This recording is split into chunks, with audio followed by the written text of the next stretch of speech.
Now, today, we are gonna see. What if Naruto was the nasty perv master of Ino Yamnaka? Join Patreon for early ACESS of Super Op stories, also adult and steamy Harry Potter stories too. Please subscribe this channel, because definitely I will try my best to provide a valuable content for you all. Also check the description to support the original author for this beautiful creation. Ino threw the empty box behind her, content to know that it was the last of the some 30 boxes that implicated most of her lifestyle. Grinning, she marveled at the way her room was aligned. Done. Yes. She jumped, running out of the room and past the kitchen that meshed with the living room. Placing her hands on her hip, she smiled. It was a happy feeling to know that she had now officially moved into her one-bedroom apartment. It had taken convincing from her parents as well as patience to come up with the money, but by the age of 18 Ino Yamnaka was able to move out of her parents' home. Although they were relatively close, 15 minutes away to be exact, Ino was happy to know that she was taking a stride towards that voyage of womanhood. The blonde-haired glanced out of her window, seeing the rain begin to pitter and patter against the glass. She sighed, rubbing her stomach as the growls soon followed. "I'm so hungry, but I didn't even manage to get groceries." Grimacing at her idiocy, she grabbed her umbrella and was determined to walk through the rain. Uzumaki Naruto strolled silently through the empty streets, his eyes focused towards the concrete. He mentally counted the number of cracks on the floor, apparently bored. While the rain spilled into his hair, dripping against his cheeks, he chose to ignore such and continue about in his pace. Besides, what was the point? The thought of rain never come to mind, and so an umbrella was left forgotten. A little thing like rain wouldn't ruin his day.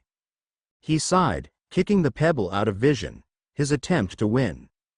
Sakura failed miserably, as always, and she made it a dark effort to have it established that she had no romantic feelings for him. Again, sigh.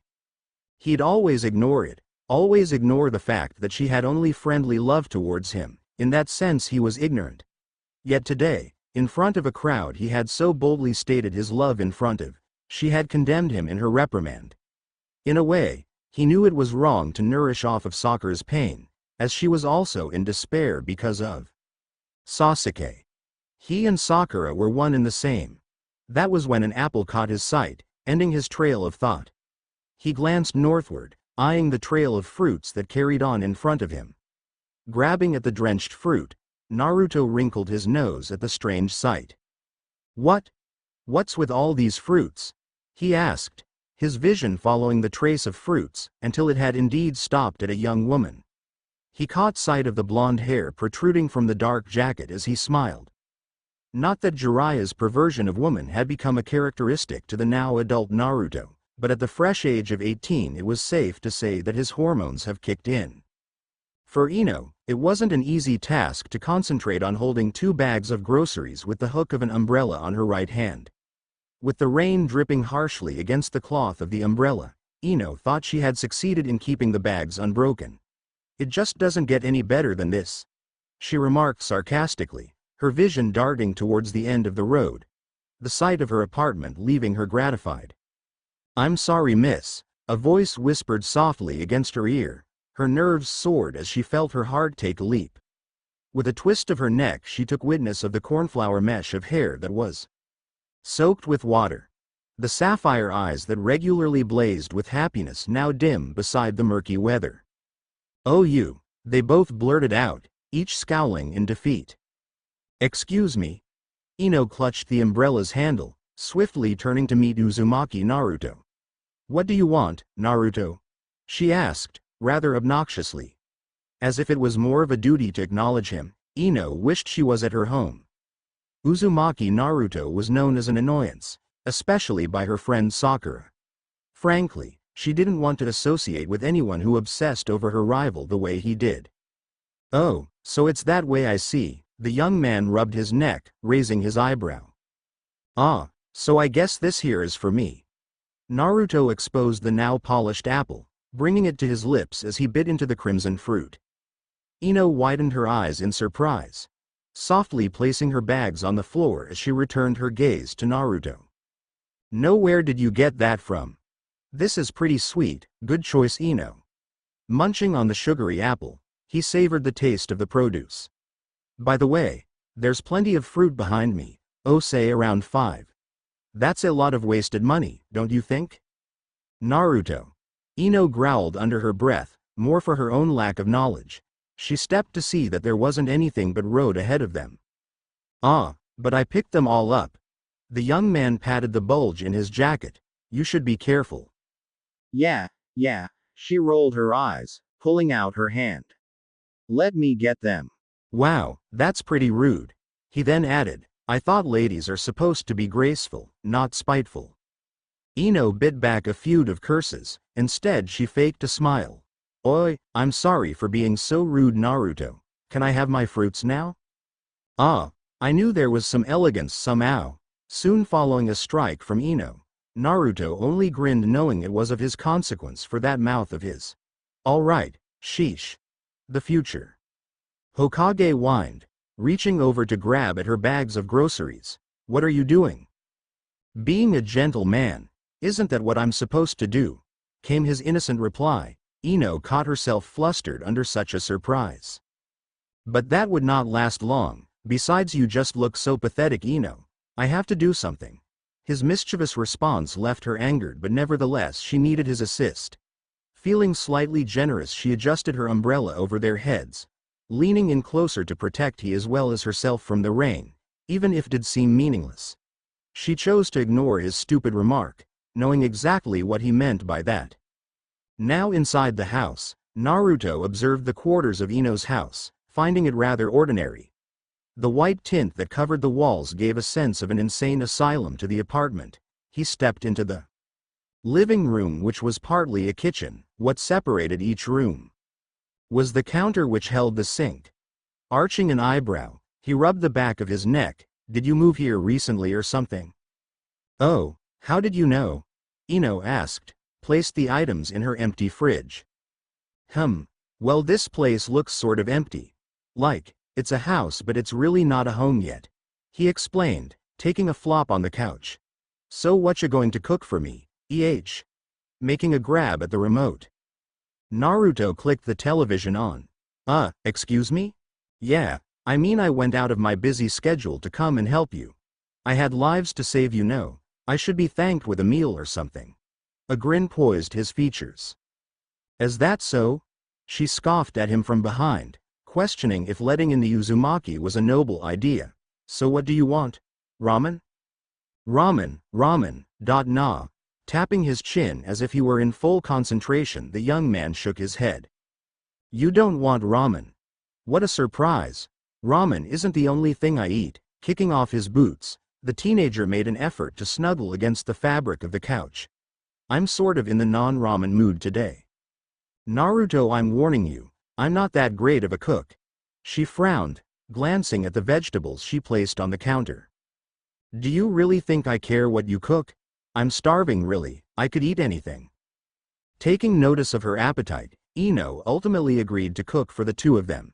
Besides, he did grant her a favor by helping her with the groceries. Would it be so wrong to return the gesture? And so, she proceeded to chop at the lettuce, wondering what exactly it was that she was going to cook. Veer the years, she did help her mother with cooking, but it always related to washing the dishes. Ino took one last look of pity at the fantastic food that peered pleadingly at her. Sighing, she brushed all second thoughts aside and went ahead to chopping instead. First came the onions. She didn't realize just how gruesome onions were until she went to peeling off its violet skin. Once the odor of onions struck her nose, she felt her eyes water and this feeling of itchy distress conquer her vision. What the hell? Annoyance tanked her fuel, wishing that the knife could just chop faster. Are you having any trouble? Oh shit, she cried out, entrailing her thoughts elsewhere. She could feel the blade sink into her pinky. Swiftly dropping the sharp object, she paid no attention to its clatter as she clutched her fingers. Damn, she cried out, hoping that it wasn't as deep as she thought. It was. Blood was something she could tolerate when it wasn't coming out of her own body. Ino? Are you okay? Naruto ambled his way towards her, seeing her shoulders crouch in front of him. Having her back to him, he could hear her whimpers. He frowned, curious as to what exactly happened to her. Did you cut yourself? He softly grasped her arm in his effort to pull it towards him. No, no, don't look at it. Her eyes widened, the scarlet liquid beginning to sluggishly smear from her palm. I just. Open your hand, squeezing it only makes it worse, he stated calmly, taking her palms in his. Ah, but, no, I don't want to look at it, so then don't. I will. He reached for a cloth at the counter, amused at how emotional women like Ino were. Being a ninja for years, he was accustomed to the sight of blood. In his effort to pry Ino's right hand off of her left, he murmured, "Geez, what are you, a hemophiliac?" And no. Ino finally loosened her grip, stressing at the sight of a pale streak of dead skin that was spewing blood. Geez, one little cut. I didn't even think my pinky has so much blood. Well, you cut it clear to the bone, I think. He spoke over her grunts. Covering her wound with a tablecloth, he added, "It's not lethal, at least," before engaging in a chuckle. Shut up. She grumbled, tossing him an angry glare. Immune to such because of his Sasuke, Naruto chose to change the subject. Hey, what were you going to make anyway? I have no idea, she stated, feeling slightly awkward at just how close she was to him. Her gaze lingered towards his warm hands that were grasping her small wounded left one. Hey, do you have a band-aid? I can't keep holding your hand, you know. Laughing softly at his own joke, he relaxed his grip, letting her hands go as he walked towards the hall to look in the bathroom. As if things couldn't get any worse, the lights that brought luminosity into the apartment suddenly faded out. Ino quickly glanced at the light bulb held above her head. Watching it slowly die out, the action was soon followed by the piercing crash of lightning. Hey, wait. Ino dashed towards the shadow ahead of her, the fear indicated in her voice. Trying to hide it was becoming a problem. Soon clutching at the hem of his shirt, she tugged, pacing closer to him. Her wounded hand was knotted with the tablecloth. It just couldn't get any better than this, Ino mused. Oh, don't tell me you're afraid of the dark too. He could not suppress his laugh, thinking to himself just how delicate Ino was even if she tried to hide it. You are such a child. No, she defended, reaching to clasp his arm when he entered a vastly gloomy bathroom. You're interesting, he mumbled, probing for a cabinet with his fingers, quickly shoving the handle to open the medicine cupboard. He failed in his search for band-aids. Let me guess, you just moved here so you don't have any first aid, right? What are you, degrading me? No, he sniggered, taking hold of the end of his shirt, ripping off a piece with his teeth. Pulling Ino's blood-soaked tablecloth, he tied the tattered bit of clothing onto her pinky, leaving a knot. For once, Ino was happy that the darkness concealed her blush. For the rest of the night, Naruto found himself to be the security blanket of Ino's as she refused to let him leave with the oncoming darkness. And so, he made the best of it, succeeding in finding a few candles to light around the apartment. Now inside the living room, Ino entangled herself in warm covers, facing Naruto with saucer-like eyes. And then what? And then, seriously, I'm starving, I'll even eat raw vegetables. He groaned, patting his stomach. Such words were followed by rain that banged against the windows, serving to stimulate her nerves. Common Naruto, what happened after that?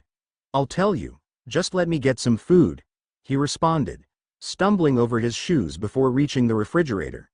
Using a candle as radiance, he peered inside to make a grab at the leftover noodles in the plastic cup. Oh yes, food. Hurry up. What? Look, Ino, I think ghost stories aren't a very good idea when you're already terrified. He spoke firmly, gulping down at the cold noodle soup. I'm not, she trailed off as she glanced behind her back. Suori, he exaggerated his tone, hoping that she would see the point. Hey, where is it that I'm supposed to sleep anyway? Here? She could not be bothered by his useless questions. What mattered at the moment was finding out what happened to the boy in the woods. Just tell me what happens. Whoa, all right. He sat up, crackling his knuckles for good measure. A smile graced his lips. mentally praising the supreme form of existence for allowing him to carry such luck. He found a place to crash at last. Wait, he glanced down at her wounded finger, reaching to grasp it. Are you still bleeding? Taken aback by the statement, Ino shook her head. No, she observed the way he held her hand, suddenly abhorring how well she played the weak and feeble damsel. I'm fine. Good. He kissed the cloth that covered her wound. I'm glad.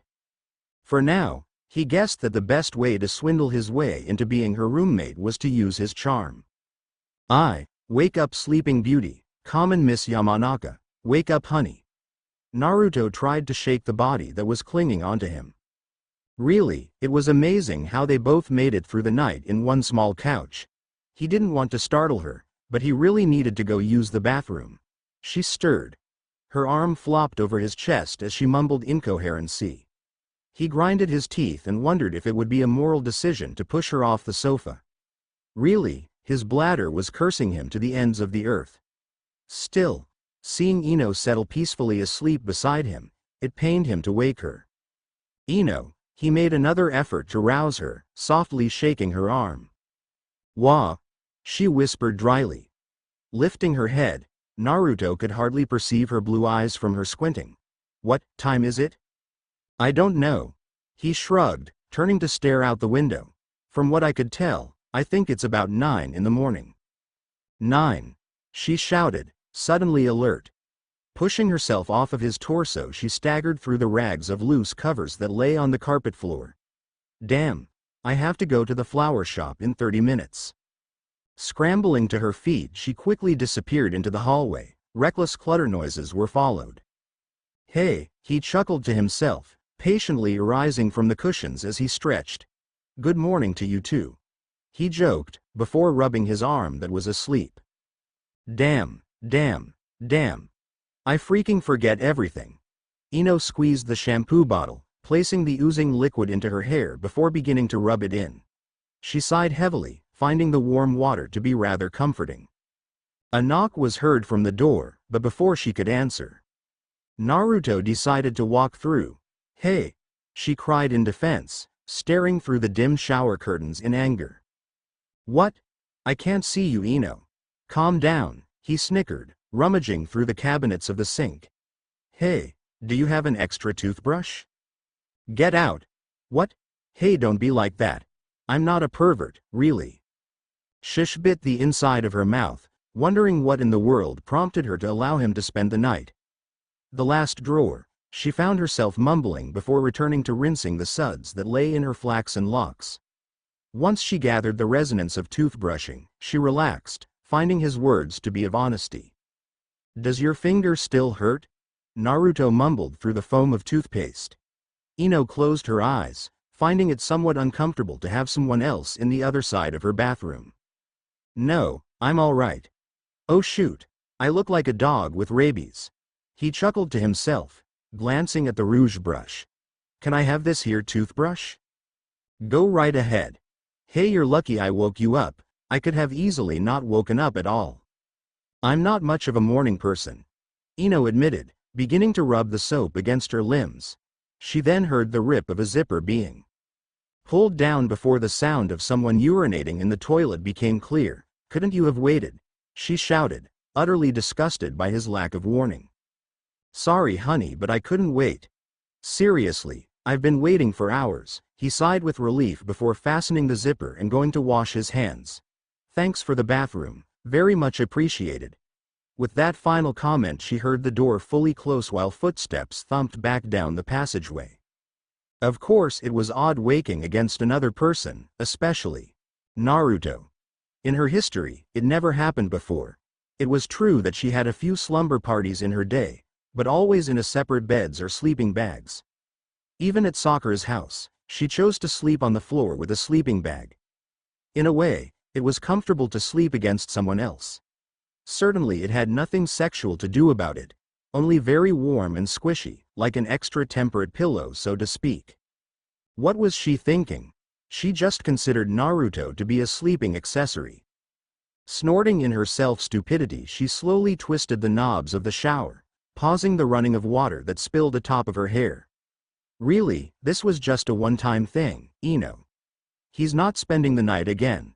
She affirmed herself, wrapping a towel against her frame before leaving the foggy room. Taking a few steps through the small passageway, she could hear the hums and buzzes that brought part of the house to life. A droning of song, even the thuds of steps could be perceived. Then, she saw Naruto twist and hop through the open way, dressed in a frilly pink apron. Eyes closed, he continued to hum the chorus of a song she was not aware of. What? She asked herself, stepping a few more feet before she stopped herself. A smile spread across her face. She knew that her room was back behind her, but still, this was a sigh for sore eyes. The fact that he did not realize she was only a few feet behind made furthered her amusement. Clasping her hand over her mouth, she suppressed the giggles that desired to erupt out of her. Her free hand clutched the towel to prevent it from falling off. Still, he continued to dance and frolic about in the kitchen. His hand clasped a wooden spoon as he busted into rhyming singing. So, 1, 2, 3, take your hand and come with me because you look so fine that I really want to make you mine. He switched hands with the spoon, twisting and jumping about before adding, I say you look so fine that I really want to make you mine. Eyes closed, he seemed to have forgotten just exactly where he was after he began to shout even louder, oh, 4, 5, 6. Come on and get your kicks. Now you don't need any money with a face like that, do ya, honey? He snapped his fingers, swinging his hips before he spun around and suddenly became aware that someone was watching him. He squealed in a feminine fashion, dropping the ladle as it plummeting into the floor with a clang. Oh shit! He cried out, biting hip lip as he turned 3 shades redder. She could not contain herself as she cackled at his goofiness. Her laughs reverberated against the walls, all over the small house as she doubled over with laughter. It's not that funny, he seemed crossed, muttering with frustration. Oh man, yes it was, she smiled, placing a hand on his shoulder. With that getup, it's even. Another fit of chuckles riddled through her. Okay. Hardy har har. Naruto bowed his head in shame, wishing that she waited until she left the house to work before going into his daily dance routine. We had our fun, not go get dressed so I can finish cooking breakfast, she carried on in her cackling, irritating him. Rolling his eyes, he chose to push her down the hallway, forcing her to walk until they reached the front of her room. Enough? Go put some clothes on, you weirdo. Ino pulled the white top over her head, snickering at the previous scene. She believed it was cute watching a grown man like Naruto dance around like he was 5 years ago. It pertained to his character when she thought about it, his childlike character. Only, she wished she wasn't the other one to have witnessed it. More like she wished she had a camera to record the charade. Now she had something to chat about with the regular customers at her flower shop. Hey, Naruto, she called out, walking back into the kitchen to find a breakfast meal placed on the table, waiting to be eaten. The sight caught her off guard, and instead of pursuing with her teasing, she stopped herself and silently sat on the chair. Good food, ain't it? Strolling into the room, Naruto set himself down across the table from Ino. His cheeks were flushed from the previous embarrassment, but he wasn't as annoyed. Yeah. I didn't think you could cook. She took a bite of the sausage and eggs on the plate. You don't know a lot of things. You know, you're right. Shut up. Hey, Common. I bet you're a better dancer than I am. She grinned, placing another spoon of food into her mouth.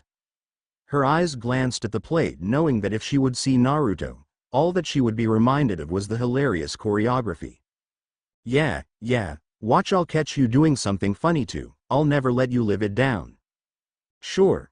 Witnessing him munch on his food, with his messy morning hairdo and the frilly apron that hugged him, she admitted that he was handsome, in a goofy way. Ino drummed her fingers onto the hard glass surface. Really, with the common rainy days of summer in Konoha, that didn't help her flower shop at all. And according to the supposed weathermen, this was not going to cease for a few days. It's not that she did not like the rain, but fewer customers meant crawling around the flower shop doing absolutely nothing. Unfortunately, she did not have the patience for such a task. A sigh escaped her as she glanced at the cloudy setting outside her window. This is so boring, grunting. She hoped the day would roll on quicker than usual. The fact that she was alone did not assist either. Sure, a few hopeless customers came desperately searching for a lovely rose or two or a friendly flower of some sort, but that was usually at the opening hours. Now in the afternoon, what she was distracted by was the soft pitter-patters of raindrops. Then she smiled, knowing exactly what the right decision was to make at a time like this. Of course, what would be more wiser than to ditch the job for the rest of the day and take a nice bath at home? Her folks would understand, completely. She chuckled to herself as she quickly turned off the lights to the shop, spinning in her usual, "it's time to close," dancing manner as she flipped the open sign back to close. In one motion she kicked the main door behind her, before locking it shut. The pleasure of closing early was enough to sidetrack her from the showers that began to dampen her clothes. Raindrops keep falling on my head, but that doesn't mean my eyes will soon be turning red. He scrambled around the house, trying his best to figure out just exactly what to do. Okay, explaining this to an irate Ino was not going to be easy. An uncomfortable laugh flew out of his mouth, knowing that she could come in at any moment. He then paused, in front of his accomplishment, frowning at how it seemed to look. Worse every time he took a glimpse at it. Well, in his opinion it was kind of a creepy statue. It always stared back at him. And at a time when he was alone for a few hours, that was not a good thing. It's not like he meant to bump into the glass statue of a woman, or whatever the hell it was, but it cracked into a million pieces as soon as it met the marble floor. Actually, the way that damn thing was placed, it was inevitable that possible anyone could innocently bump into it. So then, it wasn't his fault. The question was, so why was he hiding it? He knew that Ino would not take it lightly, and that would ruin his chances of living in the house. All that he knew, he could not stand asking people for favors. He was done being a nomad of some sort. Too bad no one in Konaha needed a roommate, that is, no one at the moment. Ino had to let him stay. The way she worked, to think about it, the woman couldn't even cook a decent meal. Common now. That was just about as good enough reason to let him stay, plus the fact that he was quite handsome if he said so himself. Ugh. The way things were looking, Naruto knew he was going to be kicked out in the pouring rain.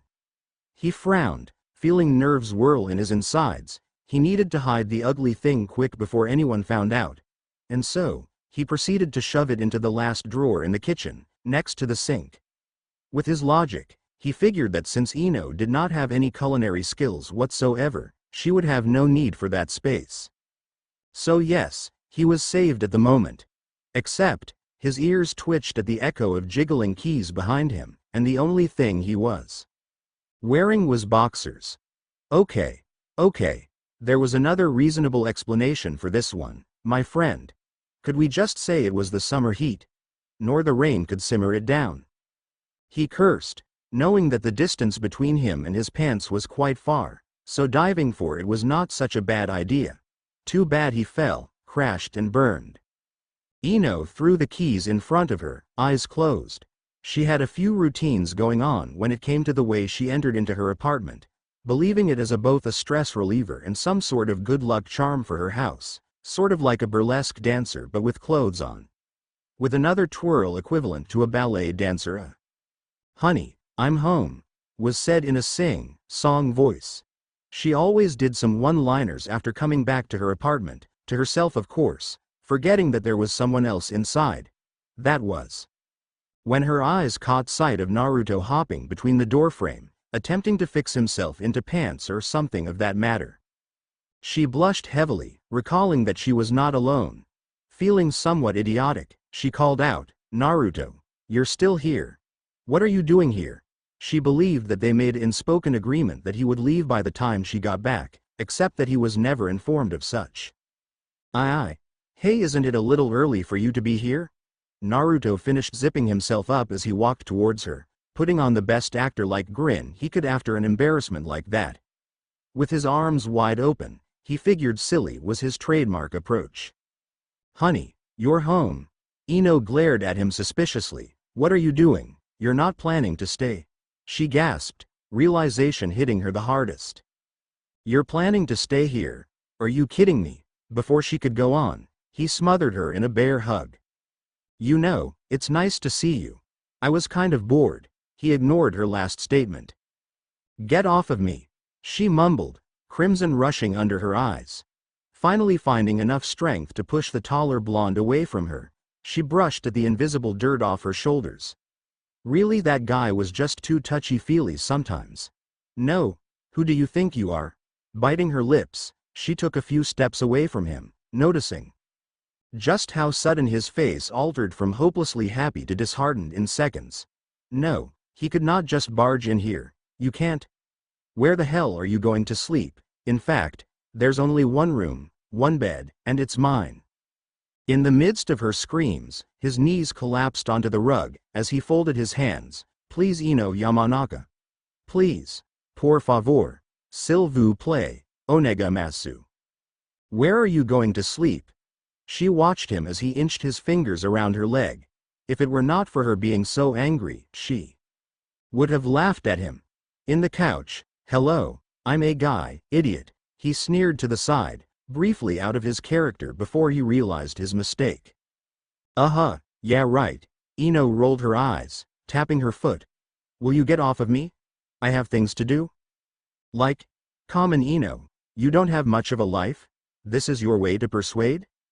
"I'll cook for you. You know I'm a good cook, admit it. I'll even dance for you." Her eyebrow curved, witnessing him beg at her every whim was sort of cute. And the guy said he would cook, not that she wasn't good at it.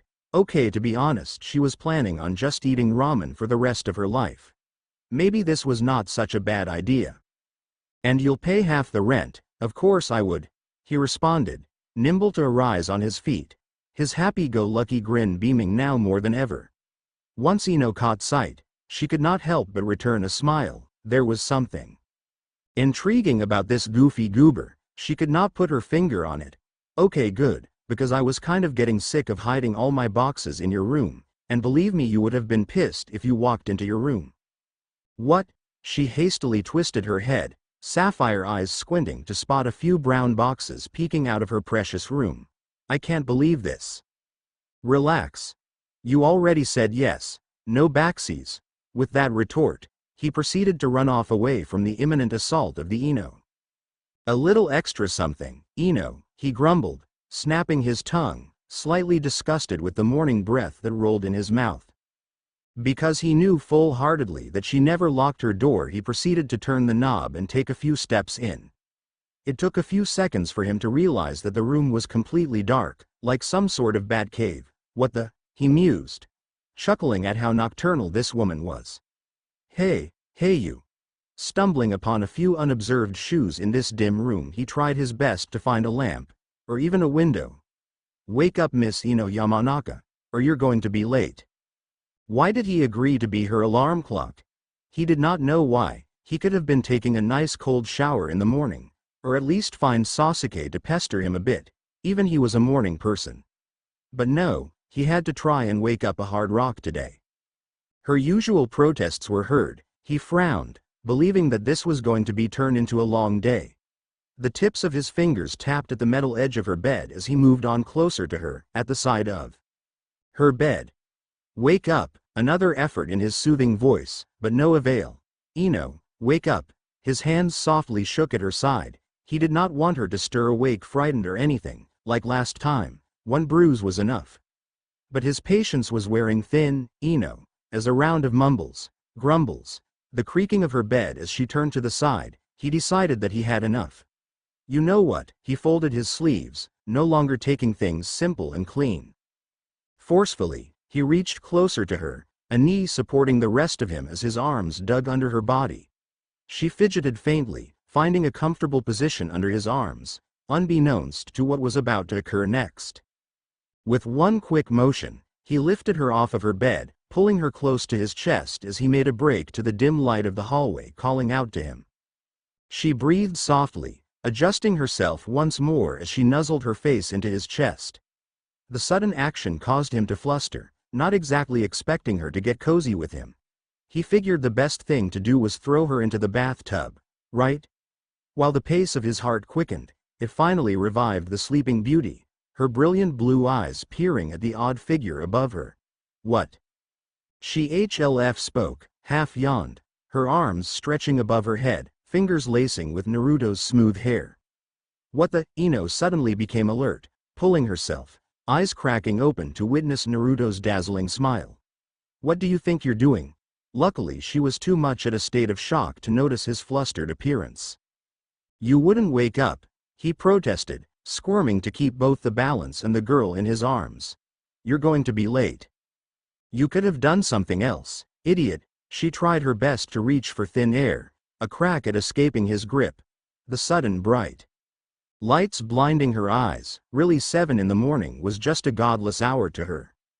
Hey, stop, we're both going to. Cerulean orbs widened, his leg lifted a few inches too high as the other side of him began to tip over. The best thing he could do was to head for the couch, which was, ironically, only a foot away. However, he fell with a hard thump. Ino, wailing her arms to reach for any inanimate object to save herself, did not help either.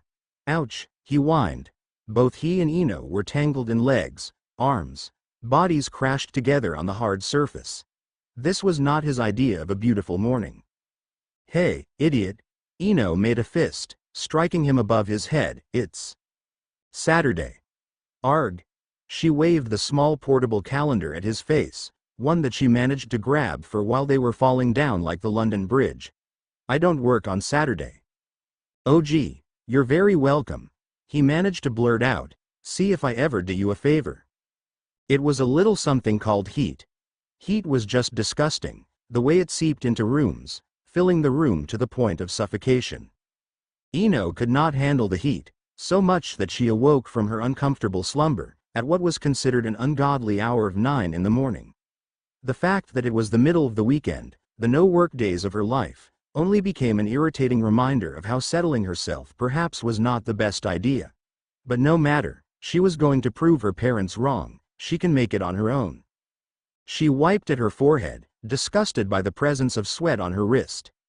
A grimace graced her lips. She sighed heavily as she banged her head against the table, atop of the pile of bills that have not been opened for quite a few days now. Hey, whatcha doing? A low voice spoke into her ear. The instant reaction was just hilarious in the eyes of Naruto. Ino jumped from her seat, pushing forth her arms as the multiple envelopes of bills flew into the air, falling down like snowflakes. Horrible, money-eating snowflakes, that is. Don't do that. She growled at him, irritated, reaching down to take a swipe at the many demands for payment that were splattered throughout the kitchen floor. Whoa. What was the meaning of that? A playful laugh ran through him. He bent down to assist Ino. Good morning, Ino. I can't believe you're awake. I can't believe it either. She sneered, rolling her eyes. It's so hot here, I can't take the heat. Lifting herself onto a chair, she carelessly dropped the papers back onto the marble table, exhaling deeply. Then get out of the kitchen. He found himself laughing, loudly and obnoxiously. The way the comeback played into his intellect, he could not restrain himself. He thought he knew better than to pester Ino when she was like this, but he could not resist. The threatening glare he received from Ino was enough to keep him quiet for a few minutes. She was aware that all the windows were opened, each and every single one of them. However, it appeared to have done nothing in comparison with the fuming heat wave that has been occurring for the past week. Sweating the moment one comes out of the shower was not as amusing as it used to be. And with Naruto's annoyingly happy-go-lucky mode of thought, she knew that they, or she, would have to get the hell out of the house sooner or later before she snapped and brought Naruto down with her. Perchance Naruto may have read the thoughts running through her mind from the blank stare she was sending him. Instead of commenting sarcastically, he held his tongue. He knew it was hot. Boy, was it hot. He never thought it could ever be this humid and blistering in Konoha, especially for a week. And it wasn't appealing watching Ino get riled up over small things because she could not concentrate from the heat. He wished he could do something about it, but wishing was about the best he could do. Hey here. His hands shoved into his pocket, pulling out a few unmarked bills as he grabbed her hand, opening her palm. I told you I'd pay in time, And you didn't believe me. I should have made a bet with you when I had the chance. His eyes crinkled, a smile splashing on his features. Anyway, that's $50,000, I don't owe you until next month. How the heck did you get $500 in 3 days?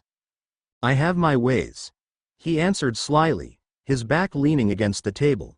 Actually, a B-rank mission usually pays plenty of cash, so I took a few with Sasuke. Unconvinced, the stress amounting from the bills quickly faded, and she too began to relax. Her fingers twisting into her fair-haired locks, swiftly tying it with a pencil, Ino heaved one last sigh. All right, I've had enough of this, Naruto muttered, turning away from her, walking deeper into the kitchen, his back to her. Ino remained at her state, placing a few dollars in each envelope, happy to know that her monthly debts were going to be paid at last. Hey, you know we actually have enough to live this month, ain't that just lovely? Ignoring the illegible chatter, she made another swipe at the sweat accumulating on her neck. Her tongue slid onto the gluey paper, sealing the envelope shut. Damn. I wish I could get air conditioners, at least one, but we can't afford it. Her mind recalled the first month of living in her new apartment as well as living with a roommate at that. It was not as bad as she expected. Actually, it was far more interesting than she could ever imagine. Truly being with Naruto proved to be an invigorating experience. Wait, being? That was not the accurate response, it was more like living with him. Because being with him meant that she had to like him, which she did not. Well, she did like him, but, geez, this whole contradicting argument she was having with herself would have been more amusing if it did not have to deal with her roommate. She bit onto her thumbnail. It was best to distract herself when it came to mindless thinking. Sploosh. Ice-cold liquid splattered onto her face, causing her to fall back. Luckily, the couch was at a plunging distance, in which she flipped upon. A hard cry escaped her, echoing through the halls of the house. Her hands instinctively formed seals but stopped as soon as the rest of her body rolled from the couch. She sat up, gasping for air, as if she were drowning. The sudden contact caused the pencil to fly out. Her hair soaked in water clumped to her face, drips running down her cheeks. Ino lifted herself onto the glass table, turning to send a fierce glare in Naruto's direction. It took a few huffs of warm air for her to catch her breath. Too bad her scolding could not be heard by the wild cackling by yours truly. The situation was too much for him to bear. He doubled over in laughter, his hand clutching his stomach as he tried his best not to collapse onto the floor. The walls shook alongside his hoots and hollers. His hand continued to hold onto the medium-sized bucket, but the attempt at keeping still was just over the top. He walked, no crawled, towards her. Breathing became a necessity. His face was now beet red. Once he reached her, she gave him a smug look. He clutched her arm, pulling down to his eye level. Her protests went unheard as the completely obnoxious laughs deafened her ears. She knelt down beside him, wondering how long it would take to get him to shut the fuck up. Ino, oh my god, he blurted through snorts and sniggers. Your face was priceless. Did you see? I was like, he made a face, tugging at her hand to make sure she was listening, and you were like, another perplexed expression graced his features, and then I went. He motioned the bucket, and she flinched from experience, which only deepened his laughs, and then you went. Shut up. Ino yanked her arm away, pushing him away as she rose to her feet. Although he paid no attention to her, he fell on his back, onto the saturated rug. She grunted angrily, making her way back to the kitchen, scrambling through the cabinets for something enormous for the amount of chilly water she longed to fill her container with. She cursed Naruto's name, no longer caring for the way the water splashed onto the floor. Her cold clothes clung to her. Although she felt relief, she did not care much for his mocking behavior. She bit her lip, leaning over to the sink, ensuring that each and every molecule of water would make it in the pail. Damn him. Who the hell does he think? He can't just do that. These clothes are brand new too. Man, Ino, I wish I had a camera. His laughs showed no sign of dying down. His arms reached for any object to pull himself up, She slammed the handle down, both hands taking hold of the heavy bucket. "When I get you," she groaned, pulling heavy object with both arms. It swayed in front of her, large portions of water gushed out, but she paid no mind. It took a few steps to get to him, her sickening grin grew with each step. Perhaps she could not tolerate the way his sarcastic laughs, but the idea of drowning him in freezing water was stimulating. Overlooking the couch, Ino hurled the pail, watching as it drenched the poor laughing man on the floor.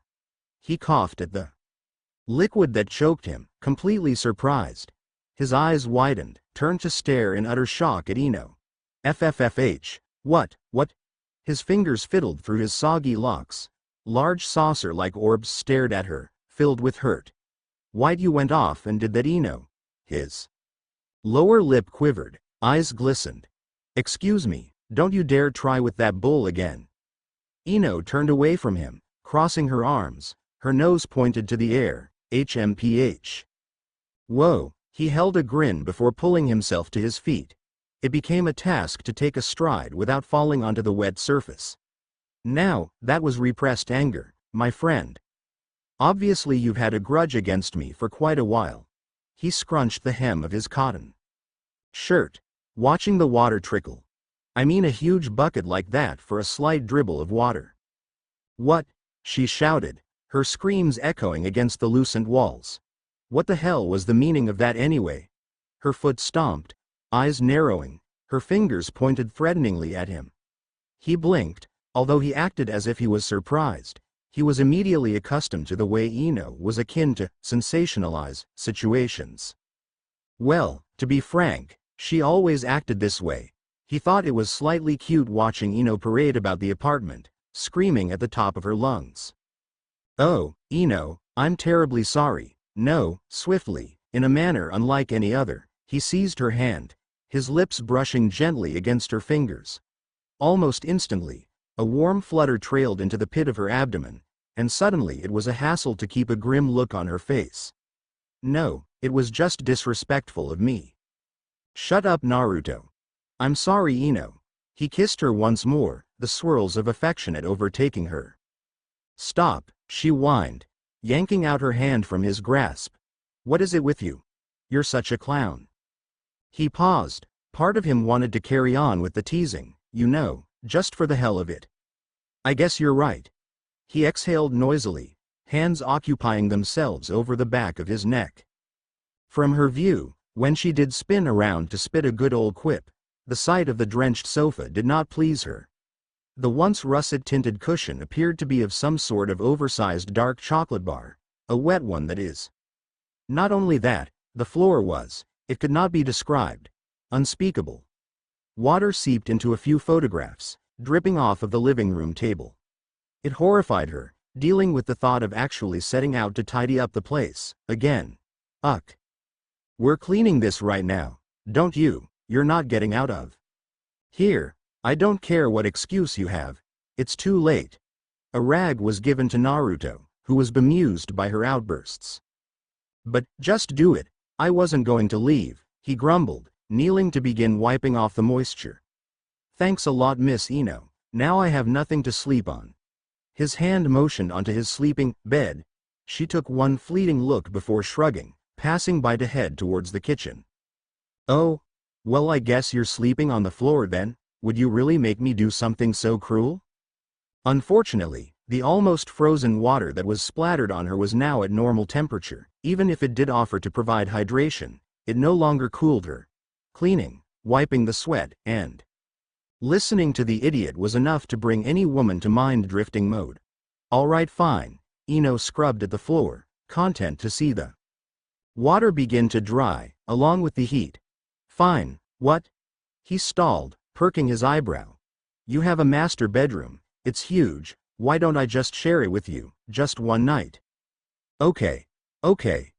Just clean up the living room." It took him a while to register her answer in his head. He seriously thought certainly this would have her blow yet another gasket, but having her answer with a simple, "Okay." Well, he guessed he might as well take her up on that offer. After all, it appeared to be a once-in-a-lifetime at that. Even though he was the one who offered, and she just complied with it. Ino stared, uninterested at the moving pictures in front of her. Television was another thing on her list that she did not quite like. Well, to be honest, it was those soap operas that appealed to her the most, but weekends never offered those wonderful programs. Also, the way day blended into night, it was pleasant to have the heat simmer down, even if it was just for a bit. But that was not what occupied her mind at the moment. It was wondering where Naruto could be. It has been about an hour when she's sent him, along with $10 in cash, to the store to pick up some milk and cereal.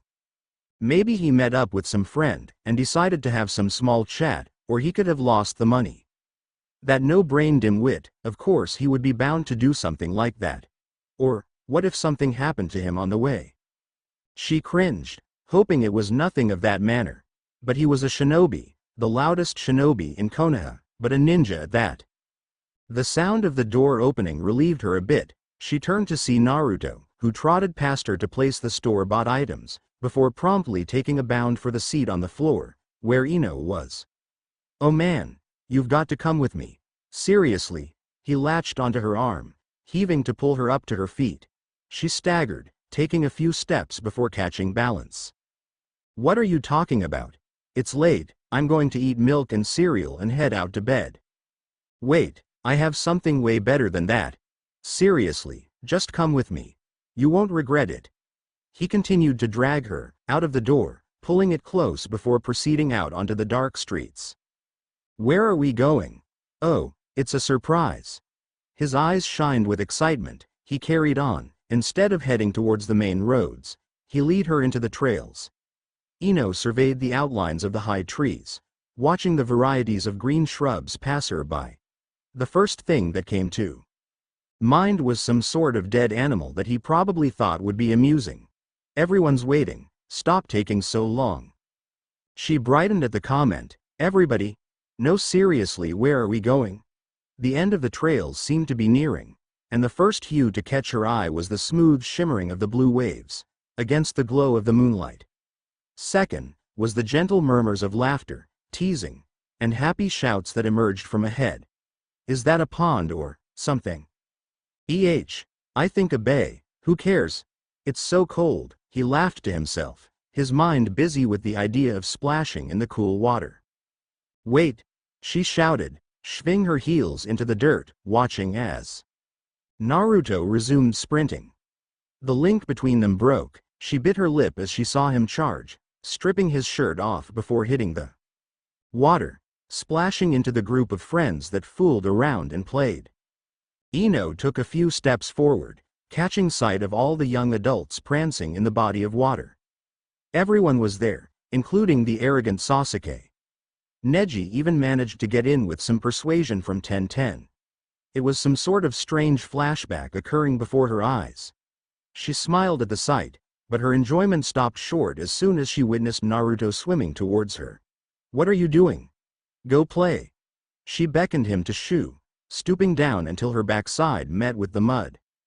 "Ino, what are you doing? Get in the water." He came out of the water, tugging at her palm. "It's so nice." "I can't." "Why not?" "I can't swim." She whispered to him, finding it awkward being the only one not enjoying the pool of liquid. "So what?" He did not seem to be fazed by her response. The impulsive pulling caused her to cautiously slip into the water. Nerves rushed through her. The cool waves measured slightly above her knees. "Naruto, come on," came her response. Ino peered over his shoulder, studying the lack of attention received by the others who frolicked and cavorted in the water. "I don't mind being alone." "Do you trust me?" he suddenly cried out. The common mockery tone in his voice was no longer there. "I'd never let anything happen to you. Come on, just take my hand." Offering her his hand, he lifted his doused limb, motioning for her to take it. Ino sighed, gradually placing her hand in his before he escorted her further into the marina. The level of water quickly depreciated. A clamor escaped her, out of pure shock. Eyes widened, she gaped at Naruto, who stopped swimming. "You're going to give me a panic attack." "Ah, honey, calm down. Stop going. Let me get used to the level at least," she shouted, her arms clenched at him, Her legs could no longer feel any sort of ground. She clung onto his back, feeling the pace of her heart burst out of her like fireworks. Naruto, Naruto, Naruto. Ino, Ino, Ino. He kicked his legs to keep them both propelling. He mocked her, beaming at her with his trademark grin. Watching as the rest of his friends were all roughhousing with one another, he decided that the best thing to do for a beginner was to get away from it all. Instead of heading straight, he went to the side, by the docks. Just trust me, all right? Ino caught Sakura staring at her from afar. She blushed, uncomfortable, hoping that her friend would not mistaken what was happening for something different. She buried her face into his hair, tightening her hold on his neck, grunting in embarrassment. What's the matter, Ino? That is so cute. Sakura waved her arm, Ino cringed, and Naruto only joined in the laughter. In the midst of Ino cursing her life away, remarkably her ears were able to pick up on the last comment, Naruto teaching you how to swim, huh? One satisfying sigh came through, which assisted and loosed her tension. She rested her chin atop of his mush of messy hair, staring at the stars. Perhaps, this was not such a bad idea. Cooling off from the heat was not so bad. Even if she was not so great at swimming, she enjoyed the way the water swayed under her legs. Did I kill you yet? He interjected from her random daydreaming, hid arm reaching to take hold one of the wooden poles that made up of the docks. No, Ino said plainly. And without further ado, he dunked his head into the water, taking her down with him. He grabbed onto her, lifted her arm above the water before she could have any sort of alarm. Okay, let's stop here. He huffed, leaning against the post. I'm sort of tired. Naruto, it's okay. I don't mind. She reassured him, feeling slightly safe with him around. Still, the multiple stories of sharks and other types of sea life dwelling in the water was not at all appealing to her. Great, another thing to fear. You're just real crazy, you know? Oh please, I am the life of the party. You didn't have to take me, seriously, I wouldn't have gotten mad if you played with Sakura and everyone else. Her cheeks burned. Likewise, she tried her best to keep her eyes below the water, but things never quite seemed to work her way. It's not the same, Naruto spoke, eyes closed. Plus, you don't know how to swim. Now's a best time than any other to at least get into deep water. She nodded, showing that she agreed. Adjusting herself beside him, the two watched 10-10 try her best to catch the rest at a game of Marco Polo. You can go play. Do you really want me to leave you alone?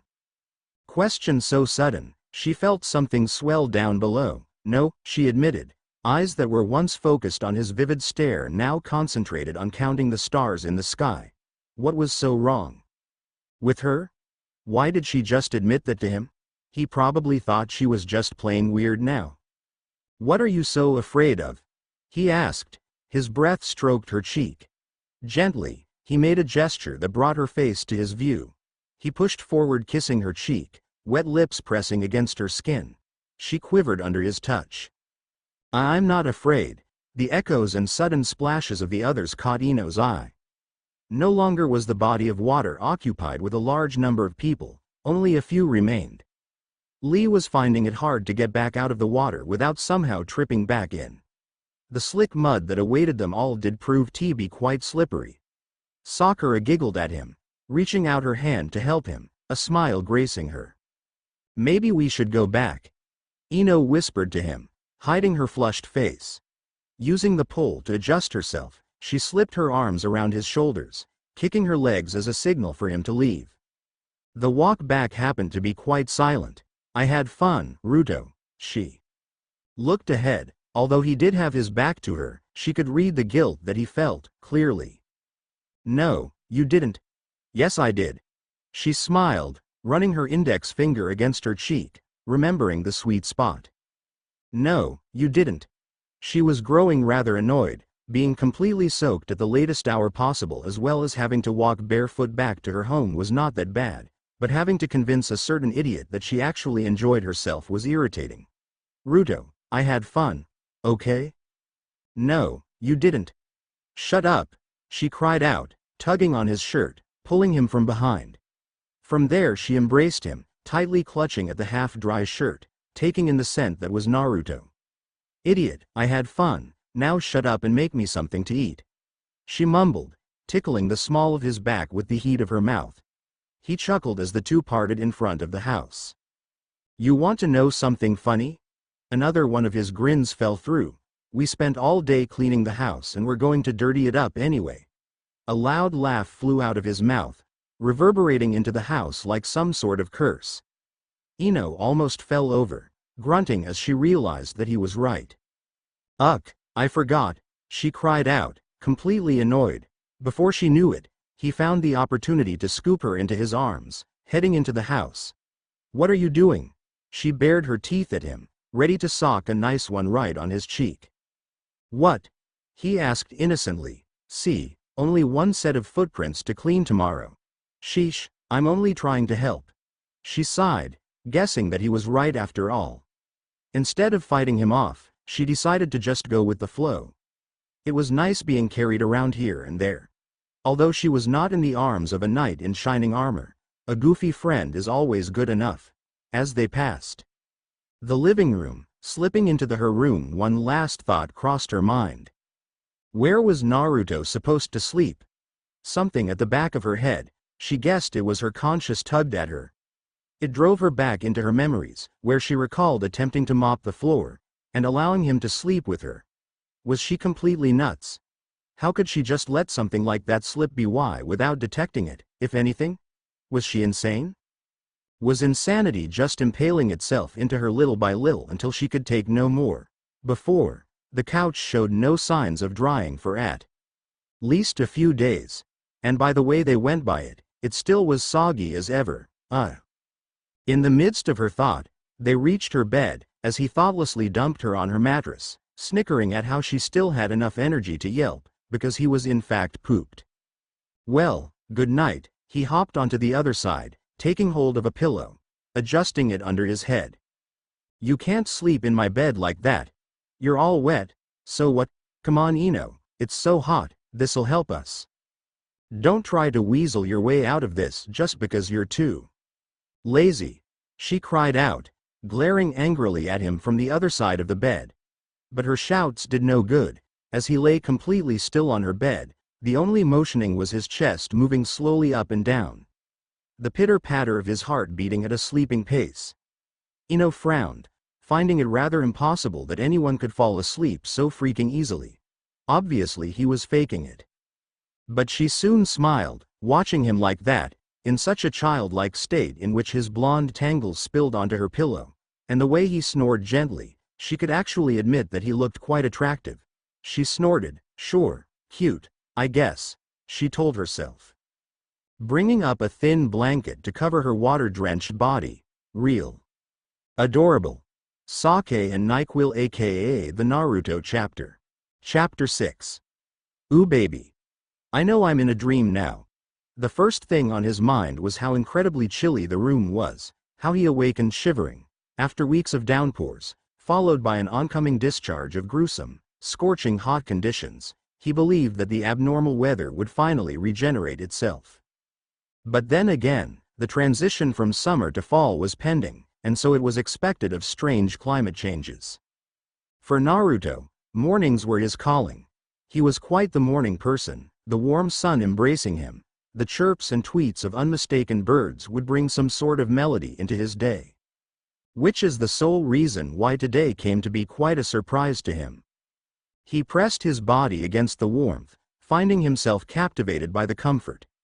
A smile filled with gratitude formed on his lips. He snuggled into his pillow, feeling much too sluggish to get up. It was the eyes that were half-lidded, glossed with infinite ease, which caught sight of a strand of blonde hair that was by far much too light to be his color. He trailed downward, his sight expanding with each inch further. Arms surrounded his torso, frail body was clasped against him. She cuddled into his chest, nuzzling her face, features filled with peaceful slumber. He felt an impulse at the touch of her foot lazily rubbing against his. He gulped, quickly recalling exactly where he was, and that was not amidst the crude bumps and hard bulges of the sofa springs. Naruto attempting to pull at his arm, which protectively held onto her waist. But as he tugged ever so softly, Ino only adjusted herself closer, making it a challenge for him to pull away. "Ino," he whispered, peering down onto the calm expression that drew his nerves. She was still, save for the low rising and falling of her breathes. A splash of affection hit him, hard. Restraining himself was becoming difficult, much too complicated to say the least. At first his sudden outbursts of emotions could have been blamed on the age of untamed hormones, the ripe age of 18. But even he could repress himself after so long. Ino. He had to admit it, it would be foolish not to. At first, he paid no attention to the conscience that admitted consequences and onto the smile that jolted him so, the way she made him laugh. What he believed to be a petty crush, only a small attraction, turned into a bitter realization rather abruptly. The scent of a woman was intoxication. The touch of a woman was far more. Her aroma filled his lungs, she was so soft. And he found himself doing by whatever means necessary to catch a reaction, and when she was flustered it caught him off guard. It was a mistake to find Ino Yamnaka. He was supposed to find a house for rent on his own. He was supposed to continue pestering Sakura into dating him, and he was supposed to have teased Sasuke left and right. An agenda that was created prematurely never had much of a chance. Now that he was 18, the trip to all expenses paid was deemed over.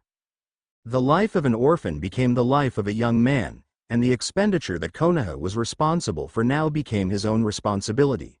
But he was not resentful over the ordeal. He felt that living on his own would be easier than having Tsunade-sama worry about him all the time. Not that she has not ended her charade, but she felt slightly more confident that he was able to live on his own now that he was at legal age. Yes, the situation appeared suggestive, but he could not help himself. Was it so wrong to offer affection, and receive it all the same? He sighed, feeling guiltier by the second. He was completely aware of his manipulation of Ino. He has taken advantage of her friendly gestures. Perhaps somewhere in the haze of his love-sick self he even believed that she would in time return his feelings. Like Sakura. And Sakura, the guilt seeped at him. It made him question his loyalty to her, even if it appeared as if she held no attraction to him whatsoever. He still believed that she cared for him much more than she would admit. RRR, what time? What time is it? Ino groaned, her hands pushing against his torso, unnerving him. His heart leapt, skipping beats as he bit his lip. Mind racing, he backtracked a few seconds, hoping that he did not speak aloud to himself, a nasty old habit that was almost impossible to kill. He flushed, his cheeks flaring at the thought of the way he held onto her. His arms opened, the tie between them ripping apart. He then rubbed at his face, hoping to have stopped the sudden flow of blood. And finally, a grin plastered his lips as he tried his best to hide behind his mask that he was close to perfecting. I don't know. His free arm searched clumsily against her desk behind him, tossing aside redundant materials, old photographs and various other objects before touching upon the hard surface of an alarm clock. Ah, here. He lifted the device, squinting to catch the red letters that blinded him. As the bat cave that was Ino's room, it was a miracle that he even saw anything in front of him. The dim shade offered little details to her room. 1:30? Wow, it's 1:30, surprised. Even to himself, he spoke, peering below at her. It's the middle of the afternoon, and I just woke up too. Yeah, she mumbled, sitting up on her bed. She witnessed the free space that her side offered, and was startled at the assertion that it was she who found her way into his arms that night. It was not like she was going to admit it though, never. Big deal, I still think it's a little early. Blinking, she mentally questioned her sudden sour attitude towards him. In fact, it wasn't his fault that she was not much of a gentle sleeper. She grumbled at the thought of her actually reaching out to him. Ino stared at him, curious as to why he was glaring right back at her with such intensity. The humor in his tone was somewhat difficult to find, and the way he stared her down, in utter concentration, it caused her pace to sputter. What are you looking at? She finally found herself shouting, chucking a pillow in his direction. It softly thumped against his forehead, before falling back onto the bed. He remained still, his blank stare boring a hole in her direction. It was only until a few seconds later in which he immediately shook his head, chuckling nervously before turning away from her, his legs slipping out of the bed. Whoa, what was I thinking? Man, it really is late. We have got to get up. Each word an octave higher, she watched as he scrambled to get out of the room. Geez, Naruto, PFT. What were you, TT, thinking? Scrubbing angrily at his teeth, he stared directly into the mirror. Hiding himself was not as easy as it used to be. This has got to stop, he finally shouted, unable to contain himself. Quickly he covered his mouth that was crammed in toothpaste. The peppermint aroma stung at his eyesight. I have to stop talking to myself. Whispering, he bent towards the sink to spit away the gunk in his mouth. What is wrong with you? Asked Ino, bewildered. Scaring him half to death, Naruto instinctively jerked, his head knocking against the cabinet knob that stuck out above of the mirror. Instead of chuckling at his idiocy, she carried on with observing, finding his behavior much more strange than usual. Ah! Howling in pain, he stroked at the small bump that formed at the side of his head. I mean, man, we should get going with grocery shopping, right? I mean, we haven't eaten a decent meal in days. You should go get ready, he shouted, shutting the door briskly in front of her before he continued to wash away at his mouth. Ino squinted her eyes, scratching at the back of her earlobe. Did he really do that? She questioned. What was wrong with Naruto? This morning was wacky even for him. Usually he was calm and cool, taking things in stride. Although it was kind of humorous to find him running around and whatnot, it concerned her. Maybe I shouldn't be mean to him. She took her time to step away from the door, turning to return to her room. Not that she has not taken notice, but the dry spot that irritated her throat proceeded to grow. She sneezed, feeling the roof of her mouth tickle, her nose clogging. Breathing through her mouth was now a hassle. Damn that guy. I knew sleeping in these clothes was a bad idea. She tugged at the now dry shirt, figuring that with the change of temperature she must have caught a bad cold. No, he was not trying to avoid her.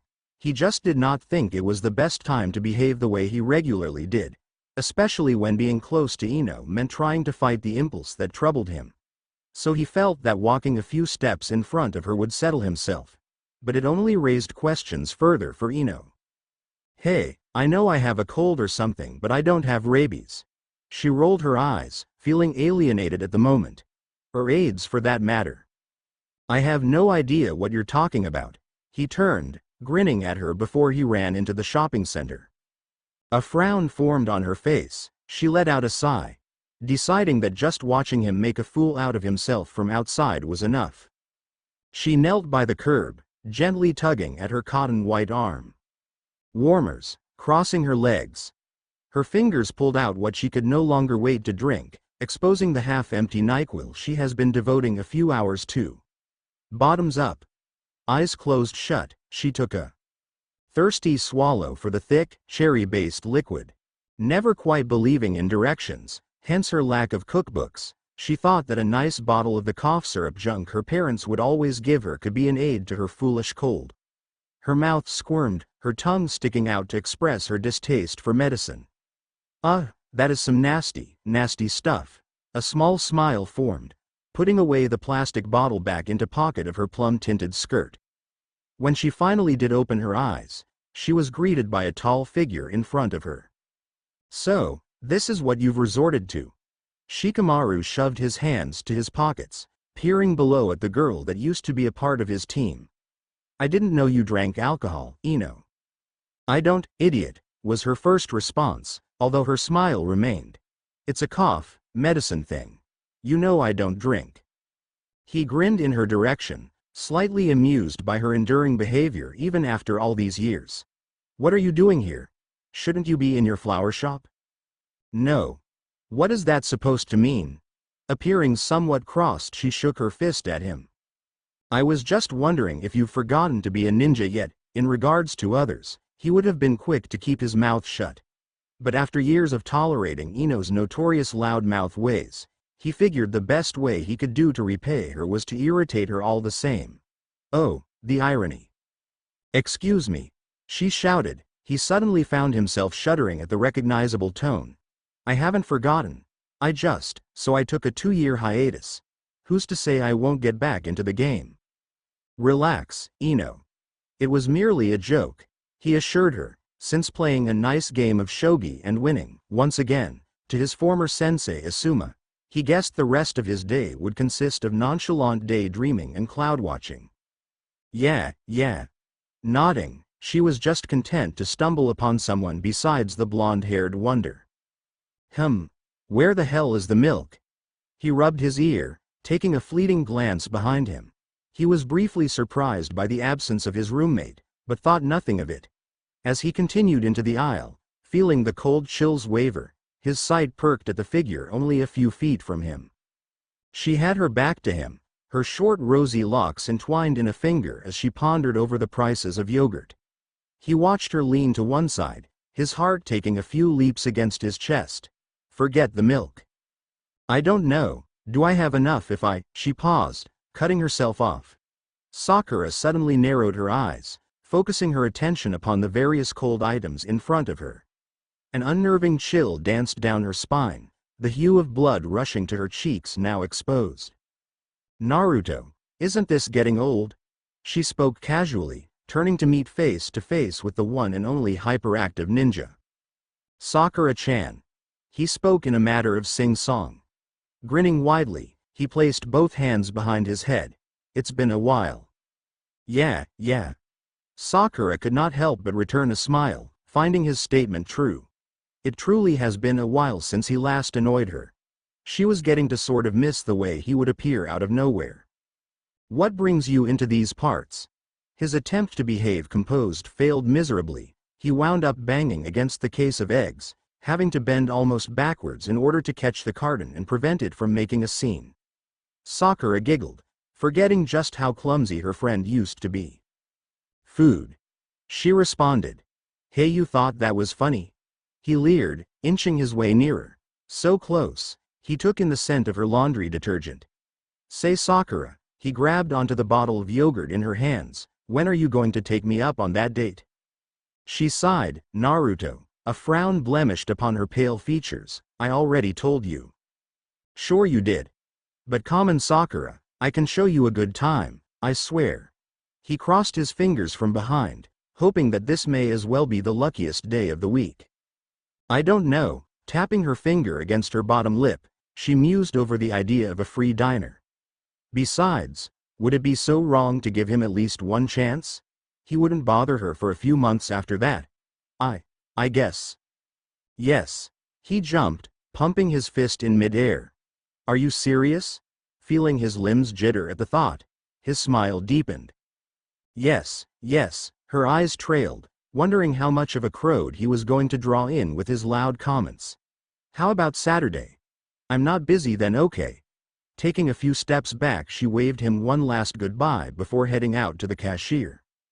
Once she was out of sight, Naruto made a grab for anything within arm's length, latching upon the broomstick that laid beside him. Quickly swooping it between his legs in a dancing manner, he could not control the rhythm that would exceed him. At first it was humming, because the song was engraved in his mind ever since he hopped out of the shower. His legs bucked, hips shaking side to side. Using the broomstick as another one of his microphones, he stuck it under his mouth before he shouted to the world. Yeah, I can mash potato. I can mash potato. I can do the twist. I can do the twist. He twisted, flicking the broomstick into the air, turning around in 360-degree measure before catching it with his otter hand. Well, tell me, Sakura, he pulled the broom close, running his hands through the yellow fibers. Do you like it like this? Tell me. Ooh, do you love me? He shouted, his voice echoing throughout the aisles. A few customers even stopped their routine shopping to look in the direction of the singing voice. Do you love me? Eyes that opened shortly, grew into saucers when they witnessed Ino standing only a few feet away. Whoops, Naruto grabbed a chunk full of blonde hair, hoping that the pain would subside the embarrassment he was feeling at the moment. he stammered, watching her stepping closer to him. No, go on, she smirked, motioning her hand. I'd like to hear this, it sounds interesting. No, I think we should go. He could feel the blood irking, filling his ears, his cheeks. His head now hung. He counted the squares that made up the tiles, keeping his view away from the girl that giggled at him. Naruto, common. Ino's thumb pressed against his chin, lifting them to her eyesight. Her index finger tucked under in order to balance his head. No, really, I'd like to hear what possessed you to do that.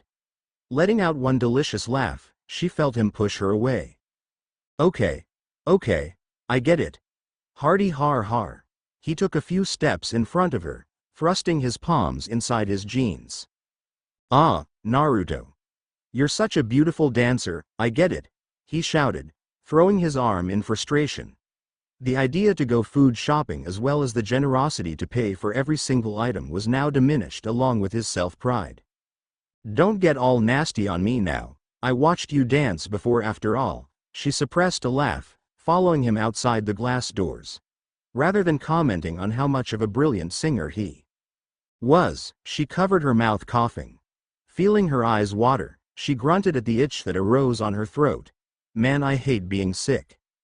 Serves you right, you shouldn't go and make fun of people like that. Naruto barked, approaching one of the several vending machines that were aligned in front of the supermarket. He jammed a few coins in the metal slot before pushing upon a few buttons.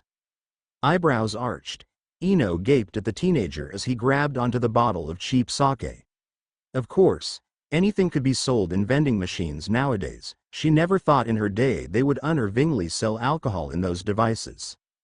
Naruto, don't drink sake. She attempted to pull away the drink from his mouth, but he shifted to the side faster than she could reach. She then frowned as he downed the glass container to half empty. What are you doing? Oh please, it's not that bad. Everyone always says it tastes bitter, but I beg to differ. He licked his lips, tipping the bottle in her direction. Want some? Her face flushed. She stuck her hands in front of her. And no, the previous thoughts of being such an opponent to alcoholic beverages. She knew she could not go back on her words so soon like that. Not to mention the legend behind sharing drinks. Oh common, it's good for your coughs, he continued, bobbing the bottle. No, I don't think so, you seem to want it all. Hey, no, I was slightly thirsty, he explained. Actually, you look parched. What are you, Mrs. Goody Two Shoes? She frowned, offended by his remark. Automatically, she snatched the bottle from his hands, squeezing her nostrils shut before she gulped the liquid down to the last drop. There, are you satisfied? Unfortunately, as she shoved the container in his direction, she could feel the effects of the NyQuil finding her reflexes at a slower pace. In fact, things have gotten a lot slower in the past few hours. Well, you didn't have to finish the whole thing, he shot back. Throwing the bottle in the trash can, sulking, he returned his gaze to find Ino with a sad glint in her eyes. Quickly the guilt itched at him. All right. I don't mind, he admitted, pulling her at his side. His hand cupped the blue material of the konaha metal protector that slung around her waist. No, idiot. She rolled her eyes at him. That's not what I meant. Perhaps feeding her sake on an empty stomach was a bad thing. Maybe he should have thought a little more before trying to pressure her into drinking it. Naruto bit his lip, holding onto Ino to prevent her from falling off balance. She was quite the light drinker, in his opinion. Oddly enough, her behavior has gone unstable. It has altered from irritation to just plain silly. Any old witty-sounding word would have her quickly giggling uncontrollably. Tipsy as she was able to grab onto him for dear life. Her fist seized a chunk of his cotton orange shirt. Rosy lines covered her cheeks. In all honesty, she was quite an adorable, funny drunk. Wait, what did you say? Man, now that was funny. A rush of sniggers filled the atmosphere. Eyelids shut, she placed but all balance on poor Naruto. You're so funny. Naruto, you're so freaking hilarious. Thank God you're handsome. She pinched his cheeks, shaking his head back and forth with her tugs. He did not know how to put his finger on this. She was so gleeful. Not to mention she could not shut up, she's been babbling ever since they've crossed the bridge in order to start heading to their neighborhood. A nervous smile appeared. He waved at the people they have passed, hoping that they were too ignorant to pay attention to the inebriated Ino in his arms, or so he thought. Ino, honey, he stated slowly as they made their way down the street, passing by a few apartments on the way. We're almost there, okay? There? Yeah, I know we're there. My house is that way, she smiled innocently, pushing herself forward as she eagerly pointed towards the lime-covered building. It took the velocity of a fox to get Naruto to latch onto her just in time. Silly, you're so silly, Ma, and I'm so tired, she commented, taking a few coughs before she continues walking. Watching over Ino has become a task fitted for a babysitter. He never knew she actually possessed such a behavior. If it was not so hard to observe her, he would have found it just adorable. All that was needed was to dress her in pigtails and she would be the best 5-year-old he's known. All right, we're here, relieved. He watched her intently, hoping that she'd just enter the house and fall asleep.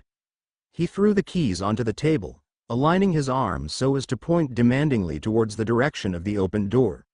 Ino, get in. Hey Naruto, we should train. She caught herself from falling onto the floor. A sickly silly smile spread across her mouth. Please. I forgot to ask. You wouldn't say no, right? Naruto dragged his hand across his face, exasperating. Gee, I don't know, Ino. You're sort of sick at the moment. Ah, relax. Go beat off for a while, her tongue clicked. She then made an obscene gesture with her hand, eyes rolling. What? Completely catching that comment off guard, he rolled his sleeves, fed up with her manners for today. Okay. Now you asked for it. But you can't get mad at me if you end up with a cut, okay? Sure. I'll meet you outside. Smiling happily, she skipped back outside. He frowned, grasping just what he has accepted himself into. Ino wobbled her way a few strides. Let's see. She brought her hands in front of her, making a few hand seals. Now if I remember this correctly, she smiled, happy to know that she has not forgotten most of her seals. I might win this if I do this right. Nodding, she brought her hands to her sides, awaiting the presence of Naruto. Waiting. And waiting. She watched the sky morph from a palette into a dark indigo tint. The coolness lifted, bringing a few shivers. Idle chatter has now ended, and the oncoming greetings of bypassers has also ceased. Ino kicked at the surface, wondering how long it would take for the idiot to arrive. Sighing, she tapped her index fingers together, humming a small tune in her head. It was becoming hard to stay awake. Fighting against sleep, she was determined that proved just one thing. She was a kunoichi at heart. Out of the blue. You should stay focused on a battlefield, a husky, rough whisper roused Ino. Her vision foggy by the mist that enveloped her. Naruto pressed his lips against her ear, the echo of his breaths bringing warm shivers. He grabbed onto her torso, hoping that she'd just quit while he was ahead, while she was scratch-less. You shouldn't sneak up on people like that, a voice called out. Naruto looked ahead to find Ino's daring glare. Her hands were linked together, exposing that she had finished her shadow clone technique. He grinned, feeling his grip loosen with a poof. The girl he held onto now turned into a pile of logs. Possibly, she was not so smashed as he had initially thought. Funny you should say that. He smiled, his ear perking at a sizzling sound below him. Witnessing the exploding notes prepared to commit what they were intended to, he bounded, relatively surprised by his lack of attentiveness. I guess you really are determined, hey? He brought his hand to block away the dust particles from the explosion. Shut up and fight. Her hands lifted the kunai fingers enclosing around the sharp weapon. Ino, don't hurt yourself now. He was convinced that just about any Chunin-level ninja was capable of doing such. By the way her arms staggered, she would be down for the count at any minute. And so, he decided it was just best to keep to himself until she just tired herself out. Wordlessly she dashed, bringing her kunai above her head, shouting in equivalence to a warrior. Naruto shook his head, concurring with his last notion. Arms opening, he watched as she came closer, hoping that with a simple snatch he could end this fight rather promptly. "Take this."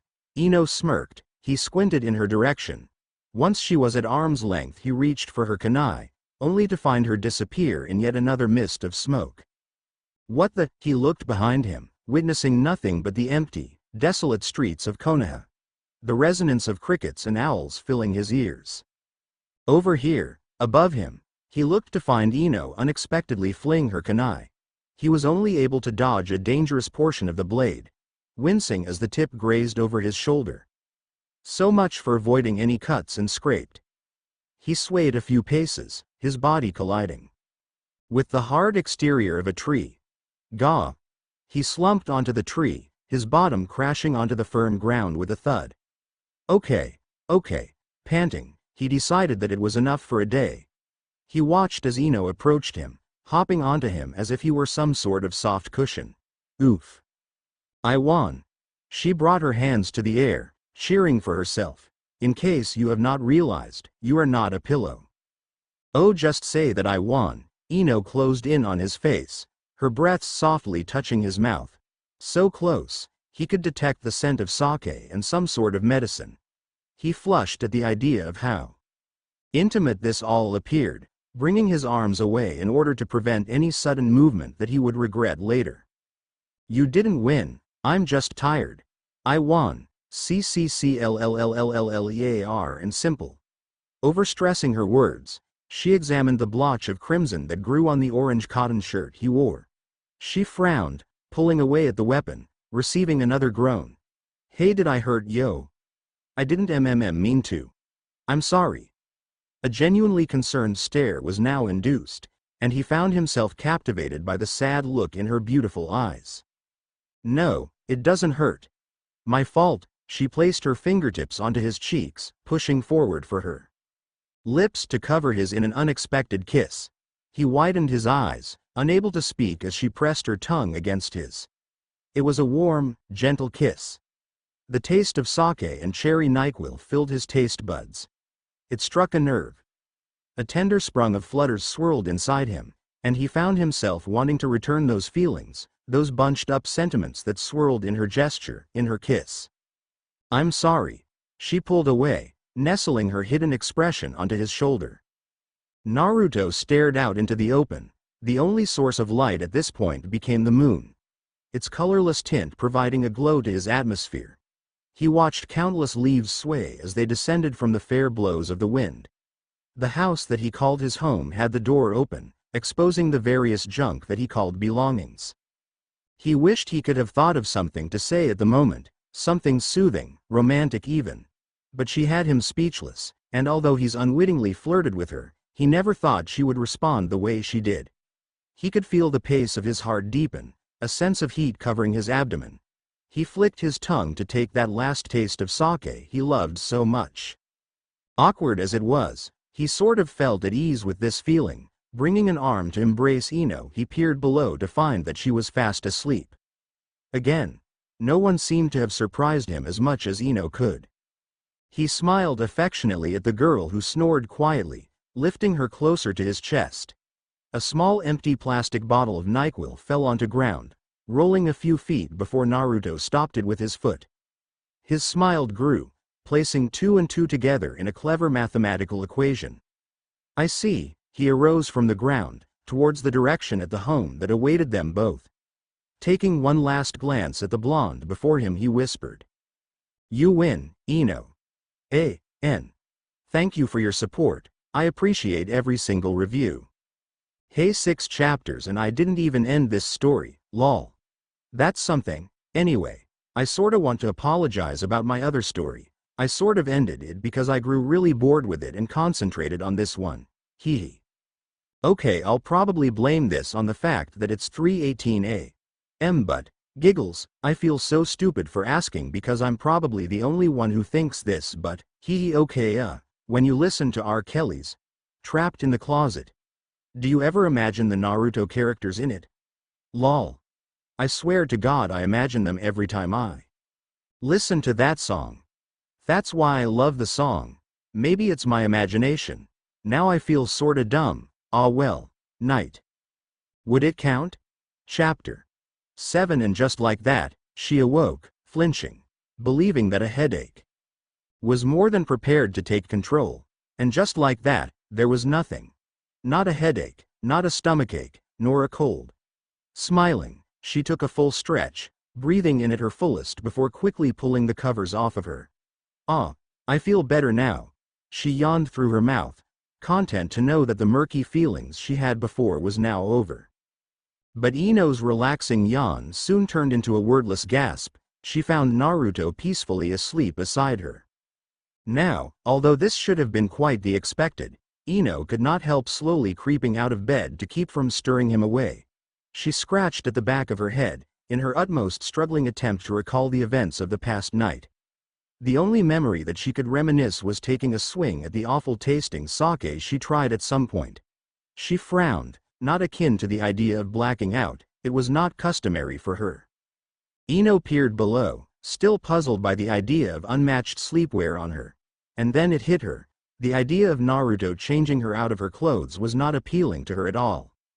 Shooting an angry glare in his unconscious condition, before she could raise her hand to give him a nice whack on a morning like this, she paused and realized that he has only meant good intentions for what he has done, since day one. Instead of striking him, she lessened her fierce stare and felt herself loosen at the sight of a Naruto she's seen so rarely, tranquil and composed. Yeah, I should get him a futon or something. The neon lights upon her alarm clock read 8:38 a.m. Of course it was clearly the onset of morning. On other days, Ino would be swift to grunt and groan at the early morning hours, but this day has proven to be unlike most. She blamed it on the NyQuil and sake. Anyway, as tempted as she was to awake Naruto with a bucket full of ice, the idea of a warm shower was calling her. Even if she had not the slightest idea of what occurred after the whole medicine-consuming business, she had a hunch that it probably dealt with her lame inebriated behavior that she could not conceal. Not to mention the waver of embarrassment towards the boundless situations that could have ensued. She hoped he could forgive her for anything stupid she could have committed, whatever it may be. As time progressed, there passed showers, a change of clothes, as well as a quick snack to mend the bizarre hunger she felt. Still, passing through her bedroom, she watched Naruto shift to the left, clutching at the pillow that she once used. Cocking an eyebrow, she thought how odd it has been for waking up so early, and yet he's been doing quite the opposite. Nevertheless, she knew she had a long day ahead of her. "Morning, Miss Yamanaka." Another person called out, but they were too far to be recognized. It amazed her how perky the world was at a time like this, as well as how active it was. As she passed through the streets, she found the streets of Konoha awake at her footsteps. Fish markets were arranged, fruit stands assembled. It was amusing to find the world so animated in front of her. The journey to the central part of Konoha was quite a long one. While Ino resided beside the rural area, it was fun to see how lively the city side of Konoha would be. Yet, there remained a moment of shuddering each time she thought of visiting the Hokage, since it's been quite a while. As she finished walking up the extended flight of stairs, she was both shocked and surprised to see Sakura. There she stood, chatting nonchalantly with another one of Tsunade-sama's employees. Ino tried to casually pass by her, but recoiled once Sakura called out her name, appearing to have finished her conversation. She held her hand in the air, waving it softly from side to side, as her other hand cupped upon her lips, calling out her name loudly. "Ino, Ino. Good morning." She giggled girlishly, smiling sweetly at her friend from afar. Ino grumbled under her breath before returning her warm glance. And she once thought this was going to be an easy morning. Hi Sakura. Feeling slightly awkward, she awaited for the pink-haired medical nin in training to respond. She then regrettably stepped closer to Sakura, sighing tiredly. "What are you, tired, Ino pig?" The words flowed so effortlessly, unscathed by the insult that came along with it. Sakura leaned forward, holding her report papers back as she grinned sarcastically. Not really. Surprisingly, defenses arose. Ino placed her hands upon her hips, eyes squinted in the other young woman's direction. "Say something, Sakura." "So what you doing?" filling out rent papers for that big forehead of yours, nay? She finished with a satisfied smirk. Indeed. A hue of scarlet crossed under her eyes. Sakura's palms formed fists, crumpling the papers she held. A small growl reverberated from her throat. Aha. What are you doing here, Ino? This should be the last place to be. In fact, you're not much of a kunoichi from what I heard.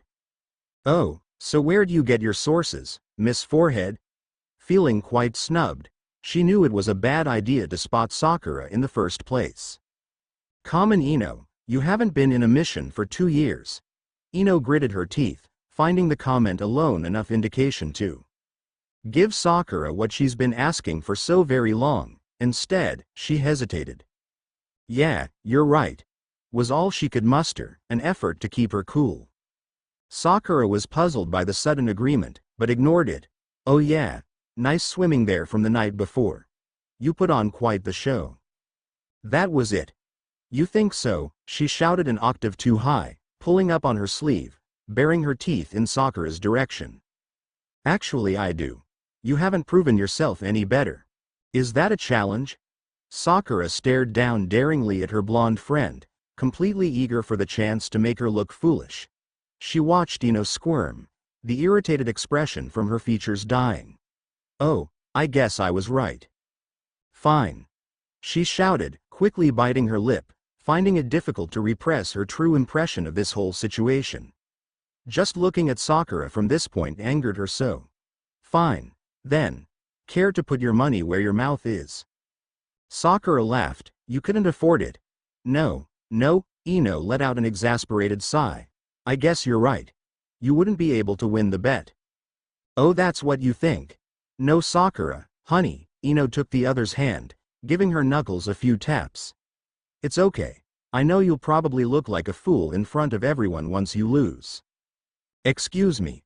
Sakura cocked an eyebrow. Okay then. Her gaze turned towards the outskirts of Konoha.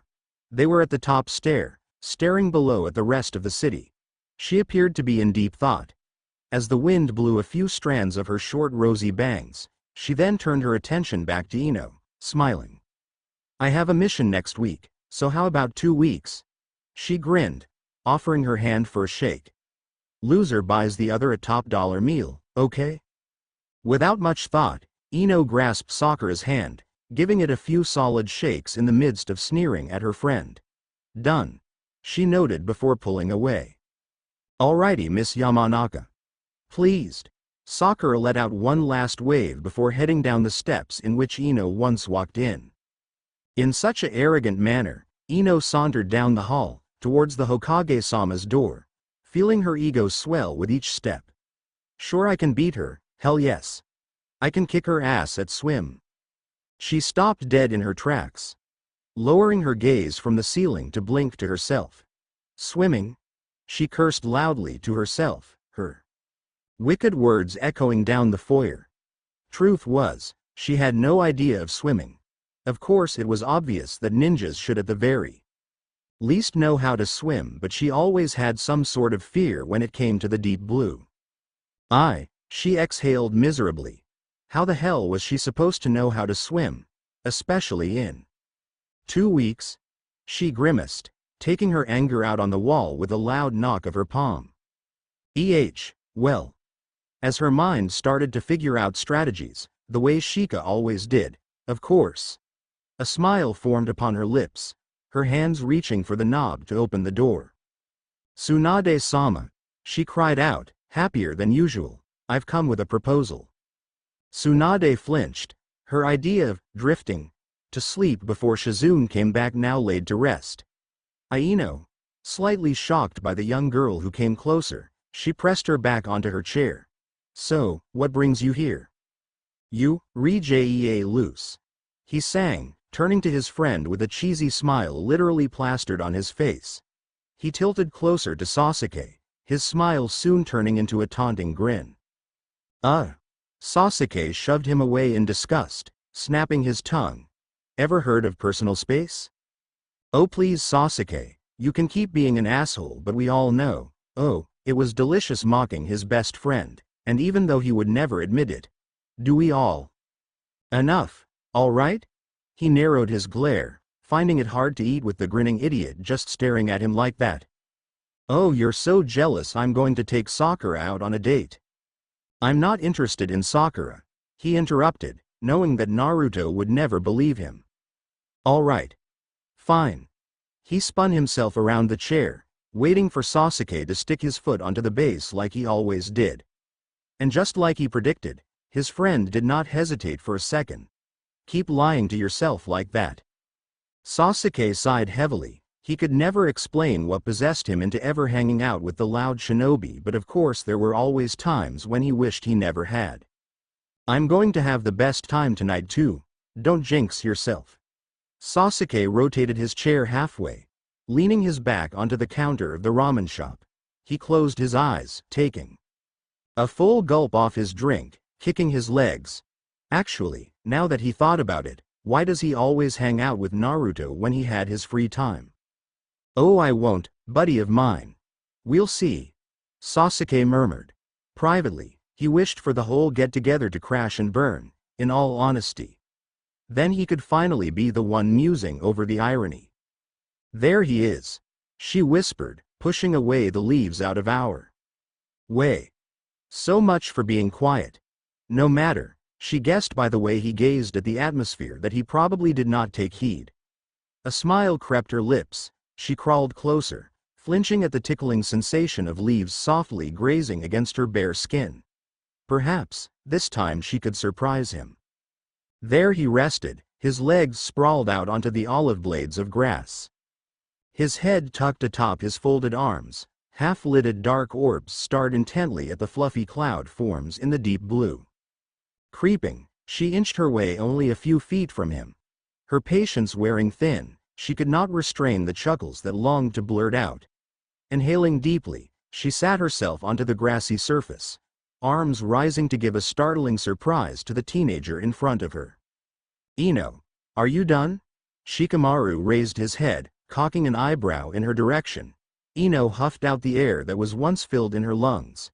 Disappointed, she settled herself at his side, grumbling as her back ruthlessly hit the ground. Couldn't you have let me know?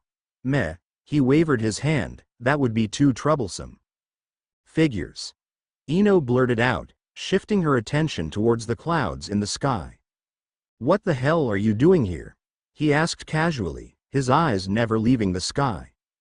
I was going to ask the same thing, Ino shouted, followed by a horde of giggles that caused her poor friend to cringe, a sudden reminder of how she behaved when they were younger. Shay, you haven't changed. Not yet, she could only grin. All right. Allowing a few moments to pass, Shikamaru allowed his response to linger in the air before asking, what do you want? Whatever do you mean, Shika? A fake accent indeed. Ooh, no. What am I thinking? You always come here, right? He sighed, finding this chatter to be redundant. He was never joyful when it came to interrupting his sky-gazing. Okay. Mr. Sarcasm, Ino rolled her eyes, turning to face him. I need a favor, friend. Oh, I thought you wanted to visit an old friend, that too. What is it? He asked, impatiently. Hey, you know how you are a jonin and all, right? Which means you're qualified to be a teacher, right? And a good civilian of Konoha would never back down on an opportunity. Spit it out already. I need to learn how to swim. Ino heaved a sigh, awaiting the taunting comments, and quick. Swim? I don't know how to. Okay. Defensively, she gritted her teeth. You don't know how to swim? He repeated, somewhat dumbstruck at the news. Groaning, Ino quickly sat up. If you're not going to help me, just say so. No, that's not what I meant. Shikamaru scratched his head, his intellect at its highest attempt to recall a moment their past missions required swimming, but was shocked to find none. I've never realized it before. He shifted his gaze onto Ino. You shouldn't be so defensive. Is that a yes, Faye? He shrugged, pulling himself into a sitting position. It wasn't like he had better things to do anyway. He waited, standing in front of her door. Not that he was timing her, but he found that watching the second hand tick was much more fascinating than what the color of the ground had to offer. His heart pounded. He prayed that the night would go as he planned, and she could finally see him for what he is. "Hey Naruto. Sorry for making you wait." Sakura pulled the door open, letting herself out. Jabbing the key into the socket, she twisted it absent-mindedly before turning to smile at the blonde teen. He blinked, finding himself speechless by the way she was able to make herself so attractive in so little time. He tugged the collar of his pallid shirt, feeling the hem of the top unbutton. Swallowing at the portion of saliva in his mouth, he literally could hear his gulp echoing into his eardrums. He never thought he'd be this nervous. She chuckled half-heartedly, finding his blank stare amusing. Taking a hold of his arm, she pulled herself closer. Perhaps, the autumn weather was an advantage. "So, where are we going?" His face flushed as he peered down at her. A small heart-shaped pin was clipped to keep her bangs away from her face. She wore a silk top that hugged her curves gently, matching the tone of her short hair. "I. Chuckling nervously, his trail of thought appeared to have turned into putty. "Well, to eat, of course," he managed to mumble, heading off to walk away from Sakura's home, with the very girl attached to his arm. He just hoped she couldn't feel his arm trembling. How the hell is this teaching? Ino bit her lip, keeping herself from rolling her eyes. The afternoon was now over, in her dearest opinion, and night was nearing. We've done nothing but look at the damn sky all day. Irritated, she thought that he had already gotten the hint the last 20 times she's bothered him. Concentration, he huffed out, finding every other of Ino's remarks just plain unnecessary. "That's beautiful, Shika, but I've been concentrating for a few hours now." The blonde angrily snatched a few blades of grass, chucking it in the raven-haired teen's face. At this rate, she believed she was not going to head for the water at all. A small part of her was actually relieved with this notion. "Oh yeah? Fine then. Let's go." Rather uncannily, Shikamaru pushed himself up onto the ground. Grasping Ino's wrist in the process, she cried out in shock, as she was dragged towards the stream that awaited her fate. Unfortunately, she overlooked that torrent of water before she went off on her ranting. "Wait, I don't know. We can't go. Not now." Her cerulean orbs enlarged, finding the sight of water rather threatening. She attempted to pry his fingers off of her wrist, but they would not budge. The heels of her sandals dug into the grass, dew and dirt scrapping onto her shoes. Shikamaru continued to lead her, carelessly stepping into the water fully clothed. Ino cringed at the cool sensation of water that soaked into her shoes. "Relax, you can't even drown yet." Shikamaru spoke soothingly, as he proceeded to take more steps. Okay, but stop for a second, please." Ino gripped his green vest, pulling him closer. "Geez, stop. I thought you wanted to learn how to swim." Growling lowly, he turned to see her frightened expression. He did not expect her to be so scared, and instead of taunting her, decided against it. "All right, you're going to have to trust me." He walked backwards, taking a hold of both her hands as the water mounted to their hips. Ino focused on the stream, recoiling with each step. When the running water reached her chest, she felt her heart leap, ears burning with fear. Slowly, she lifted her chin to meet Shikamaru's warm glance. "This is going to sound rather foolish, but you're going to have to move your feet back and forth," he advised, pulling her farther from the riverside. "Don't worry, I'm right here." "Don't talk to me like I'm 5, Shika." She squinted her eyes in his direction. "Don't act like you're 5, Ino." He found the way she gasped at any small splash of water amusing. "Hey Sakura-chan." Naruto lifted his gaze away from the menu, smiling at the adorable expression that played upon Sakura's features, the way she focused on the small lettering. Oh, unbeknownst to how spaced out she was, she smiled nervously. "I thought you were going to take me to a ramen shop." Anger pinched him, the sudden outburst of letting her know that he wasn't uber obsessed with ramen the way everyone else believed. He suppressed that emotion for a moment. He exhaled noisily, a grin covering his annoyance. "No, I just thought it'd be nice to take you to a place much more special." "Aha." Sakura slid her finger in midair. "This is a really fancy place. Do you think you can afford it?" "Sure I can." He crinkled his eyes. "You're an idiot," she giggled, placing her finger upon the small text. "I want that." Naruto leaned over the table, reading the print. "A salad? Are you kidding me? I went out of my way to look for this place and you're eating a salad?" "I'm not hungry. I already ate before we came." "I'm sorry, Naruto, you should have let me know beforehand." "You women are all the same." He threw his head back, letting out a sigh. Feeling slightly guilty, Sakura stretched her arm, running her hands through his fair-haired spikes. Suddenly, all the frustration and nerves that ran through him at the moment altered to the tickling sensation that splashed his abdomen. Perhaps he could deal with this the whole day. "I'm sorry, Naruto." She grinned sheepishly, finished yelling yet, arching an eyebrow, the Jonin could not help but smirk tauntingly at Ino. "How do you think I can swim that far, yet? What if I drown?" She banged her fist into the water, splitting the stream as a few drops splattered onto Shikamaru's hair. "You're not going to drown, again. How many times do I have to tell you? And, it's only a foot. Ino, if you don't even try, this whole thing would be pointless." "Fine, fine." She pulled her hands away from his grip, fingering her soaked bangs away from her face. The cuffs of her sleeves attached to her wrists, and her violet vest stick to her like glue. "You're right here, right? If I start to drown." "You're not going to drown, but what if I do?" "All right, I'm here." "Geez," he rolled his eyes, taking a small glance at the gloomy tint of the sky. At this time, he would have been peacefully sleeping on his bed, instead of shivering in this damp river here. If people were to walk in on him, they would think he was crazy. People already thought Ino was crazy. Okay. She sunk into the water, nothing but a few splashes was left of the girl. Shikamaru crossed his arms, awaiting for Ino to pop herself out like a whale, screaming for assistance. The thought of that caused him to smirk. Really, Ino was such a character in his eyes. A few bubbles fizzed, but still no Ino. He glared at his reflection, the way the night played tricks on him. He could not see anything but his soon concerned expression and the array of stars twinkling behind him. "Ino," his voice staggered, he watched for a few more simmers to appear. The more he waited, the more his mind trailed into the multiple possibilities of what could in fact have happened to her.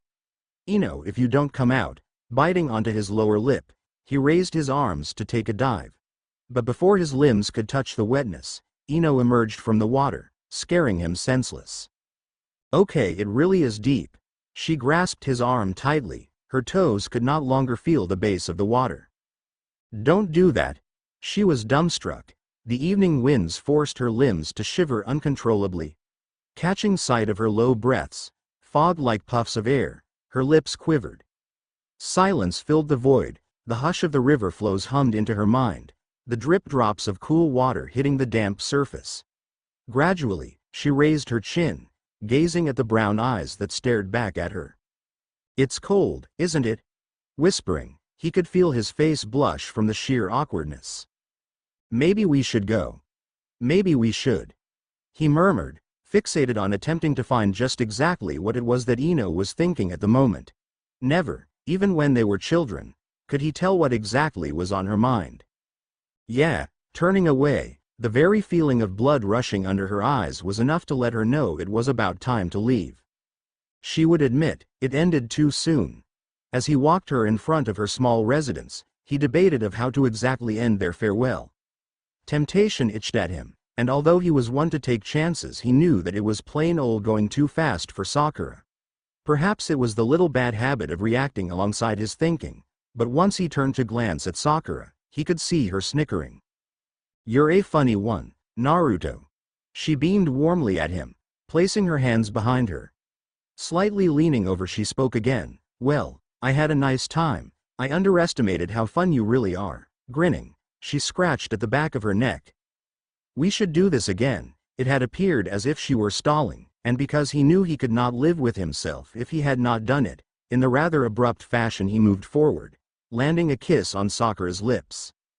It was a small kiss, not lasting more than a few seconds, but boy, it brought a wave of nerves to quiver inside of the teenager. He pulled away, chuckling softly as he picked at his blonde hair. He expected a punch, a hard hit. When he finally did have the guts to open his eyes, he saw Sakura smiling, and it satisfied him so. He understood that she didn't quite feel the same, but damn if he could just make her fall in love with him. Thank you. She gave him a small peck on his cheek, turning to walk into her house. As she closed the door, Naruto caught sight of the blush hidden under her bangs. And it was finally clear, maybe he did have a chance after all. Or so, that is what he hoped to believe. But by the way his mind was racing, he couldn't even walk a straight line in his haze. The date did not exactly go as planned, but then again he had such unimaginable high expectations of this get-together with Sakura-chan. Perchance, he should not have made so many idiotic one-liners. He couldn't call it, but they'd always work to make someone laugh when he needed it. Sakura didn't laugh as much as he had hoped, but then again she did tolerate him much more than usual, which he found quite odd. He did not want to declare that the little rendezvous had left him with a bad taste in his mouth, and a sort of sour feeling in his gut. It wasn't Sakura. It was him. He forced himself not to perform his little gags, his charm, the way he would work his magic with Ino. He tried his best not to spoil the date. That meant not acting like Naruto. The Naruto that he was used to, at least. Honestly, he did not like the way he acted, and he was disappointed. It was just so much to impress her. He wanted to impress her. And he succeeded, just not the way he wanted to. Either way, he would have lost. Which was a realization he did not want to face. Instead, he kept mentally silent the rest of the walk home. Only commenting on how hasty the change of weather has been, getting into the days of September. He overlooked the fact that the front door was open and let himself in, hurriedly taking off his jacket, which he now hated, throwing it to the side. He watched the material drape onto the couch. Taking a few steps forward, he heard the heels of his shoes click with the tiles on the ground. Now dismayed, he leaned against the side of the sofa, yanking the shoes off, also tossing them aside. He examined the rest of his attire, finding that indeed he was also revolted by what he was actually wearing. Yet, he was just too exhausted to begin stripping himself to the T. Heading into the hallway, he made an abrupt halt in front of Ino's door. Absent-mindedly, he opened the door, finding the room surprisingly illuminating with the lampshade's radiance. He passed Ino, raising a questioning eyebrow at how she lazily snored, clutching onto her pillow. From just her bedside there was another sort of chaise-longue type thing that settled with a few pillows and rags on it. Naruto chuckled to himself, shaking his head from side to side. Apparently she did feel bad for him, so awful she went out of her way to buy him a futon. He knew that complaining to her would get things accomplished. Disgusted with himself, he flopped onto the brown futon, bringing the cover to his face. Heaving a long sigh, he mumbled, "Ino, you can finish playing asleep now. I've already caught on." "I can't trick anyone," Ino shouted, sitting herself on her bed. She placed her two hands in front of her, crawling a few inches closer to him. "So whatcha did all day?" "1. He raised his finger at her. "You left the door open. What if something happened to you?" "Oh please, we're ninjas, idiot. As if some idiot is actually going to come in this house." He gently laughed at her comment, lifting another finger. 2. "Why the hell did you drink a whole bottle of NyQuil? You were asleep for days." "I was." "Wow." She dragged her hand across her face, completely astonished. "No one told me." "I just did. Don't act smart with me, Naruto. I just bought you a bed." "Why'd you do that? I was comfortable sleeping on that bed," he remarked, indifferently. "What are you trying to say? That futon is so comfy." "Oh yeah, then you sleep in it." He got off the settee, flopping onto the mattress he was now familiarized with. "What are you doing? That was expensive. Then return it." He hauled the covers, hiding his face. Tick, tick, tick. It did not take much to set her off. And he liked it the most when it was his doing, personally. "You always steal all the covers, damn it." She kicked at him, rolling her eyes at the fairly phony snores that came from under the pillows and covers. "Fine." Fed up, She turned herself away from him, dropping her body onto the mattress. Stillness came afterward, for a few minutes to be exact, until Naruto interjected. "Would it count, if you didn't act like yourself?" he murmured, soft enough to be heard in a close range but loud enough to flow through the covers. "What are you talking about?" Curious, Ino twisted herself, meeting with a pile of covers. "Never mind," came his reply. It fueled her anger. She jerked the blankets away, chucking them out of the bed. "No, now you have to tell me." Her eyes widened at the gloomy expression plastered on his face. She's never seen him sad before, and seeing him that way hit a nerve. She softened her gaze, speaking soothingly this time. "Nothing counts if you're not yourself." Naruto picked at the string that hanged from the pillow's verge, keeping his focus away from Ino. "You're right. Common, kid. Don't be like that, it's depressing me. Don't make me get a glass of water now," she threatened, expecting a smile to change his mood. "You wouldn't wet your own bed now," he chuckled, continuing to lay onto the mattress. "Why not? I wet the rest of this house. You know, you're right about that." He nuzzled into the pillow, eyes closing. "Thanks, Ino, you're a real sweetheart." And just like that, he fell asleep. Cautiously, Ino returned back to laying on her side, repeating his last comment in her mind. Like a record player, she noticed the way her spirit fluttered, brushing her fingers against her mouth to acknowledge the smile that formed. Whether he meant it sarcastically or genuinely, "You're a real sweetheart" brought those funny feeling flutters in her stomach. I apologize for making the whole Narusaku moment short. I can't stand Sakura. I tried my best to stick to her character without hinting the fact that I hate her. I hope I succeeded, and I thank all reviews, all supports, etc. I smile every time I look at my reviews. Happy birthday, Ino. Part 1 Chapter 8. What are you going to just lay there? Ino frowned, chucking a few kunai in Shikamaru's direction, surprised to find that he did not budge. Purposely, all blades missed him, only grounding a few inches from his arms. Shikamaru situated himself beside a tree, unnerved. Sighing, Ino took a few steps closer, cocking an eyebrow. "I could hit you if I wanted to, you know?"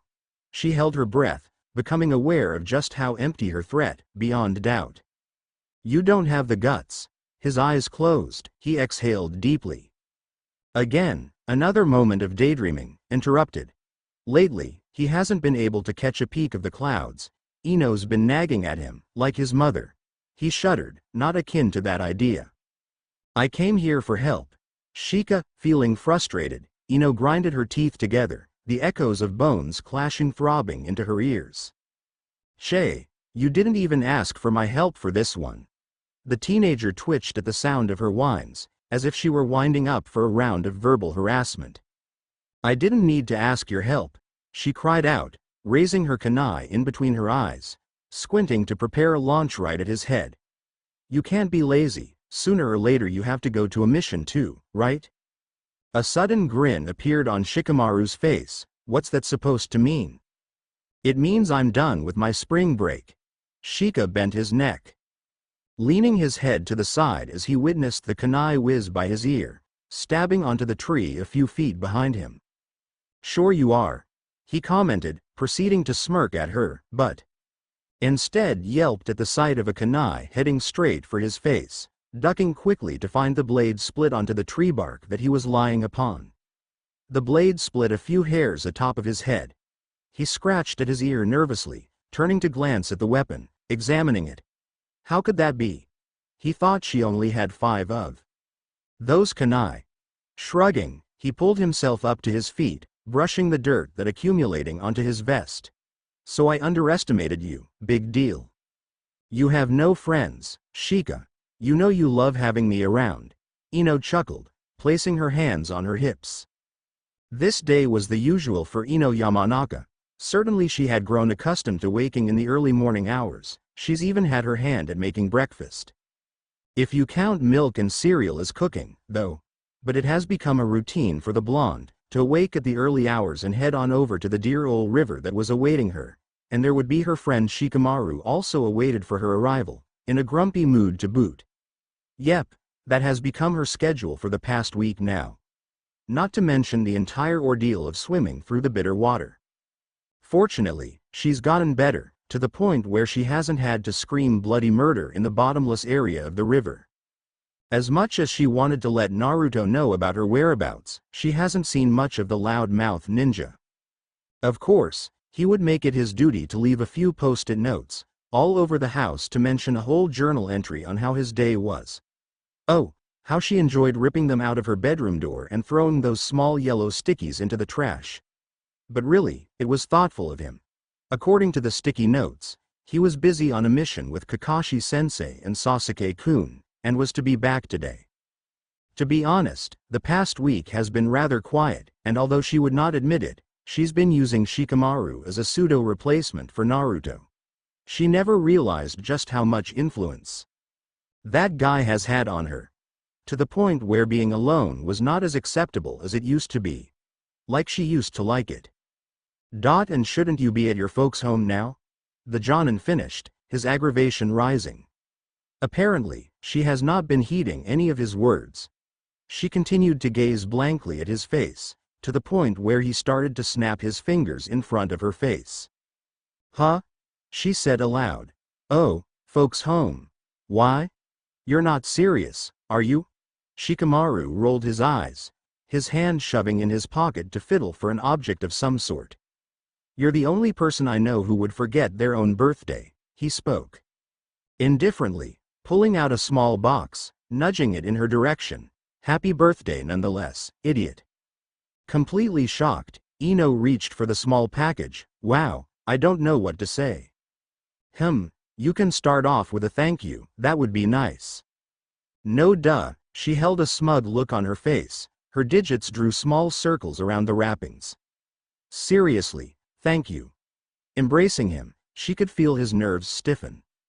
Shikamaru was never the touchy type of friend, in her dearest opinion, and it amused her so in moments like this.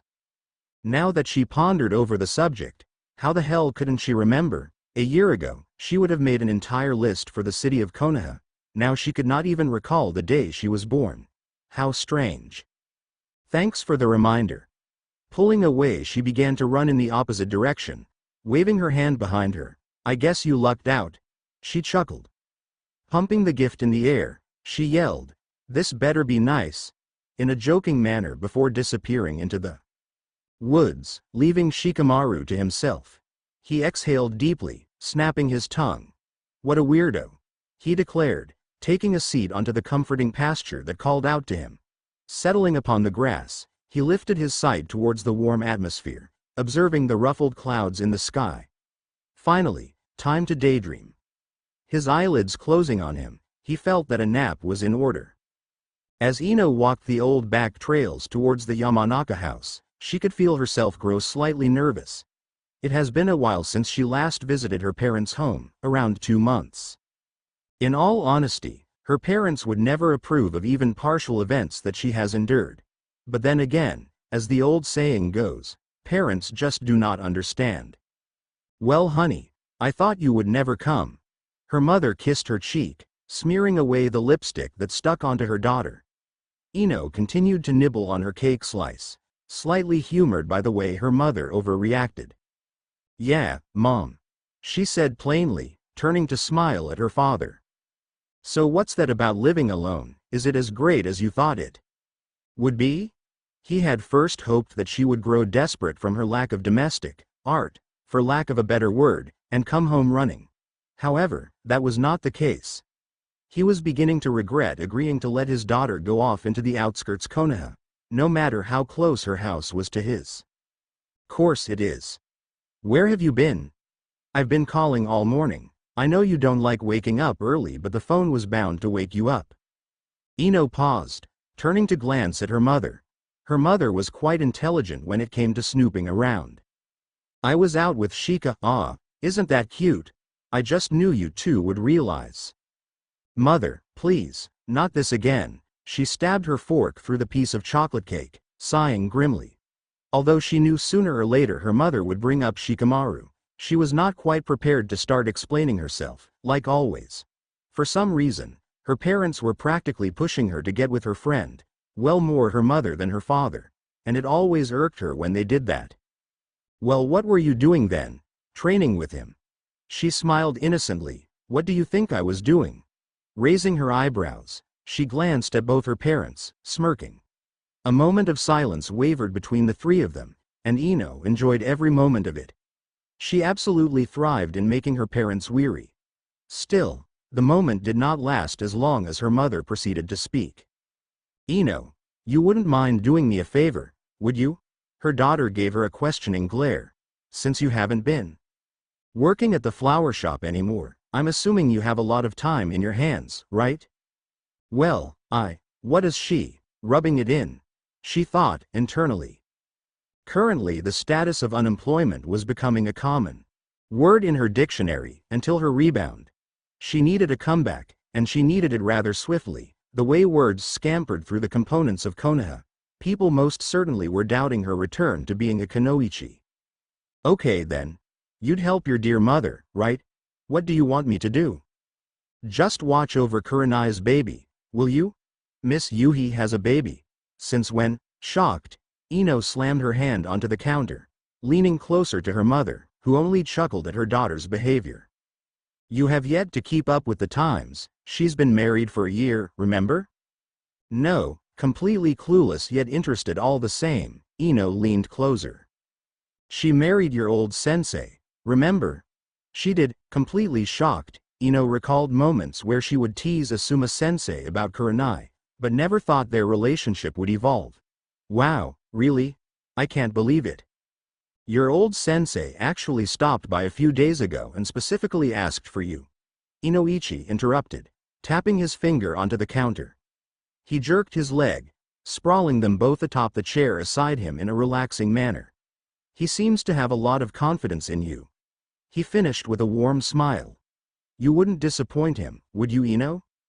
You know what that means, Ino mumbled to herself. What? He raised his tone, launching a stern glance in her direction. I mean, yeah, of course I would. He, she reassured, chuckling to herself nervously. By the way her father stared at her, she knew she had but no choice. Naruto Uzumaki dragged his feet into the house, sluggishly closing the door behind him. He plucked at his clothes, observing the dirty splotches of blood and grit from the entire week. Sighing, he was happy to know that a shower was in order. A nicely extended searing bath, if he was lucky. He passed through the kitchen, taking himself to a screeching halt. A few items caught his eye. There in the counter, practically basking in pure glory, was half a chocolate cake, protected by the glass container. Completely malnourished, Naruto made a mad dash for the cake, tearing the lid off before he eagerly grabbed a handful of chocolate mesh, mashing it into his mouth. He hummed, absolutely loving the taste of chocolate in his mouth, something besides stale bread which he was growing disgusted with. Even the strongest of Anbu members could not endure the anguish that was Kakashi-sensei's stale bread. That is if his eccentric sensei had even enough generosity in his soul to offer his pupils bread. The brown crumbs smeared around his lips, he buried his face into the cake, forgetting the mess of cake bits on the counter as he finished as much junk that was in his mouth in one gulp. Once the large portions were in fact gone, Naruto exhaled deeply, staring at the ceiling as he licked the edges of his mouth. Yum! He cried out, happily. It wasn't ramen, but at least it was not Kakashi-sensei's week-old bread. Finally composed with himself, he noticed a few small boxes of presents that were at the far end of the counter. Curious, his chocolate-covered fingers picked the smallest one, bringing it close for observation. He examined the pattern of the wrapping, wondering if Ino was kind enough to leave him a gift. When he did find a small tag attached to the gift, he pulled at it, leaving a few brown streaks. Happy birthday, Ino. He licked the roof of his mouth, getting at the final portions of cake. Happy birthday, Ino. Naruto scratched the inside of his ear. Her birthday isn't until... He twitched, suddenly remembering that a whole week had passed since he had last seen her. Oh shit, he said to himself, running to the living room, searching for the calendar that was placed at the living room table. "Oh shit!" he cried out, instinctively grabbing onto his hair, pulling it. "I didn't get her anything. Oh shit. She's been talking about this for weeks. Oh shit. I promised to get her something. Oh shit," he continued ranting, dragging his hand down his face. That was when he noticed his cake-covered hands. "Oh shit," he repeated, realizing that he had just coated himself with chocolate. "I need a damn bath," he stated, finally, stomping his way into the bathroom, locking the door shut. Now of course it would have been heroic to believe that the clothes he had taken off were in fact from an enemy. But that was not the case.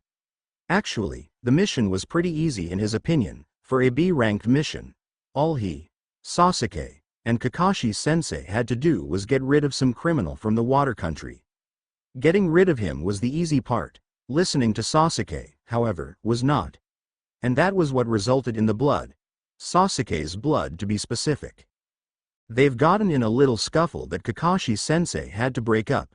But that was how it always was when the three of them ever went on missions.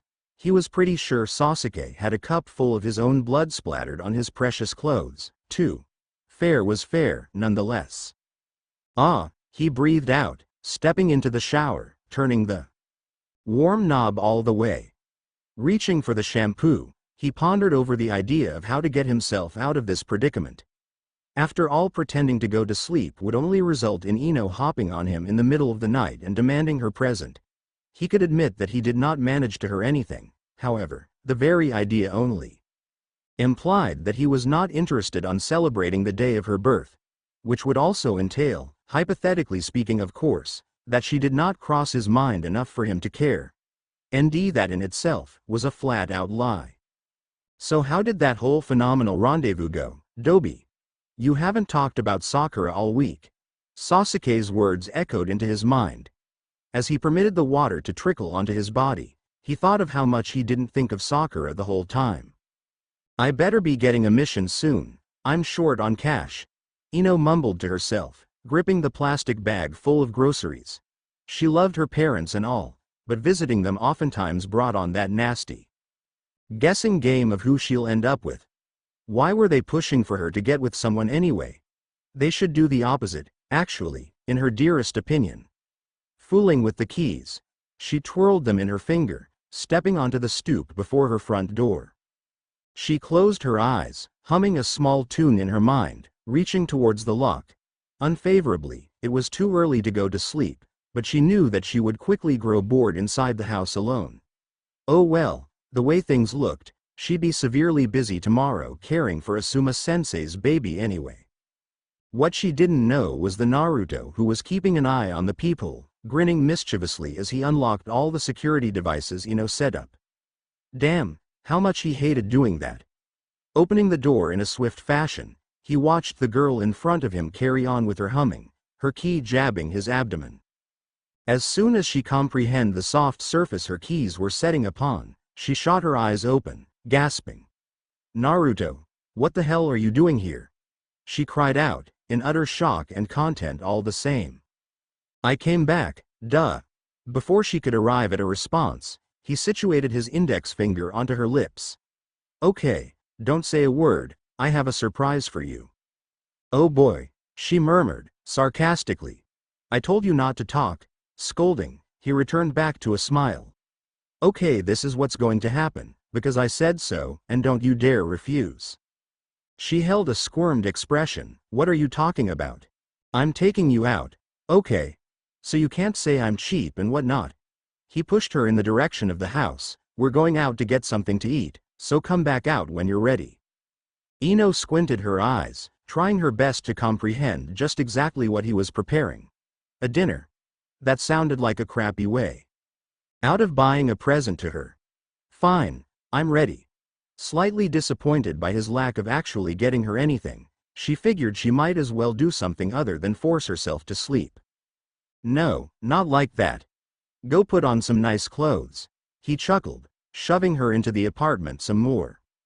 "Nice clothes? What I'm not wearing isn't good enough." Offended, Ino tugged her shirt.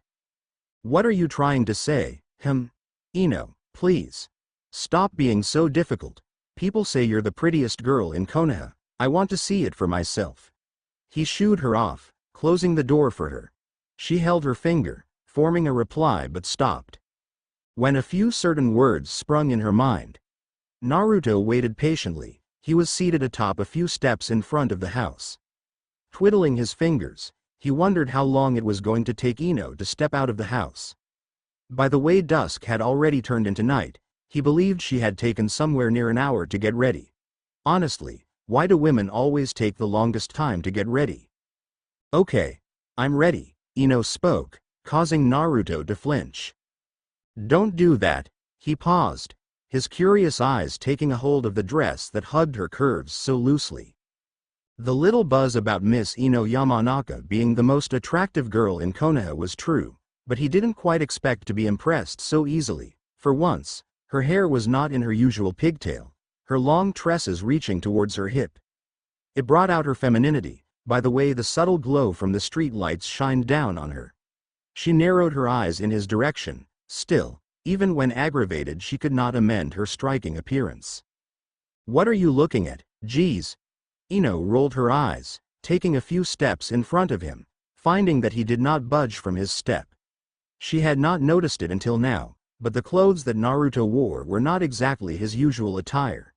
He had actually wore some sort of slick vest with a simple white shirt underneath. The cuffs of his sleeves were of course unbuttoned.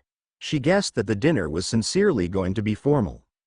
This might sound slightly odd, but I'm going to blindfold you, all right? He spoke from behind her, settling the cloth over her eyes, tying a knot in the back. She protested at first, but quickly went silent as she could no longer see what was in front of her. What's the point of doing that? It's a surprise, oye, just go along with it, will you?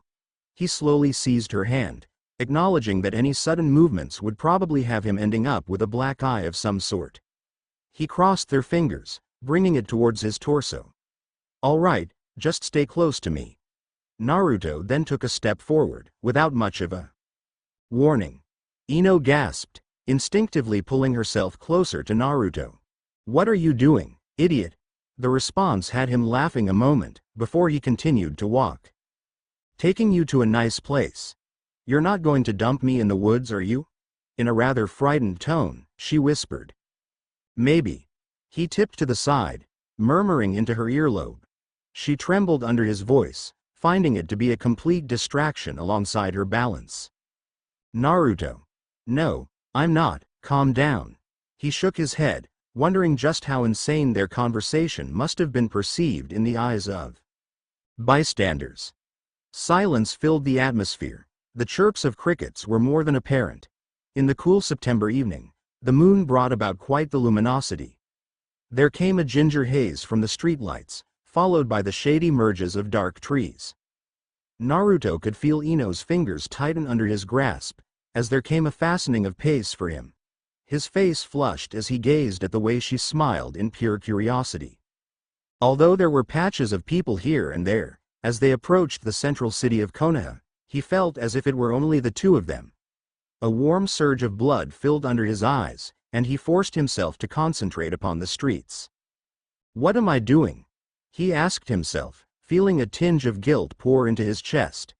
Naruto could not explain the significance of her smile, and how just being with Ino in general has become a need more than a wish. Hey, Ruto. She whispered, her voice whisking with the small gusts of winds. Yeah? Slightly dumbfounded, he decided it was best to keep these thoughts to himself. I know this is going to sound stupid, but did I do anything crazy that day I was sick? She bit her lip, hoping it was nothing out of the ordinary. Taken aback by the abrupt question, Naruto lifted his head towards the sky, in an effort to evoke the memory. Sure you did. You challenged me to a duel. No I didn't. Course you did. You're a crazy drunk, I must admit. No I didn't. Her neck rotated, her unoccupied hand reaching for a soft punch. Come on, really, did I start acting goofy? I'm serious, Ino. You got your konaha out and solemnly challenged me to a fight. Naruto witnessed the blush form on her cheeks. In a sudden outburst, she cried out, I blame this on you, you and your nasty sake. The slowly approaching echoes of music filled her ears, reverberating into her mind. The laughter of the public, the sounds of shoes clacking onto the concrete surface, the chit-chats of the folks around her. She could touch the romance that filled the environment. She could feel a pang of excitement hit her. "Hey, my sake isn't nasty," Naruto pouted, wondering how both Tsunade and Jiraiya would respond to that. "Yeah right. Who won anyway? In that fight, She leaned closer to him, a rather smug expression that was fixated on her like so. He shivered, the memory of Ino's unanticipated kiss becoming rather clear in his mind. That didn't really count as a fight, it was more of a one-sided battle if anything. Stuttering through his answer, he hoped she couldn't see through that blindfold of hers, and see just how uneasy she was making him. "So I won, didn't I?" He sighed, his tongue glazing over his bottom lip, feeling his heart literally run through his ears. Turning towards the place of destination, he impulsively extended his arm to the flicker of vivid lights that flickered ahead of them. "There it is, we're here." In a wicked way, he was actually relieved. TBC. A.N. Dedicated to Kagehusha, happy birthday. Happy birthday Ino. Part 2 Chapter 9. There it is, we're here. Ino cringed. The sudden outburst left her startled. Yet, before any loose retorts could be shouted, her hung arm was jerked forwards. She cried out by yet another surprise, finding warm hands press against her bare back, pushing her forwards. Feeling secured by Naruto's guidance, she allowed herself to be led, where the heels of her shoes stepping upon a much harder surface, the echoes of her shoes muddled with the melody in the air. "Don't panic," was the last reassurance she received from him, blindfolded. Once he gently tugged the knot from her blonde locks, she felt the firm grip of the cloth unraveling in front of her. Auburn luminosity filled the room, entirely filled with people. Her mouth hung open, she observed the bunches of people whom were seated in multiple chairs. Too shocked to thank me.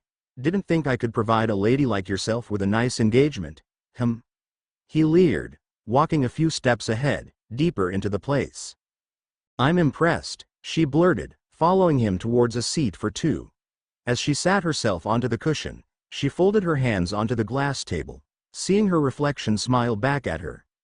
By the way he gestured at the people sitting on the next table, he seemed to have been quite familiar with this restaurant type, joint, as Ino liked to believe it was.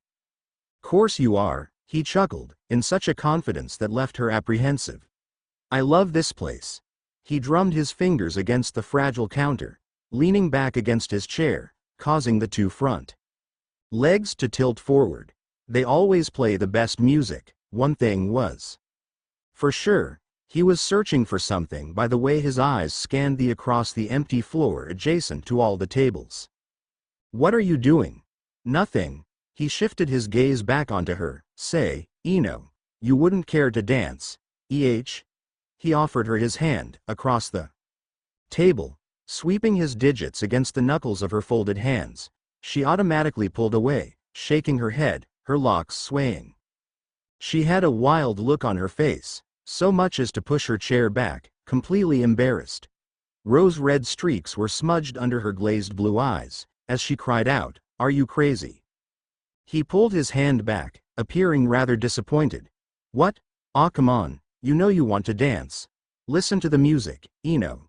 It's calling out to you." He wrinkled his nose, bewildered by her sudden timid behavior, but not all that surprised. When it came to the actual public, Ino was not quite the type of person to throw herself out to people, no matter how noisy she was known to be. Snapping his fingers, he pulled himself from the chair, instantly heading towards her side. "Naruto, I don't think we can dance here." She twisted her neck, side to side, frightened at the many groups of people whom had their eyes fixated on the two of them. Ino submerged herself, latching onto the metal chair handles for support as she sunk deeper in her chair. Her dress was caught in between the tangles and mess, rising up towards her knees. A squirm expression played upon her lips, and Naruto could only stand and watch the show that was Ino Yamnaka. "Are you done?" Imagining a watch upon his wrist, he took a glance back and forth for a moment or two, his foot tapping. No one else is dancing, she cried out in her loud whisper, one arm flaring to shoo him away. What she thought would be a splendid night was turning into some sort of nightmare for her. We'll look like idiots. His hand then jammed into his pocket, the other extended in her direction. She paused, blue eyes lowering her gaze at his open palm. Trust me, all right? He spoke in a low husk, the baritone intonation drove a few quivers. The jazz melody soon faded from the dance floor, following the taps of a tambourine, the notes of a piano clear in her thought. A few beats of a drum blended with the tune. Ino perked her head, a small smile forming. This had got to be about the craziest thing she's ever done. That one statement alone eased her. Her hand reached, clasping onto the offer. It was unimaginable, the way her heart raced at the thought of dancing in public, especially with Naruto. She could feel her knees grow weak as he lifted her from the chair, greeting her with his trademark grin. He bobbed his head with the tune, snapping his fingers in his ridiculous routine. Their hands linked. She shook her head at the imminent discomposure. He pulled her towards the middle of the empty floor, where she felt wandering eyes burn on her. Completely unaware, or otherwise ignorant of the audience, Naruto took a hold of both of her hands, singing along with the words of the song. Why do you build me up, buttercup baby, just to let me down? He moved from side to side, bringing her palm towards his chest, utterly entranced by the sound of music, and mess me around. And then worst of all, you never call, baby, when you say you will, but I love you still. Eyes shut tight, she threw her head to the side. A few laughs came from her amusement. As uncomfortable as she first felt, it all disappeared by the way he exaggerated the words of the song, breaking her tension. And as she witnessed the people with a look of enjoyment in their warm gaze, she felt a silent acceptance. I need you more than anyone, darlin', you know that I have from the start. He turned her with a twist of his wrist, swiftly drawing her a few inches closer, his hand on the small of her back. He raised their folded hands, they swayed with the beat of the song, Ino attempting not to step on his fast-moving feet. His mouthed the last verse of the chorus, concentrating on the way she beamed at him. So build me up, buttercup, don't break my heart. Naruto paused from his singing, if you will, and took 2 long strides to the left, 2 to the right, zigzagging through the floor. Ino could not help but chuckle at the idiocy they both represented, becoming an attraction. He spun her, leaning as he stated, still embarrassed? Ino rolled her eyes, though an open-mouthed grin appeared as she grunted. No, she said plainly, sincerely, feeling as if it were only the two of them. He literally whisked her away. She felt the meshed emotions of flutters, jitters, nerves. Ino witnessed the confidence in his lead, and found that quite attractive. He always flourished in opportunities such as this, where the world sought nothing but to judge, and one way or another he proved to progress unscathed. It amazed her how much he did not care for opinion. Misplaced in reality, lost in his stare, Ino could no longer see a smile on his lips, but a fervent concentration on her. In fact, her feet have since refrained from shuffling to keep with his. He gave up on keeping in tune, soon stopping altogether. His hand relaxed on her back, the texture of her dress delicate against his palm. They were caught gaping at one another, equally anxious to move, speculating the line of friendship and whether they had thus far crossed it. Ino felt her heart swell in her chest, the melody of the song once again blending into another. The era of the 60s continuing on without them. He leaned a few inches closer, attempting the unexpected, but the intimacy was quickly spoiled by the wave of applause that erupted from behind them. Ino lowered her gaze, staring at the wooden floor awkwardly, keeping away from Naruto. What was it? The feeling that swirled in her abdomen, scaling to her bosom, biting onto her lip. She acknowledged the flush on her face. A mesh of thoughts passed her. Do I like him as a friend? If I tell him, will it end? Will he look at me the same? Does he say it as a game? Well, I'm famished, Naruto cried out loudly, in his phony way, turning into the direction of their table, hoping to keep his dim-witted impulses undetected. He witnessed Ino return to her seat and stressed his sigh. He knew it was an awful idea to take her to a place like this, and if he did not control himself soon, she'd accuse him of something. Something he's unwilling to admit. Because he believed it was not true. Primarily, he had hoped to have absolute adoration for Sakura Haruno. The truth was, what was he willing to give for this take? As the menus were handed to them both, followed by a flattering remark on their dance moves, Ino kept her eyes fastened onto small print in front of her. At this rate, her hunger was deteriorating. She was more on the road to nausea. And as much as her eyes squinted in her rendition of being an Oscar-nominated actress, her actions had appeared inept. Please don't tell me you're getting a salad. She unwillingly dropped the menu onto the table, narrowing her eyes, completely offended by that comment of his, wisecracker. What the hell is that supposed to mean? It means order something worth paying for. He lifted an eyebrow, maintaining his attention towards the list of foods. In a smug motion, he licked his index finger, flicking through a page, his eyes shifting onto her. And you say this because I'm a girl, right? So you automatically assume I'm only willing to eat a salad because I care so much about my figure. Although, vanity aside, she did mind what she consumed, once in a while, but by the way he was diverting this supposed conversation, he made her seem like those typical konaha woman.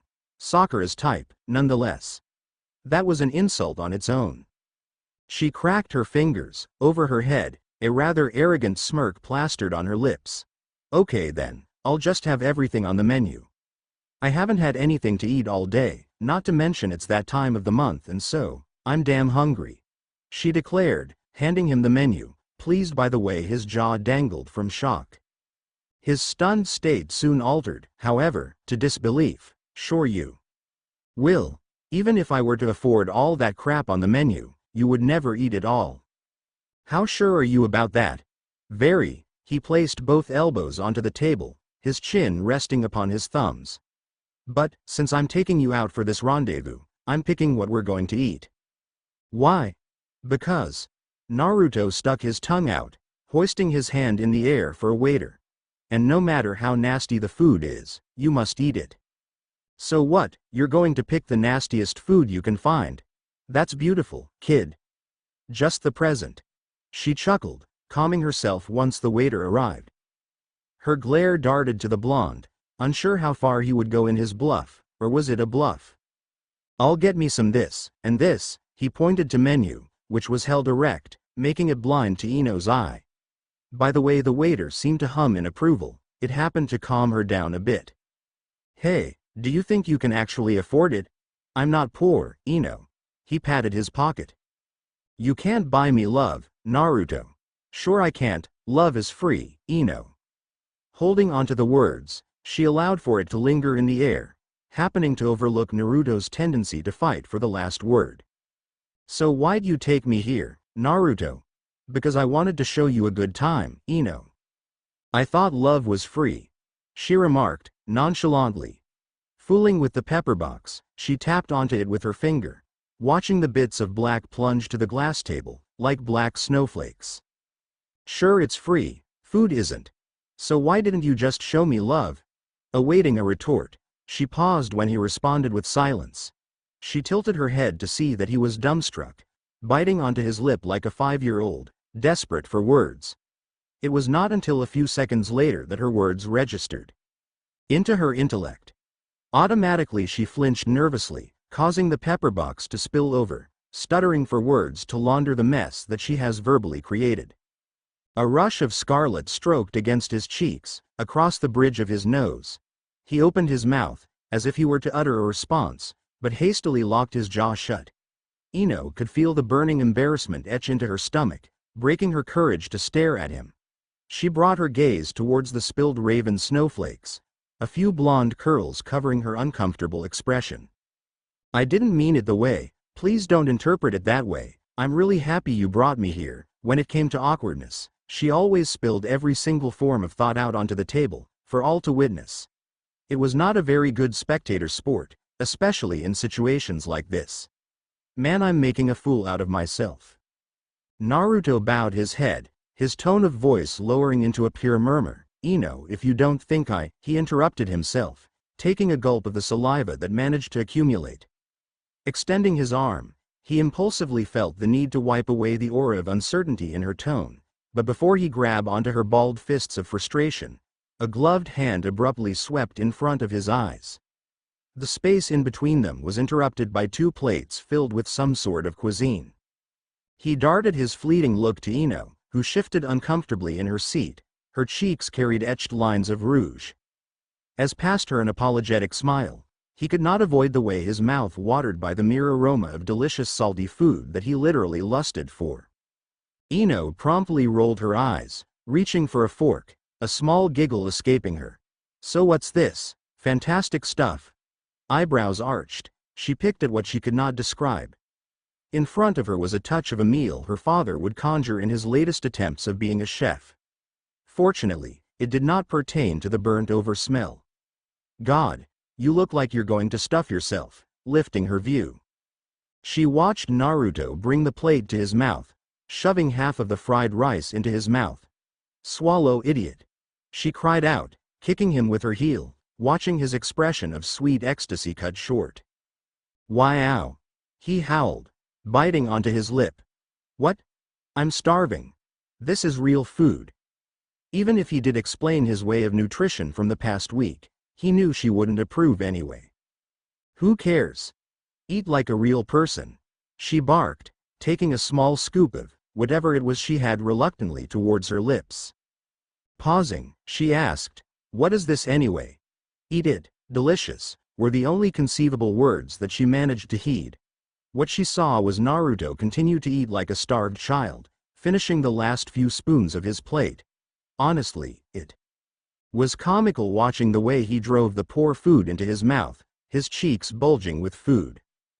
"Decent," she commented, finding the food rather tasty in truth. Sweet and sour all in one, something she was needing for a while. When she dug her spoon for another portion, she caught a glimpse of desire from across the table. "You're not full yet? Are you kidding? You're an idiot, a starving one, my friend." "Oh, what a pity," she frowned, nipping into the spoon, because this stuff, chewing softly, she lingered toward the frown that plastered his face. "Delicious, man. Can I have some, then?" "Huh? Heck no, I love this," Ino chuckled, another portion of rice hitting her tongue. Again and again. Driving him crazy. Hunger splashed his visage, even a few of drool slicked his bottom lip. He ogled her seconds more, her spoon never leaving his sight. Feeling amused and abusive all the same, she suddenly gave in on the puppy dog's stare from across the counter. "Fine." Without warning, his hands held onto the ends of the plate. "Really?" He jerked, but the food remained unadjusted. "Hey, I thought you were gonna give me some." The anticipation heavy in his tone, he pouted. "Sure I will, I'll feed it to you, of course." "Oh." Naruto grinned, daringly, unhesitant to take a seat beside her. "I see, you think I'm going to be embarrassed like you were." Not really, aggravated, she regretted ever offering him anything. "So I can't be Mr. Social Butterfly, geez. Whatever happened to that?" Looking past the loud, blatant emotion that spilled from her, he could not disregard what she also was unintentionally revealing either. "That social butterfly persona of yours? When we were younger, you were Miss Popular." "I don't quite care about that anymore," she shouted, enraged, eyes squinted. She roughly slapped her hands onto the edge of his chair in front of her. Rather than thrust as much energy into shoving him away, she felt the nausea return for a second round. He placed his hands atop of hers, grazing it with his fingertips. "I care about you, Ino."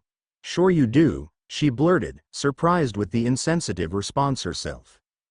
He laughed quietly, tilting himself closer to her, hands never leaving her sight. "What do I have to kiss you to prove it to you?" "Kiss." Suddenly that sounded familiar, the husk of his voice. The linger in his eyes, it all felt familiar. She felt this way before. And it hit her. Seeped into her like acid. The taste of sake, he tasted like sake. She could feel the tingles in her tongue when she kissed him. Kissed him. When she was drunk, nonetheless.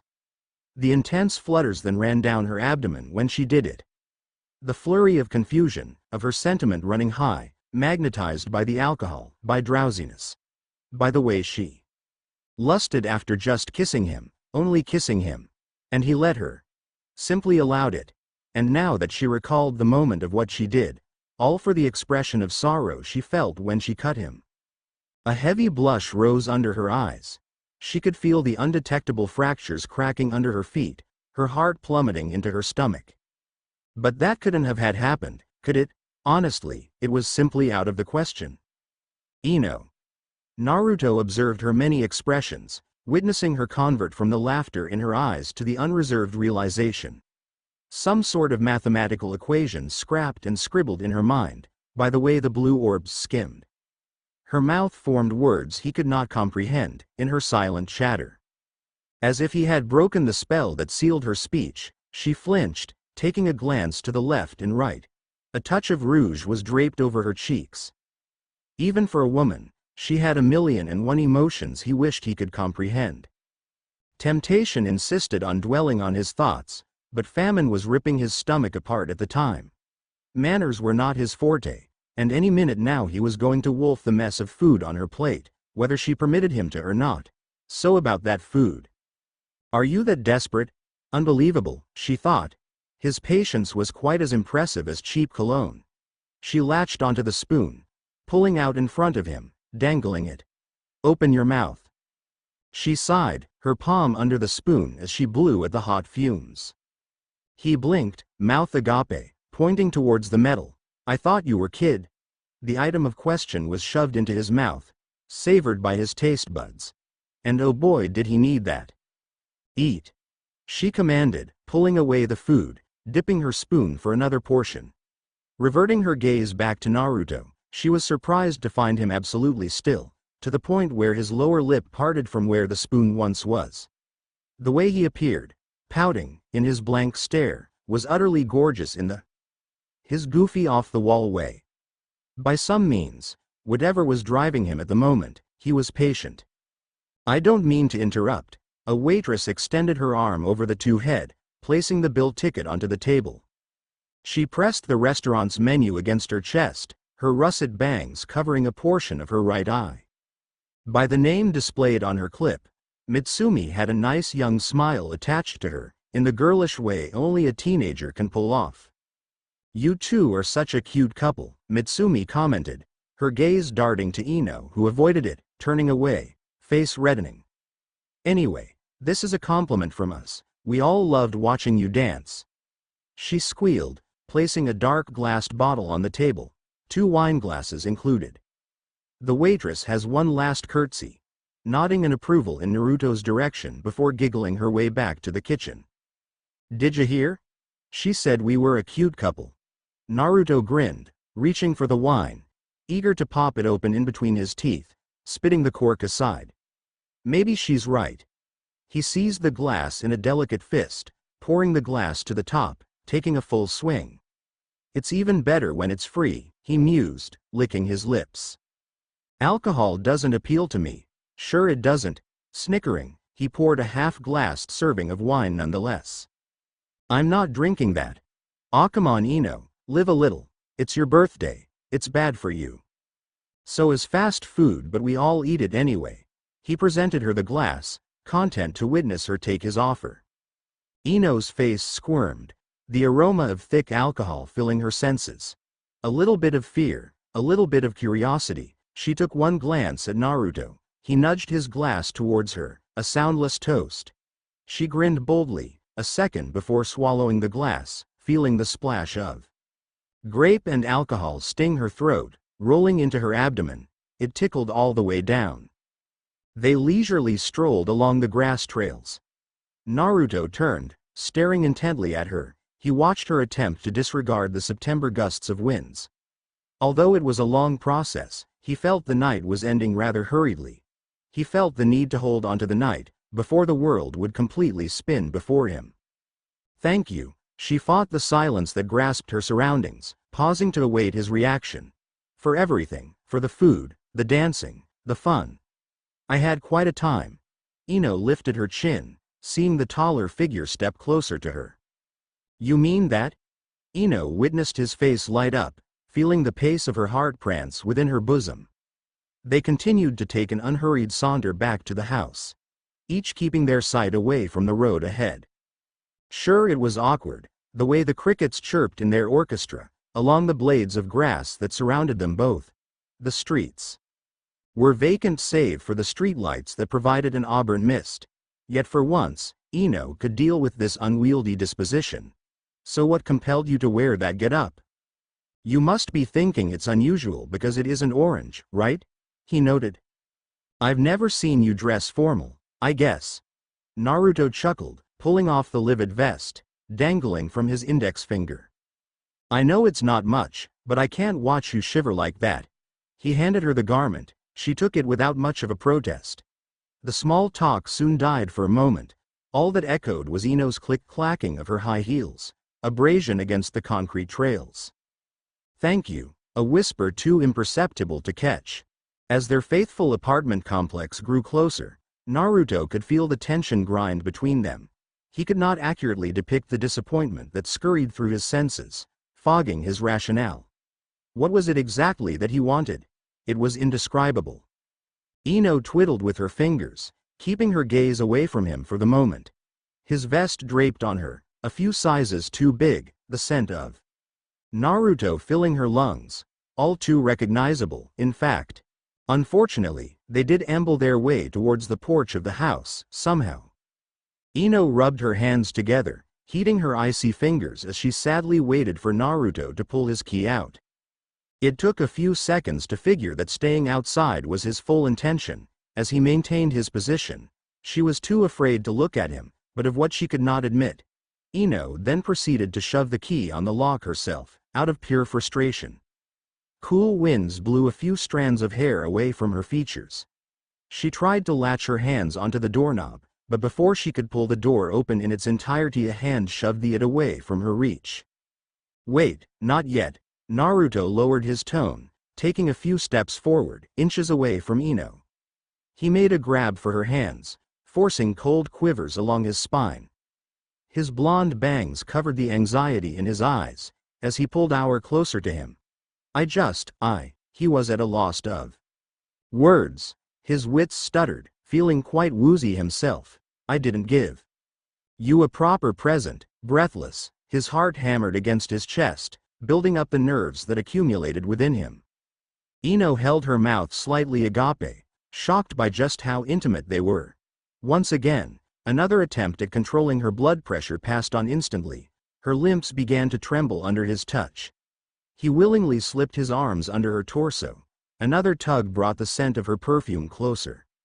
Noses practically skimming, he leaned his forehead beside hers, the resonance of his breathing pace reverberating into her ear. Lightheaded, of course, she mumbled, what? Her arms pushed into his, hands gripping onto his shoulders for support. Beautiful blue eyes searched for the meaning behind the figure in front of her. She could feel her chest swell with sentiment. A little bit of fear, a little bit of joy. Can I ask you something? He whispered hoarsely. She shuddered from his voice. The melody of crickets and owls were no longer present at this point. Impatience managed to overwhelm him, as he could not wait for her answer. Can I kiss you? His mouth full of air whisked atop of her lips, his quick breaths warming her features.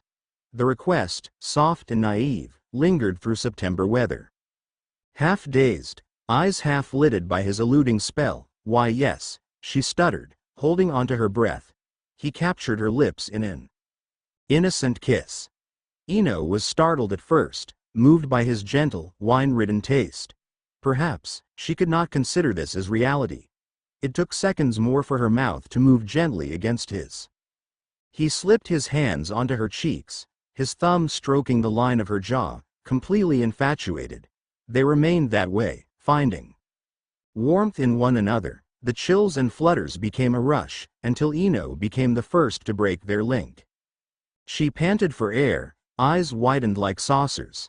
She could not comprehend what had just occurred, no matter how the burning of alcohol etched her mouth. Cerulean glossed orbs blinked, turning away from Naruto, as she clutched the front of his vest, scrunching silk material. Incredible was not enough to describe what had just happened. What are you so afraid of? he murmured, gently, tugging her hand. Not afraid, she replied. Before she could think of a way to avoid his remark, she found herself pulled into a tight embrace, almost to the point where her feet lifted from the ground. I'd never let anything happen to you. The solid declaration was whispered into her ear. He felt assured limbs surround him. Squeezing his neck, he smiled warmly, lowering his gaze to meet her blue eyes. Don't you know, you're the most beautiful woman I know. Eyes closed, accepting the waver of affection whirling in him at the moment. Even when you get on my last nerve, Naruto admitted, concentrating on the smile that lit her features. And for once, he did not feel cheated. It was not one-sided. He could touch the love in her eyes, and its entirety. Shut up. She nuzzled her face into his chest. You mean when you get on my last nerve? He was able to hear her mumbles. Don't change, Ruto. Sure. He kissed the top of her head, simply content with being able to be himself with the girl in his arms. Happy birthday, Ino. Because that was it, that was love. A.N. Sorry that took me quite a while to write. I really wanted to capture genuine affection. I hope I succeeded. This was hard to write, but thank you all for the support. My goodness, I love writing this story more than anything. I'll avoid it for now. Chapter 10. Why the hell are you so enthusiastic today? Shikamaru grunted, ducking to keep from getting pierced by her kunai. Watching her parade about with a smile on her face, although was some sort of habit, was never such when it came to her training. Today, even when they practiced with swimming, she had a jolly aura about her that was beginning to irk him. Being so cheerful in the morning, for hours on end, and never clearly explaining why, was rather bothersome. What's so wrong about that? Nothing. He sighed, with a roll of his eyes. He glimpsed at his watch, startled to see just how quickly time has progressed for the two of them. They've been at it for about 3 hours. Say, Shika, what time is it? She asked curiously. 2 minutes to 8, but this damn watch is always behind a few minutes, so I never know. He admitted, tapping his fairly unreliable source of device. Shikamaru turned to meet Ino, who appeared to be rather worried. She then had her back turned to him, reaching for her jacket sprawled on the grassland. Why? Shit, I forgot. I can't believe I completely forgot. Forgot what?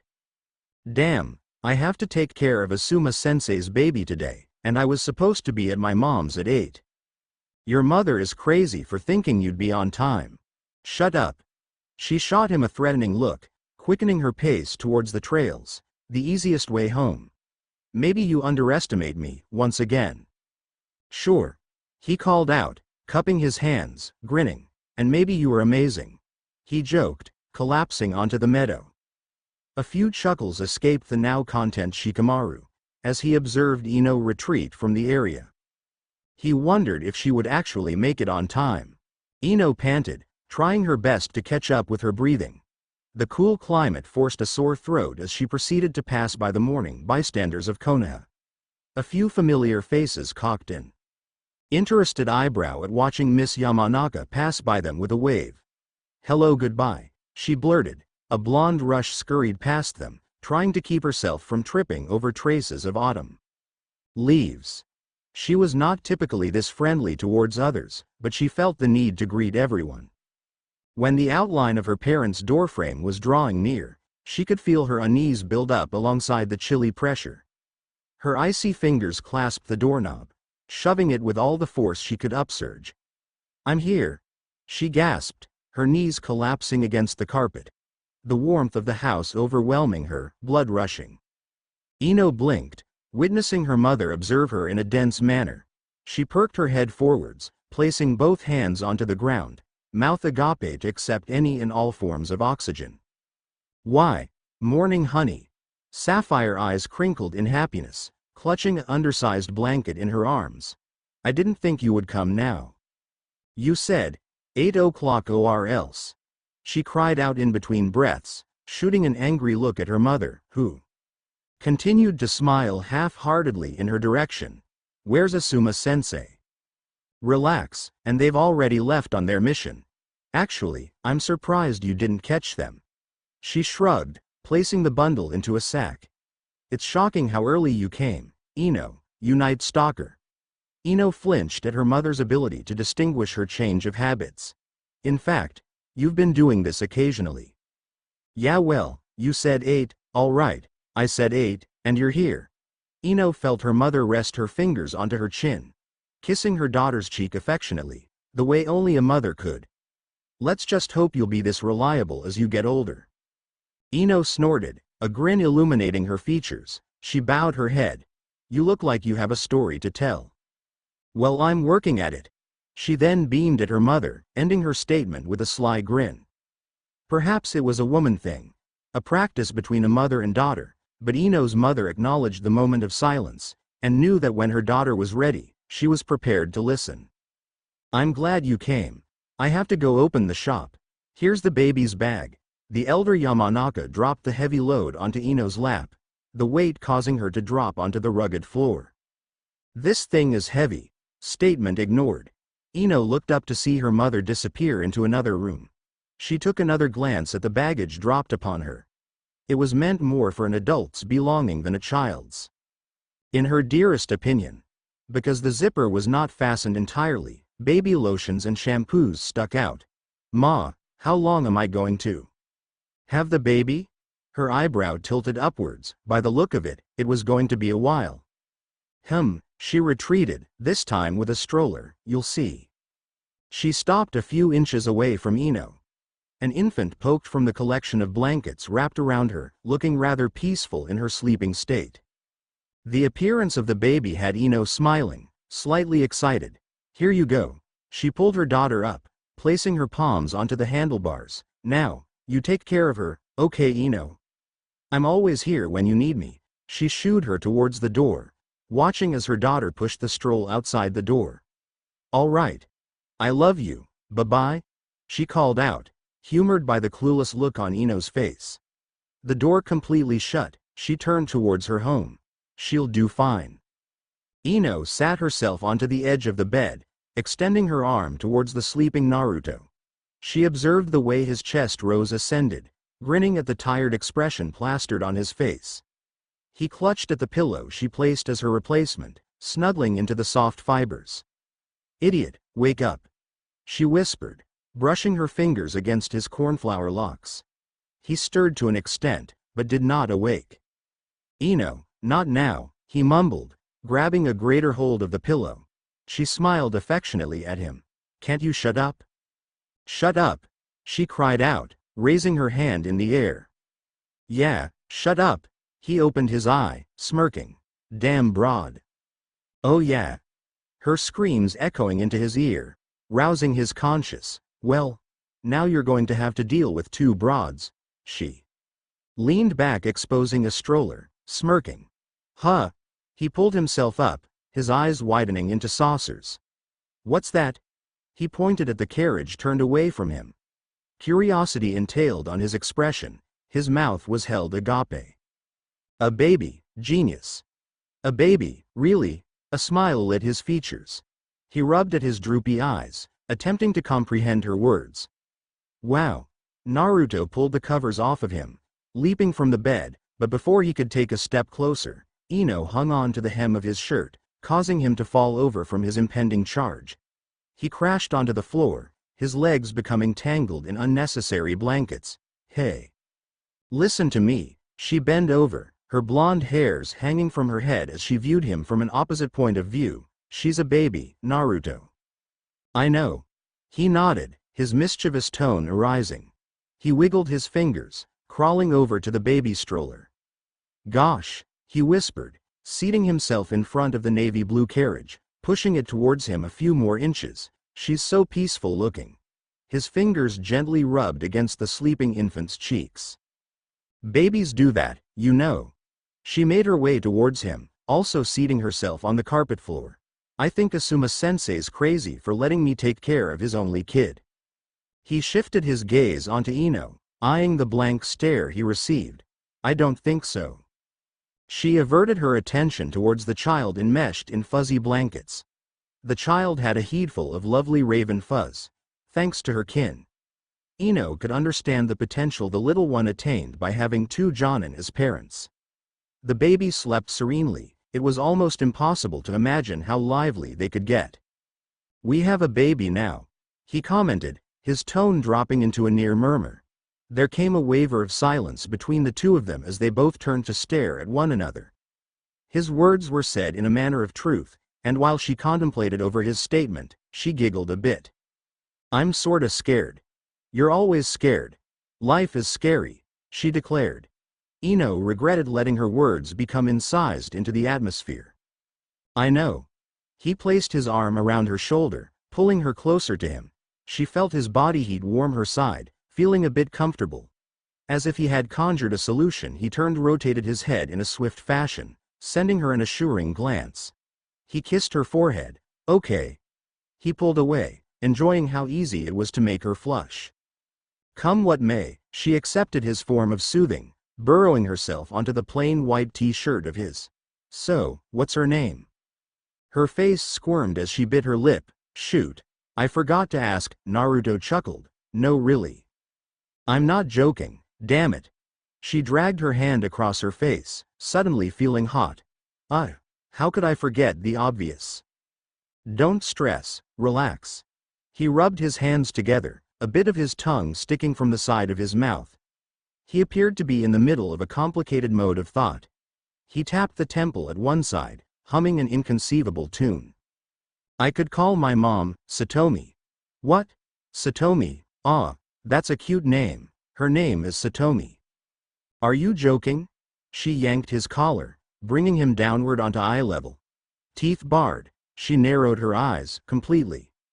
Enraged by his dim-witted suggestion. "Do you seriously want to make up a name for her?" "I think it's a nice name." He spoke carelessly. Over the course of the past few months he had become acquainted with her imitation of a mad woman, and by no means took her seriously. What if she got used to that name? Kurenai and Asuma would get so pissed. Oh please, they'd never find out. He shrugged, turning towards the infant in questioning. "Unless they already call her Satomi." He rolled his eyes in a mocking manner. "Besides, what are you going to call her? Baby? Wouldn't that be just as bad? In any case, Satomi is far better than baby." "You're an idiot, Naruto." He figured that was her manner of accepting his suggestion. "Yeah, Satomi Uzumaki has a nice ring to it, Naruto." "What?" He pouted, dragging his word. His shoulders slumped as he skimmed his fingers through his locks. "It's only a joke." "It's not a joke." She stood up, brushing off the dust on her pants. That sounded so authentic. "I just hope you don't get too attached. Remember Naruto, she's Kurenai's and Asuma's child." Sure. He held a smug expression, eyes rolling. Ino relaxed against the trickles of water that trailed down her form. Watching the molecule filter down towards the trail. As she turned the knob towards the right, she heaved a sigh, pleased to finally have a moment of relaxation. Her leg reached out of the shower glass, but before she stepped 1 foot onto the cold tiles, a baby's cry caused her to jolt from where she was, nearly tipping over. She too cried out in surprise, quickly grabbing hold of the towel, her initial thought. While wild and extreme on its own, consisted of some of course dim-witted move from the future Hokage.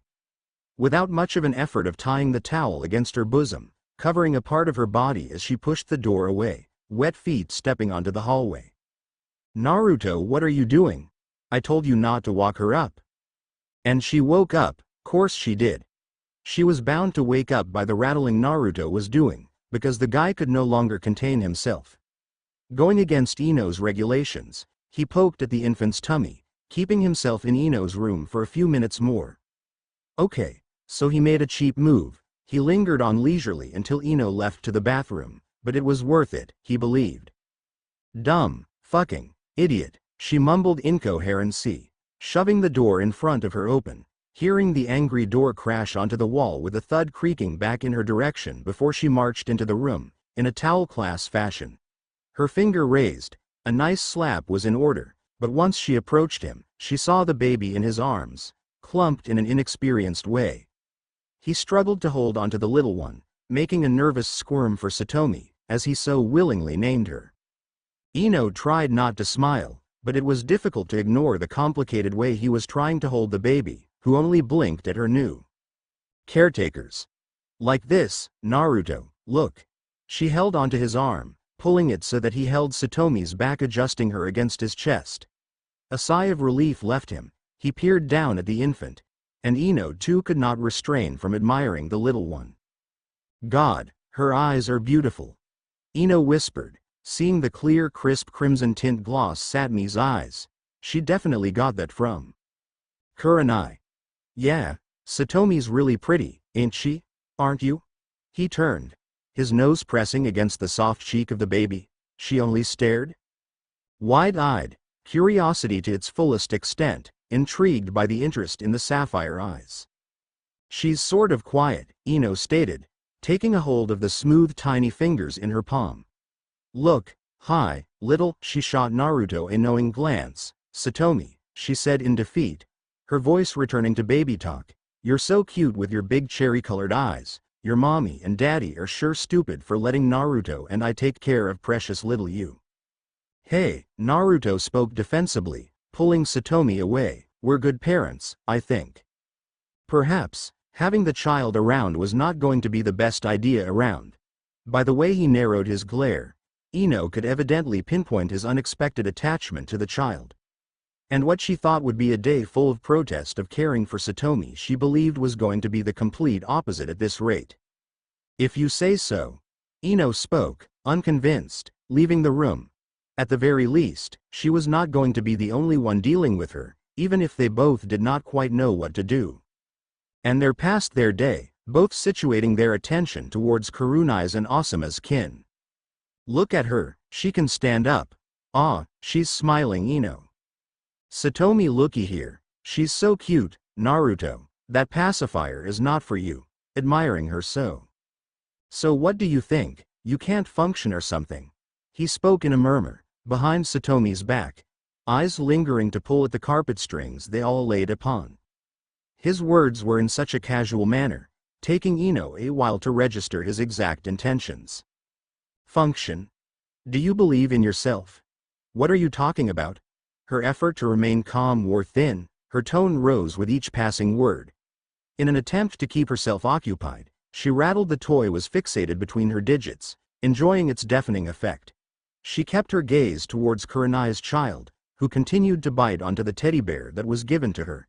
Luckily, Satomi became the wall of evasion. Of course I do. Why do you always doubt yourself? I do not doubt myself. You never think you can do anything. Actually, I bet that's why you're afraid to be a kunoichi, again. You don't think you can do it. What the hell are you talking about? You're always so insecure about yourself. Are you serious? She jerked her arm, no longer interested in the plaything she was holding. Biting onto her lip, the absolute fury that was building into her was held in restraint. The only face it did receive was the ringing of the fists. She shifted her eyes back onto Satomi, wiggling the infant's arm. Boy, that Naruto, he's sure crazy. He doesn't even know what he's talking about, right, Satomi? Small crimson eyes were too engaged in the texture of the teddy to return any sort of acknowledge. Naruto softly clasped his hand onto Ino's, and you don't really trust me either, because of it. The cerulean tint in her eyes glazed over. Ino squirmed her face, turning away from him. So what, do you trust me full-heartedly? She spoke sarcastically. I don't have to think twice. And what are you supposed to say? That you believe in me? She turned to stare at him, eyes squinting. Course I do, without a doubt. Her eyes widened, not expecting such a rapid reply. For the next few seconds, silence thickened the atmosphere, save for the coos and chuckles of a naive adolescent now grabbing for the abandoned rattle. Naruto pulled himself up, dragging himself across the carpet floor, passing the baby. He became the first to grab a hold of Ino's limb, pulling her towards him, not caring whether she fought against him. She felt herself become pressed onto his torso, the beats of his heart becoming a melody to her. Hey, I don't know if I've mentioned this before. He cradled her frame, fighting against the flutters that danced amidst his abdomen, but I'm sorta crazy about you. Ino chuckled, somewhere between laughter and tears. Her eyes watered, feeling foolish and at ease all the same. Sorta, huh? No, actually completely. He kissed her, in an abrupt fashion, warm lips brushing over her mouth. Something dangerously longing in him. His arm tucked behind her middle section, to balance her from behind, before her head would thump against the surface. Ino felt herself relax, smitten with the way he affectionately kissed her, eyes closed. She found her arm looping around his neck, pulling him closer as she returned his gesture. Her nerves shuddered from inside her as she felt his weight pressed onto her. There came a struggle, as the two attempted to lean onto the rim of the couch, all in a blind approach.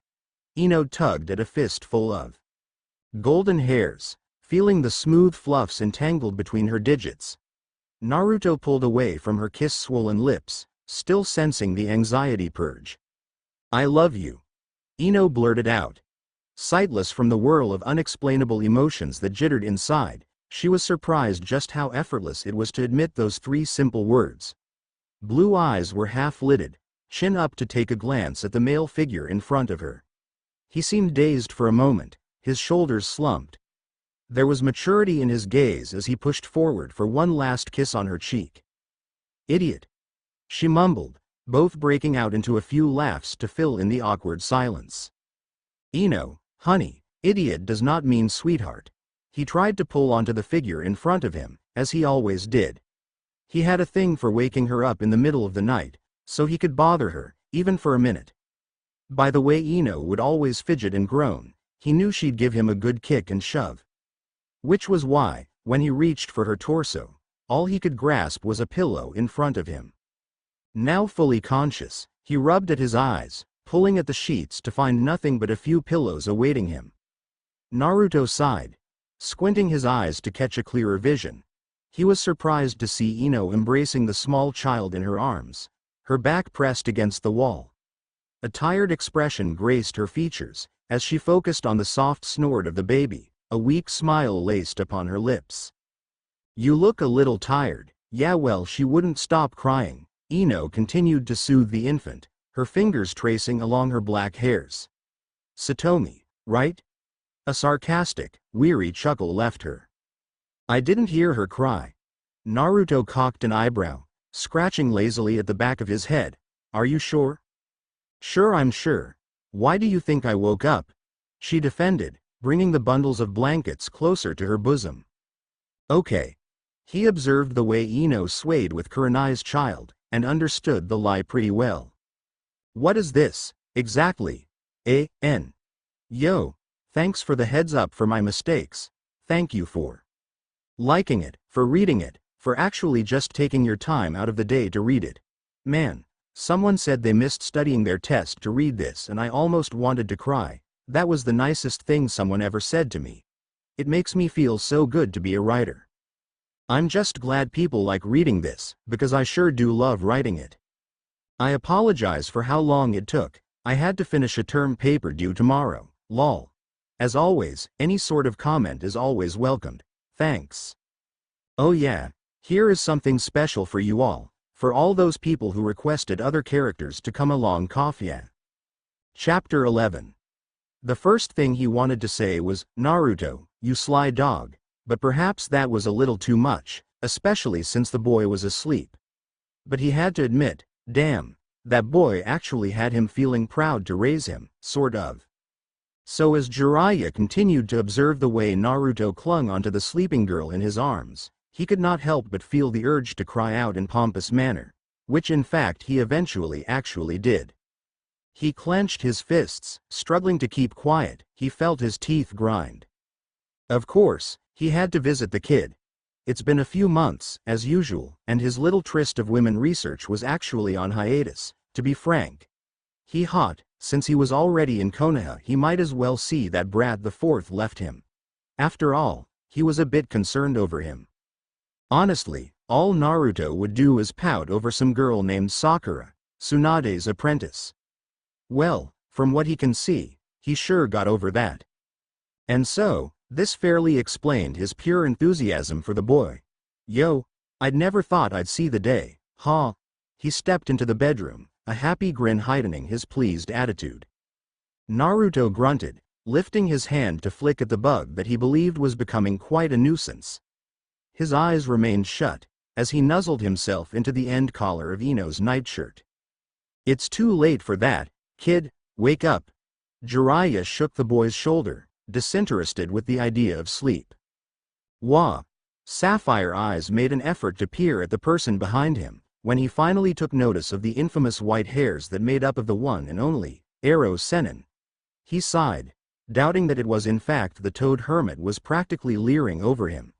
It took a few seconds for the certainty to click inside his intellect, as he recoiled at the idea of Jiraiya finally finding him. He sat up in a sad effort to keep from stirring Ino awake. "Ero Sennin, don't call me that, boy, shish." He placed his fingers atop his mouth, a worried expression now plastered. Really, he had hoped that this guy wouldn't have had to pop up for at least a few weeks more. "Please, Ero, she's sleeping." He frowned, yet Jiraiya remained unimpressed by Naruto's plea. "Who's that, He placed his foot on the edge of the bed. Leaning his elbow on his knee, facing Naruto arrogantly. "A friend? What the hell are you doing here?" "I've never seen her before. She's actually cute, Naruto. How'd you manage?" "Get out of here, huh? Hey, where's that Sakura who you always obsessed with?" He chuckled before adding, she wasn't any good for you anyway." Rose red etched onto Naruto's cheek. He lowered his gaze. "About that, confession sounded like a good idea right about now. He frowned, feeling the guilt linger in his empty stomach, but his explanation came to halt when he caught Ino sitting herself. His heart pounded, a sudden rush came through as he wondered if she overheard him. "Who's that?" Ino pointed, blinking. Her blonde hairs meshed every which way, but she did not seem to mind. The hermit darted his gaze from Naruto. There was a threatening sentiment behind the glance. He shuddered at the thought that Jiraiya did not exactly ignore his last words. The feeling worsened at the joyful greeting that followed. "Why hello there." He smiled at Ino, making a grab for her palm, which he then kissed. She only rubbed at her eyes, still unbeknownst to what exactly was occurring. "Jiraiya's the name, also known as the Great Toad Hermit." She giggled at his silly manner of speaking, and shook his hand. Naruto watched the linking of hands, and grew suspicious of the Ero Sennin. As much as he wished the Turtle Hermit would only stay for a moment or two, he was well aware of the man's charm, the tendency to entice attractive girls. He inherited most of the Jiraiya's qualities, after all. Each time he found Jiraiya passing him a glance, his eyes boring into his skin, it was enough to have him trembling all day. At this point, he recognized the disappointment running through him, and his conscience was not at all of aid to him. His eyes trailed down to Satomi, who reached curiously for a rag that was at close reach for her. In her closed corners, the play pen that they managed to arrange, she placed any and all attention towards the orange table rag that hung loosely from the oven handlebars. As tempted as he was to grab hold of Satomi, and press all of his oncoming frustration into a smothering embrace, he forced himself to focus on Ino. She only sipped idly onto her teacup filled with coffee, captivated by Jiraiya's exaggerations. Jiraiya took another swallow of his sake, surprised to know that the boy had a few of his favorite brands right in the house. "Naruto." He lifted the glass in his direction. "Since when did you take up drinking?" "Since you left," he stated, tiredly. His elbow rested atop of the counter, across from the two, his chin laying on his palm. He had hoped that Jiraiya would take the hint, but the man happened to be disregarding any sort of gesture. "Aha. You know you can't hold your liquor, boy." The Toad Hermit banged his fist onto the table, followed by a horde of cackles. Ino took a glimpse at Naruto. Watching him fluster was all too much for her to take, as she too joined the Sannin into hysterics. Directing his attention to Ino, he said, "One day he was begging for it, Miss Yamanaka, and when I actually did give in to handing him one cup of sake, he threw up an hour later." Ino grinned. Naruto could feel himself growing annoyed at the two of them. Ino and Jiraiya have been behaving close to two schoolgirls in a class reunion. But that was long ago. I guess the boy did hold some immunity to the alcohol.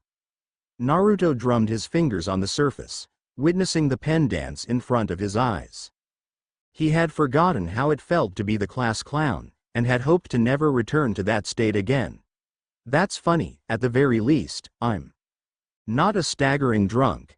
He watched Ino cough up her coffee, bringing the napkin to her lips as her glare darted in his direction. She was not amused. Oh. Jiraiya cocked an eyebrow. Ino here can't last much either. It was now his turn to take into the mirth with the arrow senin. Ino wrung her fists, pushing the cup away. Hardy, har. Her eyes rolled. At least I don't dance like a hooligan. Do not, Naruto cried out, his face reddening. He dances? I didn't know. That's a surprise. The kid can't stop the beat. She jumped from her chair, carrying out a short hip-swinging performance. And oh boy, don't even get me started on his singing. He sings too. Jiraiya's face lit up, practically absorbed with the idea of the boy prancing around. The toad hermit then ran his fingers through his pallid locks, his cackles echoing through the four walls of the kitchen, ringing in Naruto's ears. Yeah, when I first met him he was singing this song. I forget what it's called. Oh yeah? At least I can swim. Naruto received a threatening glare. Ino stomped towards him. Although she was a few inches shorter than the tall future Hokage, she undeniably made her presence known. Eyes narrowing, she gritted her teeth. Only a few centimeters away by now. I too can swim. So then why'd I have to hold your hand the whole way, You don't know the half of it. At least I don't drool at night. His jaw dropped, finding that all their secrets were being spilt in front of Jiraiya like a deck of cards. 52 card pickup. And the man only soaked up what he could, slapping his knee as he attempted to catch his breath. Any heap of dignity that he had managed to develop after Jiraiya crumbled before him. He was not going to go down so easily, and definitely not alone. You should be the one to talk. I don't have phobias for days. All right, that's enough. Jiraiya could distinguish the electricity flowing between them, and he was not akin to watching a thunderstorm develop in his witness. Holding his hands out, he pulled them back a few inches apart, but it failed to make any progress. I don't try to pick up a girl by a lousy favor. Oh all right, put up a guard, like you always do. Okay. Jiraiya shouted into Naruto's ear, the boy cringing from the defining bellow, taking a few steps back from them both. Ino kept herself from completely lunging at him, puffs of breaths escaping her parted lips. The more she stared at him, the angrier she became. So what did he mean by that? She thought, fucking prick. The Sannin swallowed the portion of sake that managed to settle in his mouth, feeling the alcohol tingle at his midsection. When he turned to check on Ino, he could see Tsunade's livid anger pouring out from her, and became officially alarmed. The girl was a nut, he concluded, as much as a nut as Naruto. Right, tension I see. He sighed heavily, figuring that Naruto was not at all happy either. He then faced Naruto. Relax. For the oddest reason, he felt the Kyuubi's energy waver through him, and realized that they both hit a few unwanted chords. Both of you are crazy. The toad hermit rubbed at his chin, eyes closing. Crazy kids, getting riled up over a bunch of nonsense. Mumbling, he then strolled over to Satomi, opting to pick her up. Ino and Naruto stood at their post, two pairs of blue eyes watching the way Jiraiya held the baby in the air, who only giggled and mused over the Sannin. It left an uncomfortable sentiment to smog over the two of them. Naruto held a shaky gaze towards Ino, who focused on the patterns of the table rag. He shifted uncomfortably, rubbing at his elbow the way he would do when Kakashi used to tell him he was not enduring his chakra well. He started.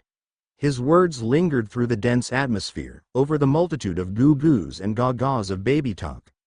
Like that you have irrational fears, he paused before adding, they show that you're vulnerable. He expected idiot, but didn't receive the insult, comment. The frustration was now wiped from her expression, a smile playing upon her lips. He found himself satisfied, wanting to make her laugh, perhaps. The two became immersed in one another, lost in silent banter, by the silly faces Naruto would make and the equally silly efforts Ino had to keep from giggling. Of course, all of it was channeled towards Jiraiya, whom seconds later laid a suspicious glance in their direction, to find the two jolt into pseudo-daydreaming. Aha! I guess it didn't take long for you two to make up. He placed Satomi back onto the crib. Well, he shouted, finishing his drawl with a yawn, stretching his arms towards the ceiling. I guess it's about time I leave, but before I go, the arrow Sennin stepped towards Ino, taking a hold of her wrist. I'd like to ask if you'd give me the pleasure. Naruto's ears twitched, knowing the recognizable change in his tone, of using you as a reference to my next novel? Ino, whom obviously knew nothing of the Icha Icha Paradise series, beamed at him, nodding her head happily. She's not interested. Can you leave now? Naruto pulled Jiraiya away from her, pushing him towards the door. Yes, I am interested. Don't listen to Naruto. Ino rolled her eyes, watching the toad hermit be escorted by the blonde. Jiraiya only turned to wave a pleasant goodbye to Ino, before having the door slammed by Naruto. Congratulations Ino, you've now been officially included into Arrow Sennin's adult book. He crossed his arms. She cocked an eyebrow, scratching at her ear. Exactly, you didn't have to slam the door in his face, stupid. She walked past him, averting her attention to Satomi, who reached her arms out for Ino. Do you understand what I'm saying? An adult novel, as in Kakashi-sensei being the only one reading that junk. Don't say that about your sensei. Ino had her back turned to him, fixated in a game of peek-a-boo. As in, you have to be older than 17 to take a glimpse at it. The loud-mouthed ninja watched the aura of content drastically change to worry, even from behind. As in, he finished with a grin, triple X. Her posture stiffened, and before he could feel even an ounce of guilt, she was already at the door, her fingers running through the many different locks that she had. All the while Satomi stared wide-eyed at her insane caretaker. He better not be within walking distance. She growled, finishing the last few locks. Geez, why the hell do we have so many? I don't know, Naruto whistled, finding this all amusing to the utmost extent. You're the one who bought all that security crap. Yeah well, whatever. Sure. Nice comeback, Ino. She forced the door to swung violently open. It crept a few inches forward anyhow. The wild look splashed upon her features now disappeared, followed by shock. Hi. Blood rushed under her eyes, her face flushing at the person in front of her. Curious, Naruto leaned in front of her. He too went into a sputtering speech. Miss Yamanaka. Why I didn't expect you to be here. Iruka scratched nervously at the back of his neck. Perhaps I have the wrong house. Do you happen to know where Naruto? His russet orbs shifted downward, towards the clueless-looking guy. For that split moment between the three of them, there came a defiant truth. Something was up, and it was now time to face the music. Iruka chuckled, oddly concerned for what exactly have those two been up to by the way they appeared to be startled. Iruka-sensei. It's been weeks, months since he last seen Iruka, and since he's been at the Ichiraku ramen bar. He trapped his former sensei in a bear hug, and Iruka could remember the small noisy student whom he had to look down upon now stand at his exact proportionate. Naruto. He patted the boy's back. Ino observed the way Iruka had his eyes shut tight and noted at the idea of a father-son reunion occurring before her. Ino felt the standards of irregular women hit her hard when she realized she could not cook a thing for her old sensei. He did not mind very much, and was happy with a bowl of noodle soup Naruto made for them both, yet she felt somewhat useless in the cooking department, a much feminine feature, or so she was made to believe. For a child of only a few months, Satomi was very quiet. Not a very fussy child, she oftentimes kept to herself when Naruto and Ino found themselves in another dispute, for lack of better words. As she held Satomi, watching her hold her own bottle of baby formula, her felt the flutters the way a mother would feel when she watched her child fall asleep. So, Ino, Iruka coughed. The taste of ramen was clear. Is she yours? In a both nervous and unhopeful manner, he turned to Naruto, still not being able to put two and two together. Oh no, Ino laughed loudly, nervously. She isn't mine. I'm only babysitting for Asuma-sensei. Ah, I figured. She did look familiar. He nodded, consciously sighing with relief. He knew Ino was not that sort of girl, and certainly not with having Inoichi as a father. So I know it might be a little impolite, but are you two? Iruka pointed at both Ino and Naruto, his index and thumb clicking together as a mocking expression laced onto his features. Naruto sighed, turning to look at Ino, who kept her mouth, and only widened her sapphire eyes. A half-hearted giggle left her, and she felt the firm tie of Flutter's flurry in her abdomen. Oh no, her eyes closed, tipping her head to the side. We're just friends, that's about it. I needed a place to stay. She was nice enough to give me a room. He spoke, less enthusiastic but still grasping the smile that tucked his lips. He finished his bowl, placing it atop of Naruto's empty one.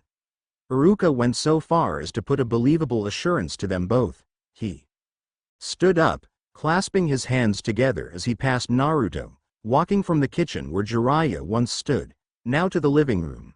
He rotated his head onto the hallway, his eyes skimming to count 2 common-sized rooms, which he presumed to be a bedroom as well as bathroom, and a thin door at the end of the foyer, possibly a closet. Right. He grinned, the way Naruto would often do when he had something up his sleeve.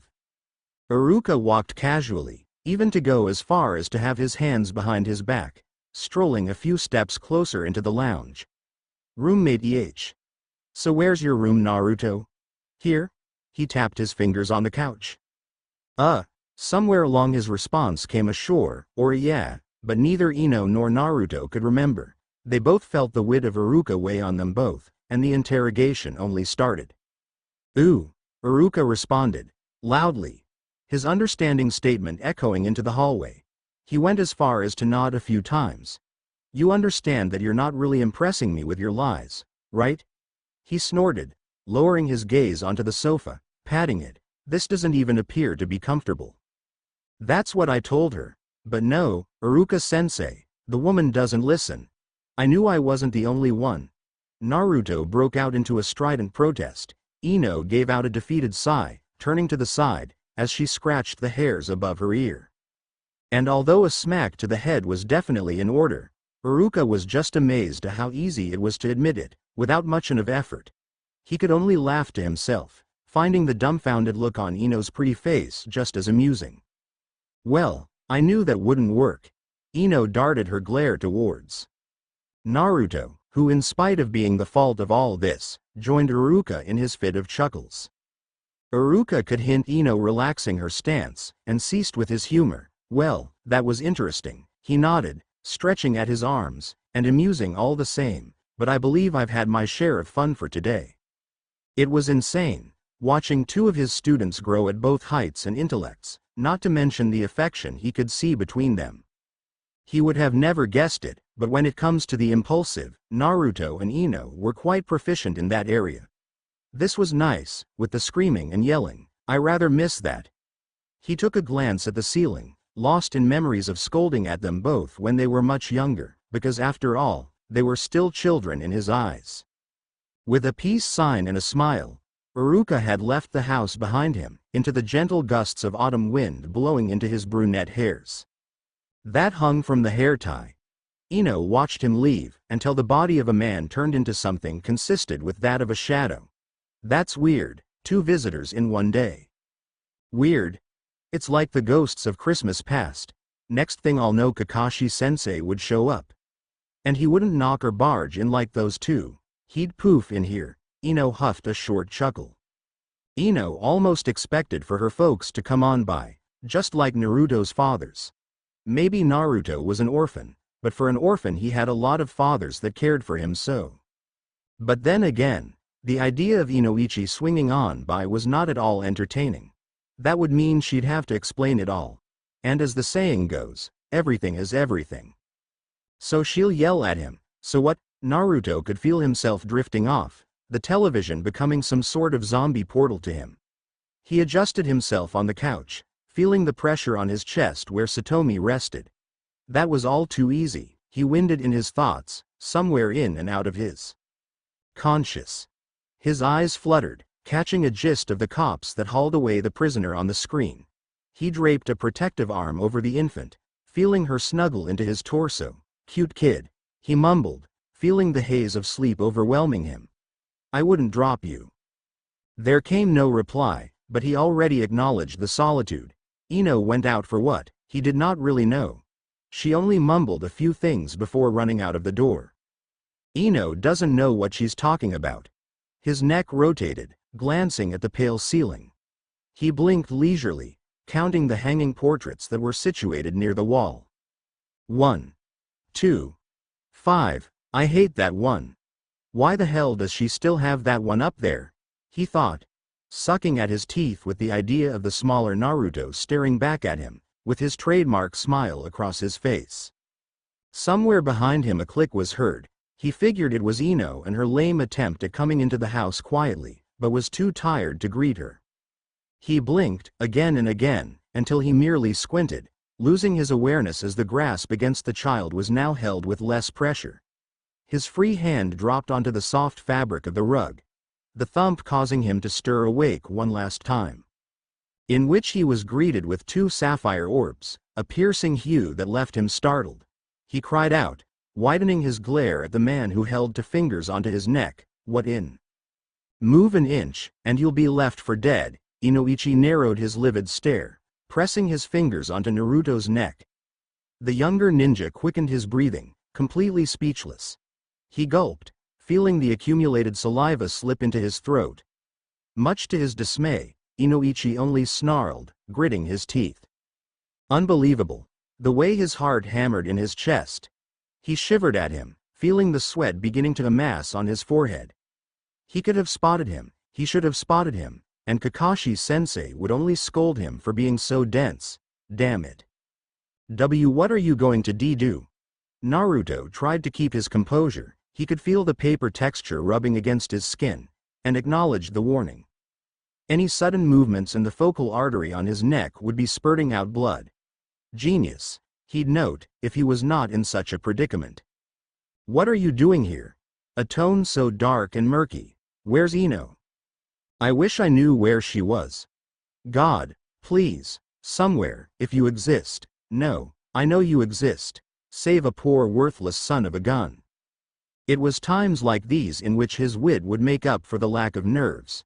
"You better have not done anything to her." "Daddy?" A voice cut off the monster tone from the well-respected Konoha citizen. The hint of crimson in his eyes softened, into which a father was reborn. "Ino." Inoichi proceeded to ignore Naruto, turning to see his tipping to the side to balance the bags that dangled from her pinky. She tried to appear as ecstatic as he was, but failed by expression alone. Naruto's head poked from the couch, a look of horror painted over his face.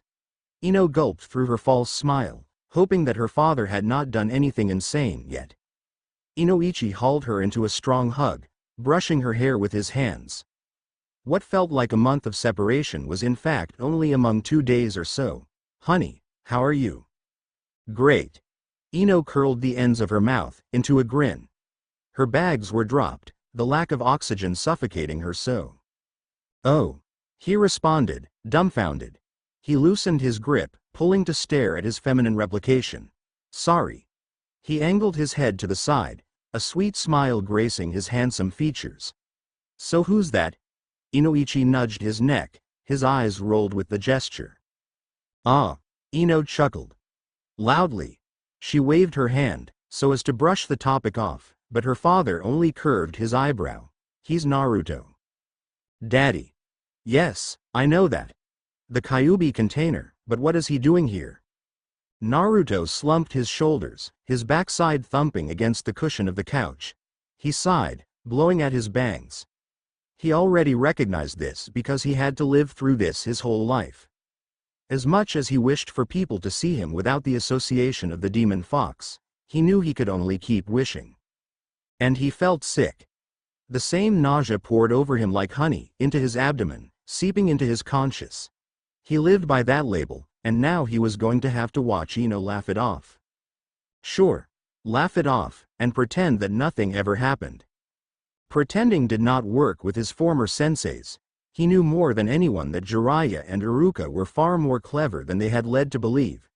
It made him wonder if she was embarrassed to be with him. She glanced back and forth between the couch and her father before facing the fine fibers of the floor herself. Her fingers laced into a tight knot, a nervous habit that has yet to be laid to rest.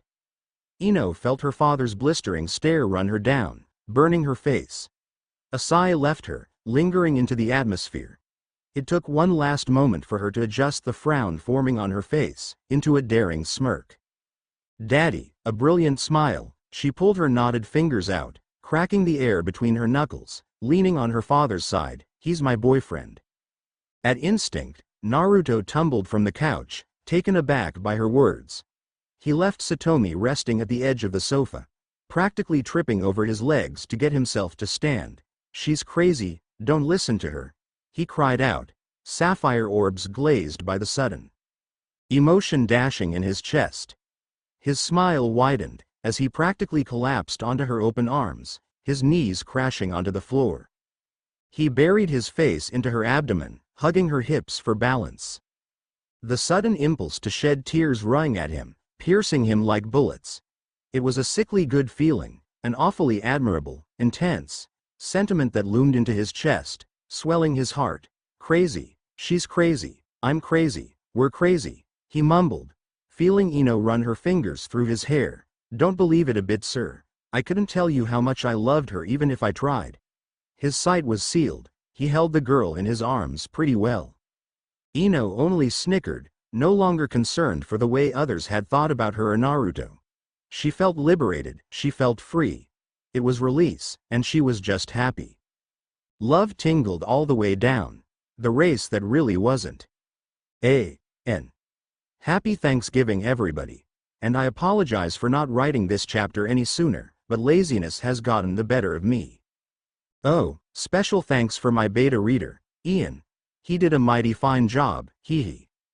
Chapter 12. "Oh," Inoichi said in a tone that brought shivers down the younger man's neck. He placed his hands on his hips, bending over to look Naruto in the eye. Eyebrow cocked. A clueless expression played upon Inoichi's handsome features. Naruto gulped. The accumulated saliva was not enough to rid of the lump that had welled in his throat. His fingers dug deep onto the cotton of Ino's shirt, tugging the clothing on her as a signal. "I'm scared," the gesture announced, absolutely out of my wits' end. Naruto observed the piercing lively orbs that stared back, a bright cerulean hue that had him fixated on finding his blue reflection. "Crazy, Inoichi spoke once more, his broad, stable voice lingering into the air. It was difficult to indicate whether the man was peeved or only teasing. Ino bit her mouth, feeling the pinch as a relief from the anxiety. Although she knew her father was eyeing Naruto at her navel, her mere assumption of his reaction was enough to make her wish she was 12 years old again. She wondered if Naruto could feel it, by the way he clung to her, the way her knees were shaking. Yeah," Naruto muttered, a stressed chuckle drifting into the atmosphere. He felt himself shrink before the great Jonin. But before the expected violence commenced, the elder threw his head back in. Laughter. Inoichi's cackles bounced against the walls, nearly shattering the teenager's eardrum. "Smart answer, kid." Inoichi's palm hovered over Naruto, who immediately flinched. With his eyes tightly shut, Naruto could not see what Inoichi's hand was doing. He instantly grew tense as the other mon's hand made contact with him, and it took a few pats on his head for him to realize the older man's reaction. "Really?" Ino arched an eyebrow. "You're not Ma." "Course not," Inoichi grinned, teeth showing. Standing tall once again, he embraced her as he felt her shoulders relax. "Ino, I'd never be mad. I was only joking. I didn't think the boy would be so easily upset." Naruto felt the air forced out of him. His cries of help were muffled in what little breathing space he had. Easily upset?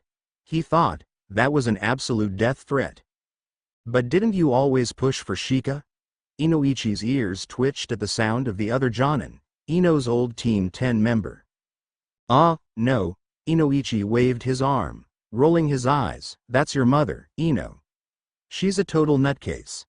Finally, he pulled away, turning his attention to Naruto. So, are you going to cling to her all day? Naruto loosened his hold on Ino, his hands pushing against the floor to help him stand. In all actuality, Naruto was now the tallest out of the rookie 9. This was truth he held to the boldest extent, always finding time to mock Sasuke for it, who happened to be 1/4 of a centimeter shorter. That did not matter to Naruto, who remained infatuated with the idea of being taller than any one of his peers. So as he rose, it came to the greatest disappointment that her father stood a good 2 inches taller than he. I guess I haven't really introduced myself properly. He cried out, an octave too loudly, offering his wavering hand. The edges of his broad smile twitched uncontrollably, and he felt sweat begin to build up in his palm. Inoichi smirked, grabbing onto the hand. It was a few shakes later when he felt the twinge of his bones popping, and it took all the will in the world to ignore his newly crushed fingers in Ino's father's firm hand. He shifted his gaze towards Ino, who had clasped her hands together, too pleased with her father to acknowledge his phoniness. Ah, so how has the baby been treating you? Inoichi asked, releasing the solid grip on Naruto's hand, leaving the younger boy trying not to wince. Actually, she's really quiet, we haven't had much of a problem with her, Ino smiled, glancing at the sleeping child. That's always good. He chuckled, walking over to the child, but it's about time to say goodbye. What? Naruto exclaimed. Ino widened her eyes. Yeah. Inoichi settled the child in his arms. Her parents arrived this morning, they were a bit exhausted so I offered to come by. Right now? Inoichi watched the frown form on Ino's face. Yes, Inoichi replied, the grin on his face turning into a frown. But, no one even told us. He sighed, walking towards the carriage. I thought I was doing you a favor, Ino, he said, his fingers fastened onto the plastic handle. Naruto and Ino were silenced by the idea of having Satomi taken from them. The clicks and snaps of Satomi being strapped echoed against the walls, ringing in Naruto's ears. It was a depressing sight, and as much as he believed the infant had her annoyances, it was strange to have her leave. We could have dropped her off at Asuma-sensei's, mumbled Ino, observing the way her father lifted the carriage. Satomi was caught amidst one of her afternoon naps, snuggling into her padded carriage. Ah! She quickly snapped, her index finger lifted. You're right. Phew. Glad that job is over. She made a gesture with her wrist, gliding it across her forehead. Glad you see it that way. Inoichi reached over to kiss his daughter's cheek before adding, Ino, don't let yourself get so caught up, I'm sure Asuma and Kurenai will have plenty of missions in the future. Her father smiled one last time, his back towards the two as he headed towards the door. As much as Ino wanted to follow her father, she allowed herself to become comforted by his proceeding words. It was Naruto who dashed forward, grabbing onto the door before it would click against the lock. Wait, he shouted, into the ear of Inoichi, who cringed by the sudden yelp. You forgot this. He pulled the strap that hung from his shoulders. The Jonin received the baby bag, nodding his head. Nice, he replied. He leaned forward, his friendly tone disappearing as if it never existed. Believe me, I wouldn't have hesitated. And as Naruto instinctively lifted his head for a loud quip of some sort, a retort, or even to go as low as an acceptance to his challenge, the man vanished before his very eyes. A true ninja indeed. What awaited before the open door consisted of fallen tree leaves, leaking the autumn shades. Oh yeah. We'll see about that. He shouted at nothing in particular, fist pumping in midair. His foot flicked the end of the door, hearing it shut with a simple click. Naruto slapped his hands together, simply pleased with himself. Crazy man, he mumbled under his breath. A grin marked his lips. But we have the place all to ourselves. You know what that means. He lifted his head, witnessing Ino situated on the couch.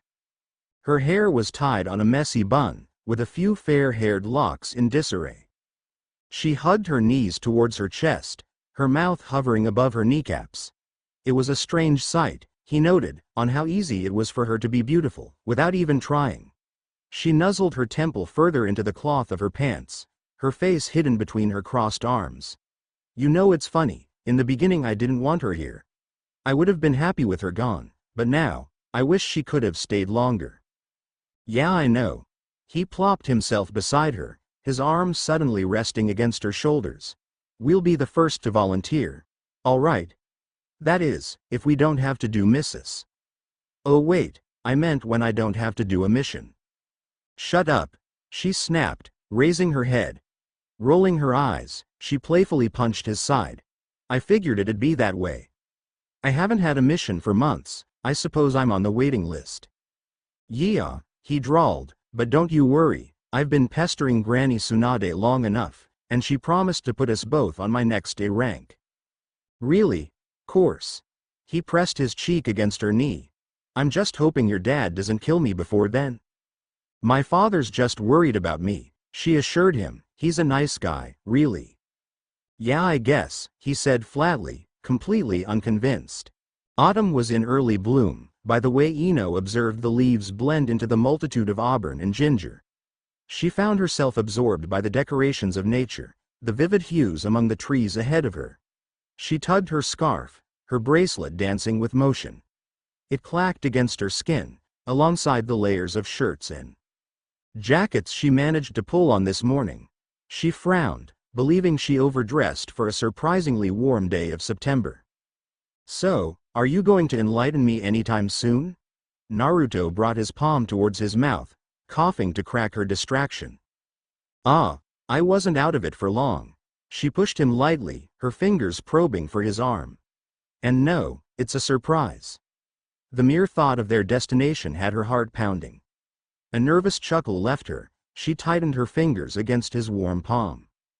They continued to stroll leisurely through the backwoods, their legs treading through the small heaps of accumulated leaves. This looks familiar, he observed, surprised by her sudden anxiety. I'm guessing we're heading towards the riverside. Ino breathed deeply, her hands beginning to jitter, she believed. Sakura was already waiting for her. She could picture it now, Sakura with an impatient expression, tapping her foot against the wooden docks. Her rosy hair already tied in a small braid, a few short hairs sticking out on the back. What she could not picture was whether Sakura had already stripped herself off of her clothes and would be waiting with her bathing suit. The weather called for the occasion, at the very least.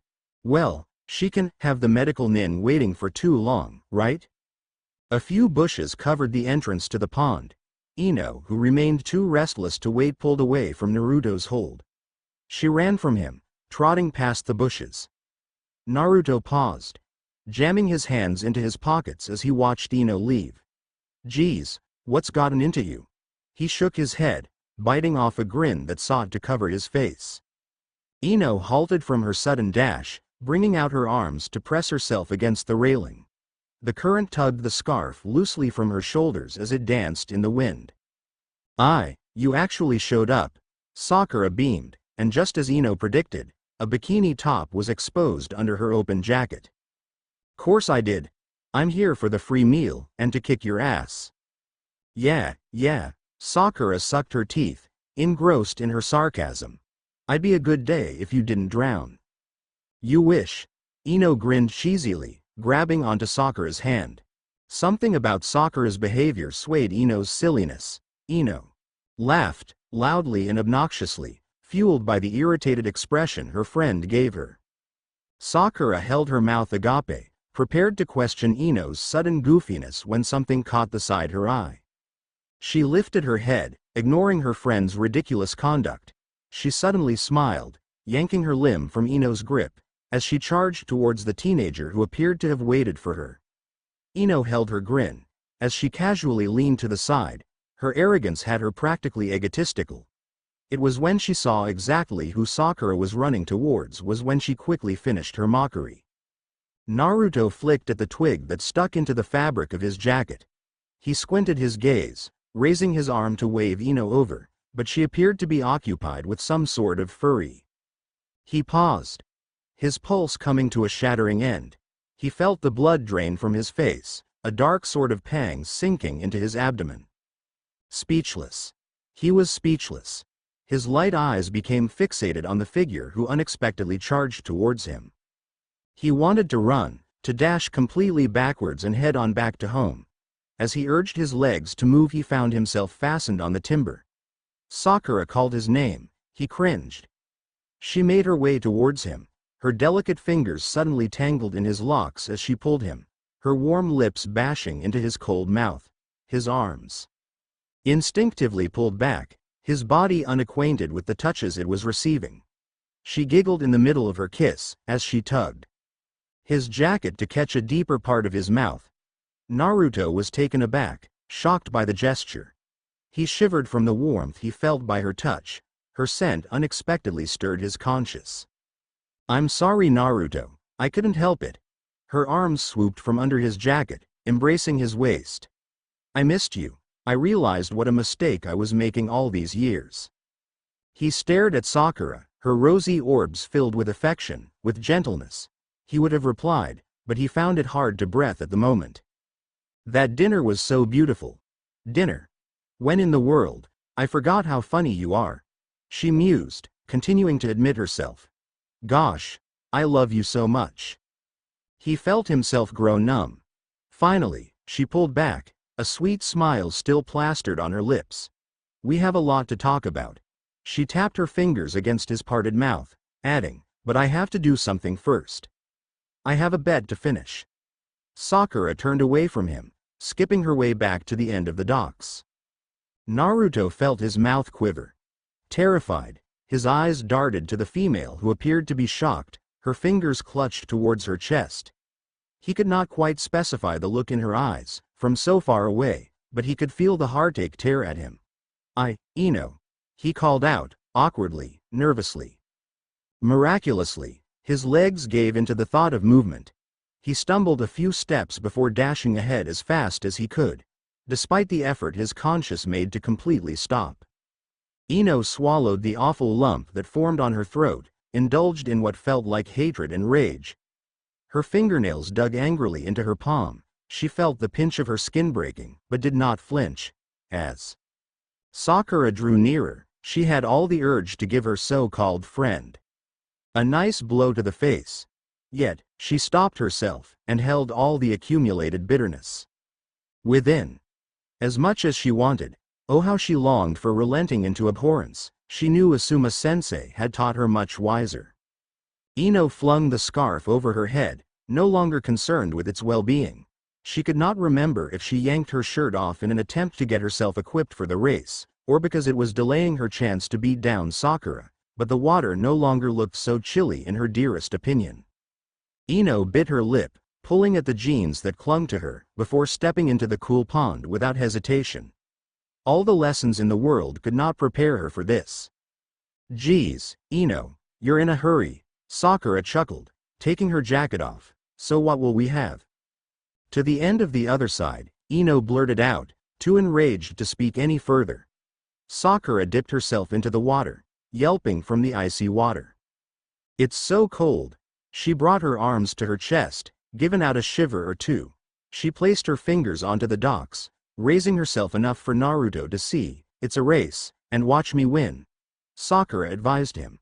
"So, here goes nothing." She laughed, tapping her palm onto the surface. 1, 2, 3. Naruto scurried, hoping to get around the body of water before either of them could finish. He ran through the woods. His eyes were fixated on Ino. "Whoa," he murmured, astounded by the dangerous will in Ino's eyes. She practically ripped through the water, against the flow of the wind. He could not believe it, the way she pushed her arms forward and swam through the bottomless pond. Sakura was miles behind, she too trying to make her way through the weight. Naruto shouted Ino's name, gasping for air as he ended his own race. He felt himself double over, almost losing his balance as the sense of his surroundings was now lost to him. "You don't understand," he said, surprised even by his own tone of voice. He watched as her arm grabbed a hold of the side of the pond's edge, her digits digging into the dirt as she propelled herself forward. Winning the race. She took 2 steps out of the pond, drips of water trickling down the curves of her body. Her eyes held a dark tint to them as she took a few more steps forward. Hard, forced breaths released from her chest. She wrung her hands into fists as she forced herself to ignore the person in front of her. Naruto grabbed her wrist, tugging at it weakly. He stared at the ground, the echoes of the soft wind becoming the melody that rang into his ears. Ino, please, you don't understand. A loud snap, a crack of a whip was heard afterwards. At least, that is how Naruto interpreted it. His cheek was forced to face away from her as her palm made contact with his face. It was a livid gesture. He could feel the tears build up in his eyes from the sting. Her huffs of air recoiled as she continued to walk away, wordlessly. He stood there, his fingers raising to hover over the warm spot. Shit, he thought to himself, the sick reality beginning to sink in, where the nightmare of having to face his fears was propelling itself into truth. It didn't matter to him anymore, what Sakura must have thought, but he felt himself quickly grew tense, his hand too jolted to rub at his sore cheek. She seems in a real hurry. Sakura clapped her hand against the ground, breathing in loud, tired puffs. I guess she won. Shikamaru grunted, not at all fond of being ignored. Sure, he missed that whole match Ino would not stop talking about for weeks, the very same contest that he obviously was training Ino for these 10 days or so. He guessed oversleeping was not the greatest excuse in the world. He sighed once more, his knuckles knocking against the door in an impatient manner. The Jonin glanced to the left and to the right, witnessing no onlookers as he began peek into the small hole that was carved from the door, in a heart shape of course. It was embarrassing, having to peep through the house for his silly friend. Yet, that is how far Ino's stubbornness would go, as long as she got the attention she wanted. Amazing, he scoffed, his hand cupping the doorknob. From the peephole, he could see Ino situated on a kitchen stool, her back to him. You have quite the ability to disregard, he said, opening the door in full swing as he entered her house. It couldn't have been that bad. It was then that his dark eyes spotted the unnamed bottle of sake rolling from the kitchen counter, plummeting into the carpet with a muffled clang. I guess the event called for a celebration. He snorted, a bit surprised. He knew Ino was not an alcoholic. His eyes widened. The sight of the counter had him alarmed. 4 bottles of unarranged sake bottles were resting upon the surface of the counter. A few drips of the container to the far right dribbled in a small puddle of clear liquid. Wow! He kicked the bottle, witnessing it twirl with the motion, before gradually coming to a halt, pointing its tip towards the girl in front of him. The aura that poured out of her left him wordless. She had her back hunched in his direction. He bit his lip, concerned by the soft pitter-patters of her breathing pace. His hand reached forward, gently brushing against her shoulder blades. On impulse she spun from her chair, lifting her eyes as she gazed at the taller man in front of her. A sick silence passed between them. Shikamaru could not think of any preceding words for the life of him. He understood that this was not any sort of feeble problem. But before he could actually find any consoling words, any soothing utterances, just about anything to keep her from looking so completely miserable, she yanked his shirt, pulling herself into his chest. He felt her heartache spill in front of him in the sort of sense that left him frightened. She cried, her dry sobs reverberated, ringing his ears. He figured she had already cried before, by the hoarseness of her vocal cords. A frown smothered his mouth, as he accepted his impression of helplessness. Instead of scowling, a loose sigh escaped him. He gradually brought his arms against her midsection, pulling her into the tightest embrace he possibly could. She lost her balance, squeezing herself onto his torso. He allowed his teeth to skim along his bottom lip, attempting his best to speak any sort of assurance, but found none. I'm sorry, he spoke moments later, for whatever it is that you're feeling. The more she cried, the more foolish she felt. Game of love. A.N. Sorry for the wait, things had to be delayed. A million thanks to my awesome beta in all Thailand. Taka. I am reading all comments, and I'm sorry for ruining some of your Thanksgivings. Hee hee. And to all those who are still enjoying it, thanks for your patience. I felt sorta bad for the depressing tone in last chapter, so this one has sort of a comedic feel to it, so I hope y'all enjoy it. Chapter 13. Sasuke rolled his eyes, his palms scrunching into fists. He tried to remain casual, in his usual arrogant saunter, but today there was no oomph in his step. In fact, there was just no impulse for pride. He scratched his neck, his slippers dragging long behind him. Obsidian eyes darted towards a figure who gleefully flipped a stack of pancakes that sizzled pleasantly on the frying pan. It was mayhem that was occurring before Sasuke Uchiha, a peaceful disorder, as he'd like to describe it. He grit his teeth, his limbs tensing. The despicable acts of kindness had been going on for a while now, and he was nearing his breaking point. Somehow, in this sick charade, he had tolerated days of a very perky and awfully cheery Naruto. He could still recall the chills that ran through his spine at his friend's arrival. Though he couldn't remember it perfectly, the absolute sadness that withstood in Naruto's features when Sasuke managed to open the door were impossible to forget. "I need a place to stay," Naruto had said that night. Although it was a strange appearance, it was nothing new when it came to his good friend. Sasuke had become accustomed to having Naruto appear at the drop of a hat, in the most random of moments. But this time was different. There was no fox-like grin on his face, nor did Naruto take the time to pat his head or any of the sort. But, at the time, Sasuke did not think much of it. The boy was probably tired, he figured, or something. It was bound to pass. Yet, it did not pass. To anyone else it would most likely appeared to have, but in Sasuke's eyes, it certainly had not. The plastic smile Naruto would flash was undoubtedly the first clue. There was no possible way anyone on Earth could be so happy, 24 hours a day. Sasuke was beginning to miss his friend's old, unbearable persona. "Morning, Sasuke. Y'all want some OL buddy?" Sasuke cringed, glaring angrily at his blonde friend. An exhausted sigh left Sasuke as he grabbed his plate in defeat. Well, that was corny, but what else could he expect? He had 3 weeks of corny. Not to mention that unbearable humming.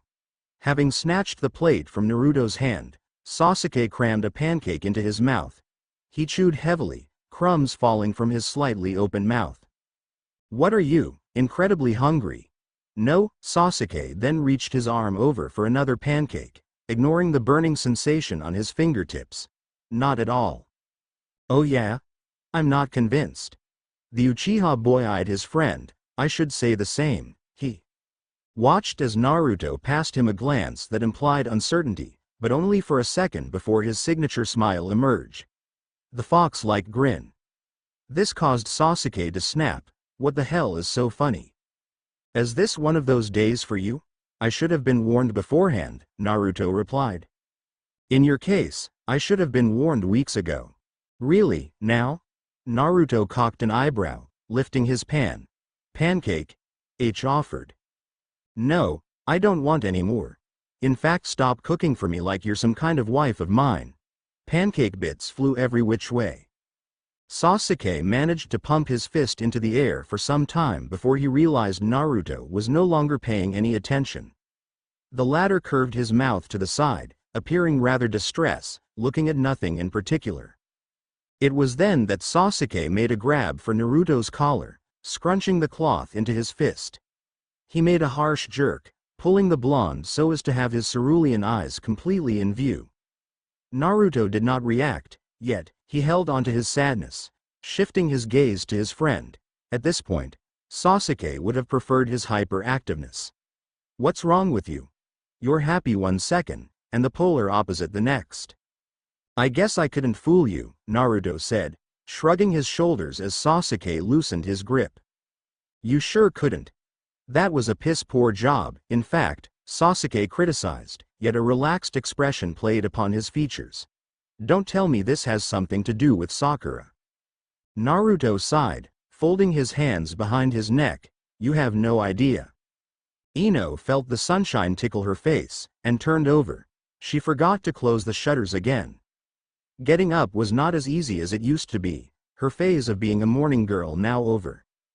Her legs were tangled in creased bedsheets, and her limbs shivered from the lack of warmth. In the room, Ino rolled her eyes, an exasperated sigh leaving her. Sleeping alone was not as fun as it used to be. She groaned, then clicked her tongue. Reaching for a pillow, she understood that she could no longer fall back asleep, but perhaps pretending was just as good. For the few seconds that followed there was a nauseating silence. She could hear the muffled laughs and giggles of children waddling in the snowy weather, unusual for November. She then grunted, suddenly disgusted with her lethargic behavior. "I gotta get up," she cursed under her breath, lifting herself from her arms which ached from lack of exercise. It was a doorbell that abruptly brought her inert for a moment. "Who is that?" she asked to no one but herself. Her mind scanned for the possible candidates as she made her way out of her messy bedroom. Shika? Choji? Can't be. They both came yesterday night. Asuma-sensei? Ino scratched the back of her ear, making her way towards the door. Her palm latched onto the doorknob, the cold metal sending a chilly shiver running down her neck. She frowned as she observed her attire, knowing that it was unlike her to be so sloppy. "I bet it's my father," Ino muttered, crossly. The door creaked as it was opened, exposing a certain rosy-haired girl. Ino suddenly felt her muscles tense at the sight of Sakura, who only held a smile. Ino's fingernails bore into her palm, almost breaking skin. What the hell is she doing here? "Hi there, Ino." Sakura leaned forward, pulling her friend into an embrace. "Geez, Ino, it's an hour past noon. When the heck are you going to get up?" She spoke against her ear, bringing a second round of quivers. "Never, all right?" Ino pulled away from Sakura, stepping back a few feet. "Oh, stop." Sakura walked into the house as she proceeded to turn Ino around. "What are you doing?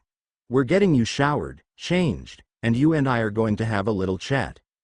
Ino frowned, pushing down on her heels until Sakura could no longer press forward.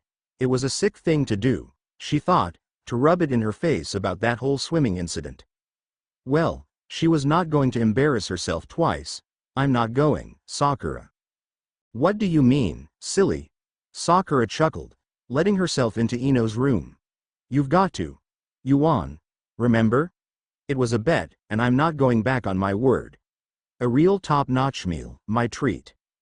Shocked, Ino wiped at her sleepy eyes. She completely forgot about that stupid bet. Either Sakura had something up her sleeve, or the girl was really oblivious. "Well, let's see, this is really cute," Sakura squealed, pulling the blouse from the closet, throwing it onto the bed. She turned, surprised to find Ino standing before her. "Well? Go take a shower, we don't have all day."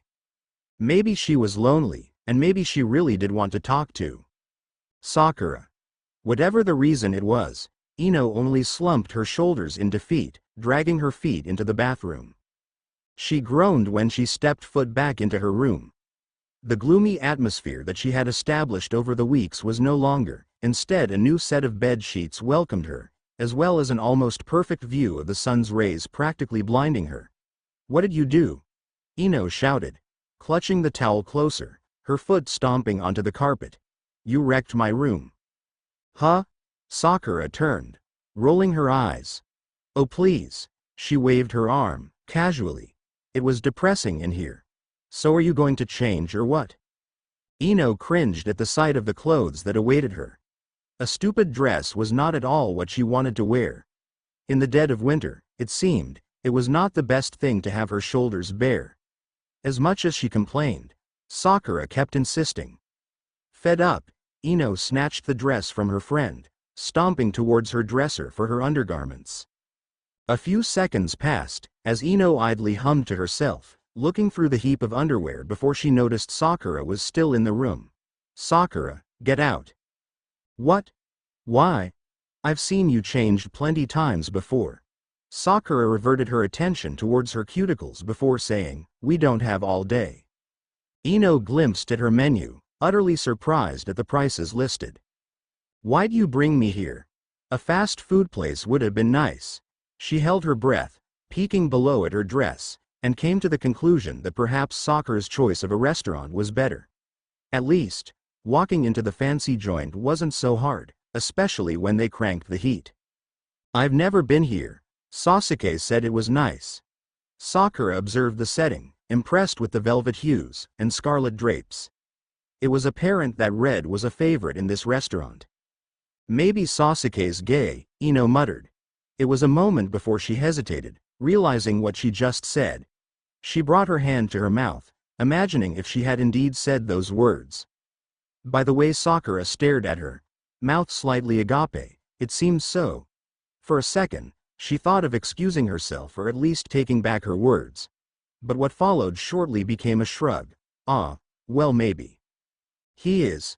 She chuckled, her finger gliding across the words as she read them aloud. What followed was another one of those awkward silences.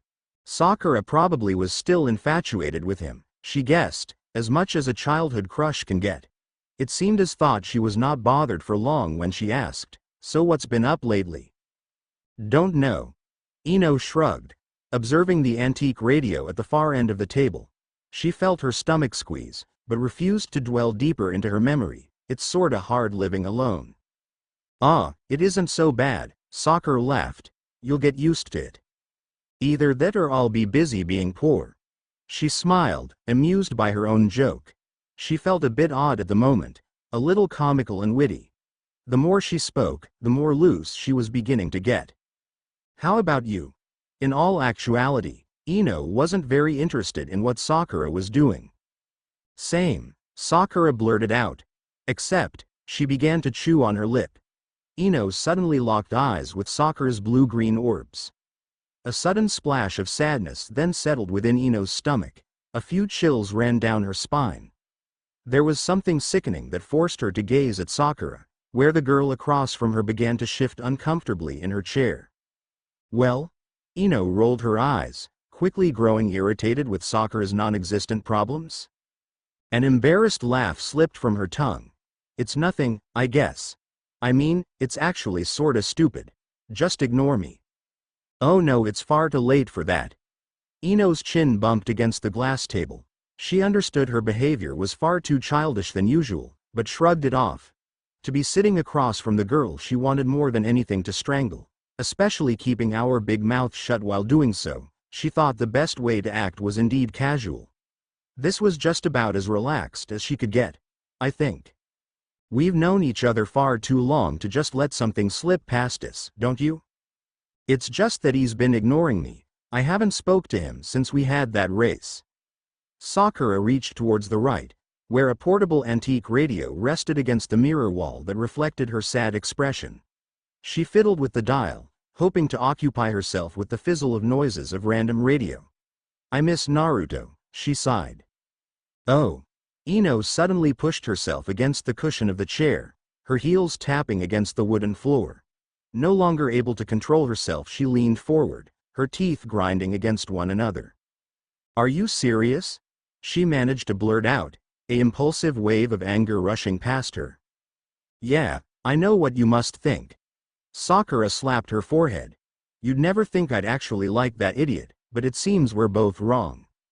"No, that isn't what I'm trying to say." Unfortunately, Sakura's full attention was diverted into the radio, raising the volume so as to disregard any signs of irritation from Ino.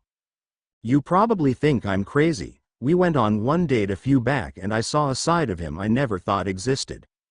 Ino forced herself to swallow the anger and instead continued to listen to Sakura, who appeared to be more of a damsel in distress the more she spoke.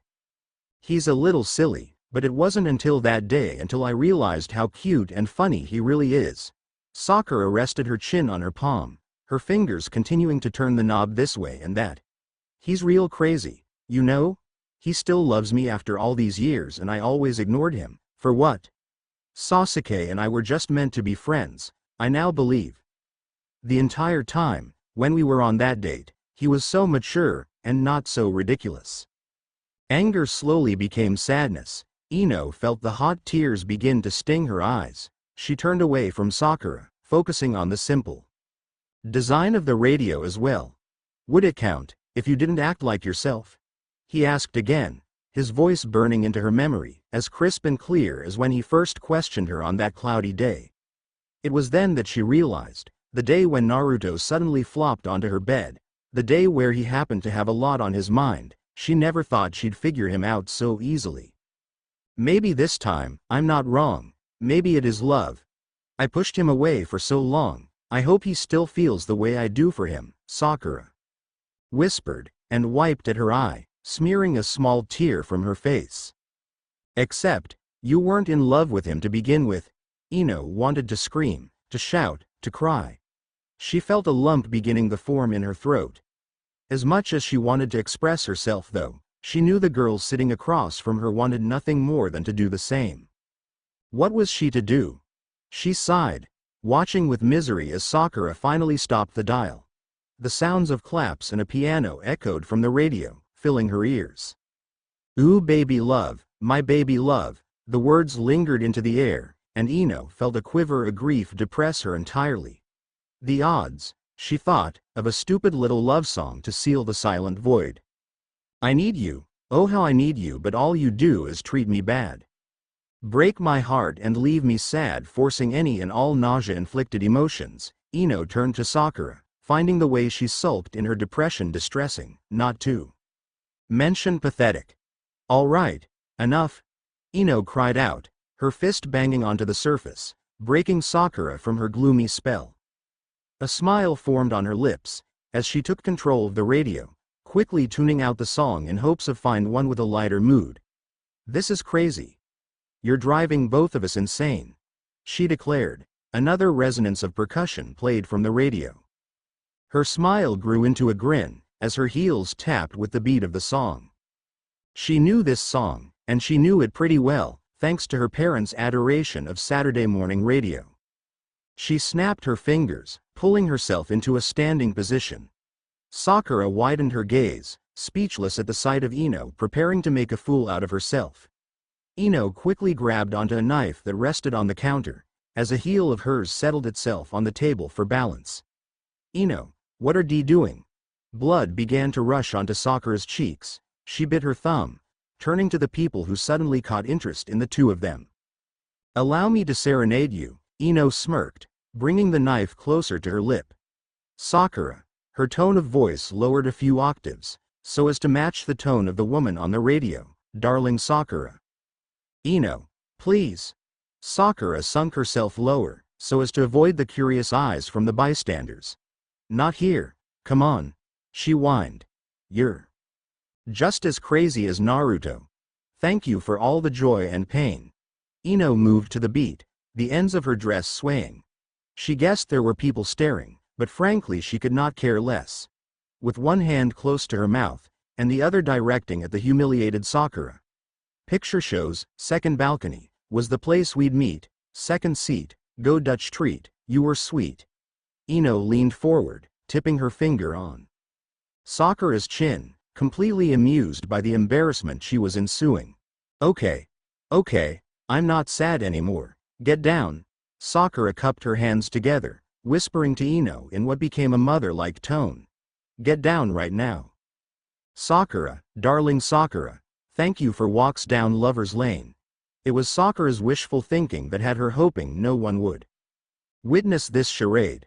But, she knew damn well how incredibly wrong she was, and as she met with the eyes of the crowd that happened to form around their table, with an Ino who was just too into the song itself, she could say that there was a small tinge of amusement in her, seeing Ino parade around like that. I can see, hearts carved on a tree, letters intertwined, for all time, yours and mine, that was fine. Sasuke widened his eyes in complete silence. There was no quip, no sarcasm. For once in his life, Sasuke was out of whim with his words. He could only stare in wonder as Naruto finally finished his fantasy dream. What a guy, he thought. He must have been up all night thinking up this bullshit.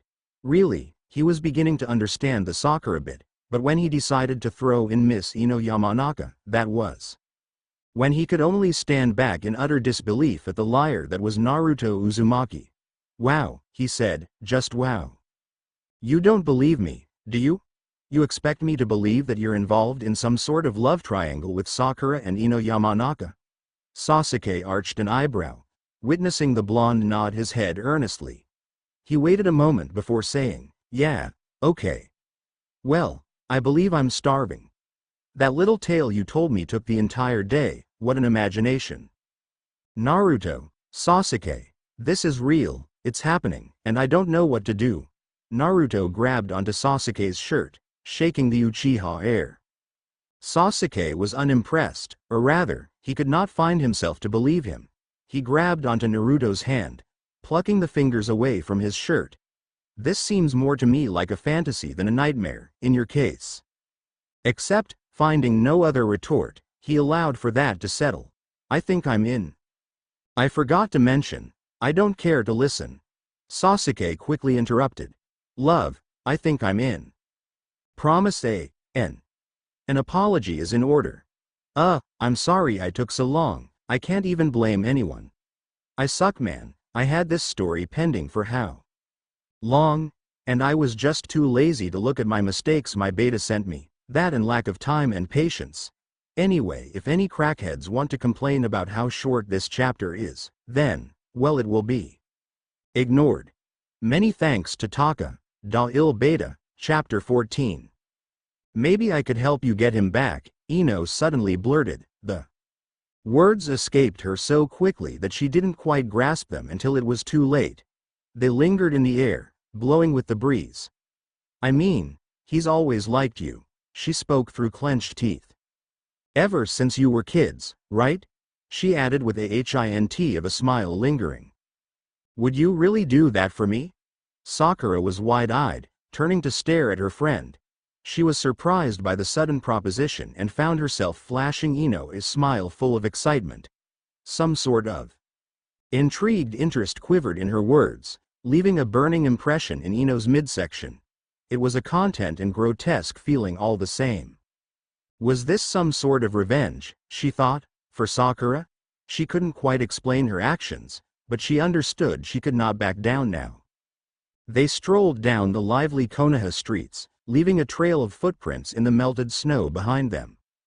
She hesitated a bit, before mumbling, sure, the enthusiasm leaving her faster than it had first came.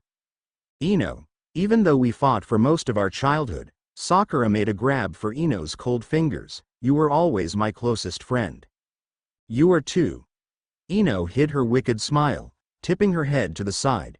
They continued to walk through the streets, warm fingers entwined. Of course, it was inevitable that Naruto would find her, and the occasion called for her impeccable timing. Whipping up a top-notch meal was beginning to bore him. Not to mention Sasuke was out of the house, surprisingly, and being alone was such a drag. Besides, he thought, taking a stroll was far more interesting than dwelling inside Sasuke's boring, old, don't-touch-anything apartment. He chucked the spoon back into the empty soup bowl, the metal clattering against the dishware before he sighed. "Well," he murmured lowly, drumming his fingers on the broad counter in front of him, "that was good." He chuckled softly, reaching into his pocket for cold crisp yen bills. Naruto waved one last goodbye to the owner as he stepped away from the ramen shop, but before he could shift his gaze to the pallid scenery of snowy Konoha, a certain flow of blonde hair left his eyes.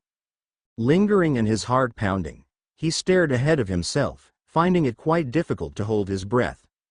Ino, quite the oblivious one, continued to walk away, her back to him. He held his eyes on the back on her back, soaking in the image of her hair as it bounced with each step. Blonde locks in a ponytail, of course, because Ino was always lazy in the morning. He smiled down at the trail of snow, fighting the urge to hoot or holler. He couldn't quite explain the wildness in himself, but chose to correspond with impulse. First in long strides, he broke his steps into a scurry, trying his best to catch up to the quick-moving Ino in a noiseless manner. Naturally, he was too caught up in reaching her to figure out any sort of smooth talking, so when he did reach her, he allowed a faint, embarrassed blush to settle on his cheeks. Ino remained wordless, misplaced in her own thoughts of sorts to consider looking over her shoulder. She wore a black jacket and the hem of a skirt that fluttered just below her knees. He cocked an eyebrow, surprised at her manner of dress, but it was at this moment that he could not help himself, or his libido. "I've seen you somewhere else before." He leaned in slightly close, his voice hoarse. The sudden roughness shed Ino from her closed state and she physically shook, completely taken aback. "Can you help me? I'm lost." She tipped her head to the side, catching the sight of the ever-eager Naruto. She even appeared relieved for a second or two until she let out a soft sigh. "You were always lost." "No, I don't believe so." He scratched at his chin, peering at the sky for a moment before returning his gaze. "I wasn't always lost." "Oh yeah? Yes." He nodded. They continued to walk a few paces ahead. As comfortable as she used to be with him, she was surprised to take note of how awkward it felt now at the moment. Naruto eyed the road ahead, which continued to be a trail of empty road. He then dropped his gaze, his fingertips reaching over to gently brush against her warm skin. "You know you slapped the hell out of me back then." He chuckled, hoping to have cleared any bad air. A slight smile crept on her lips as she shook her head, locks of her hair dancing from side to side. "You're so dumb," Ino said quietly, turning to meet his gaze. Another void of silence passed and Naruto began to fiddle with his hands. Mind blank, he could not configure any sort of words to form a conversation. Not to mention, as much as he tried to withdraw it, he felt the same tingle in himself, so much so that he ceased smiling. "So how's Sasuke?" Ino asked, unexpectedly. "Grumpy, quiet, same bastard he always was." "He calls me his housewife," Naruto sulked, briefly remembering the short memories of Sasuke practically beating him with a wooden spoon. "How'd you figure?" "You're wearing his clothes," she remarked, poking at the navy blue shirt that unveiled itself under an unzipped overcoat, a glimpse of the Uchiha symbol proudly peeking underneath. "Yeah," he grumbled, bearing in mind the other ways his friend had already tormented him for wearing anything that was his. "I can't wait to get out of these though." He plucked at the shirt, wrinkling the collar. "Well, it's better than your orange and banana." "No, not really," he interjected, frowning. "So, did you burn my clothes yet or what?" "I'd never do that." She grimaced, eyes darting to meet his gaze. Naruto stared back, unconvinced. Soon enough, a smile played upon her lips. "You have too many clothes for me to bother even blowing them up, anyway. It's not like I didn't put them to waste. I use them, mainly for wash clothes, you know." "Oh yeah." His face lit up followed by a grin. "That's just what I'd wanted. Using my clothes to clean kitchen stains, how nice."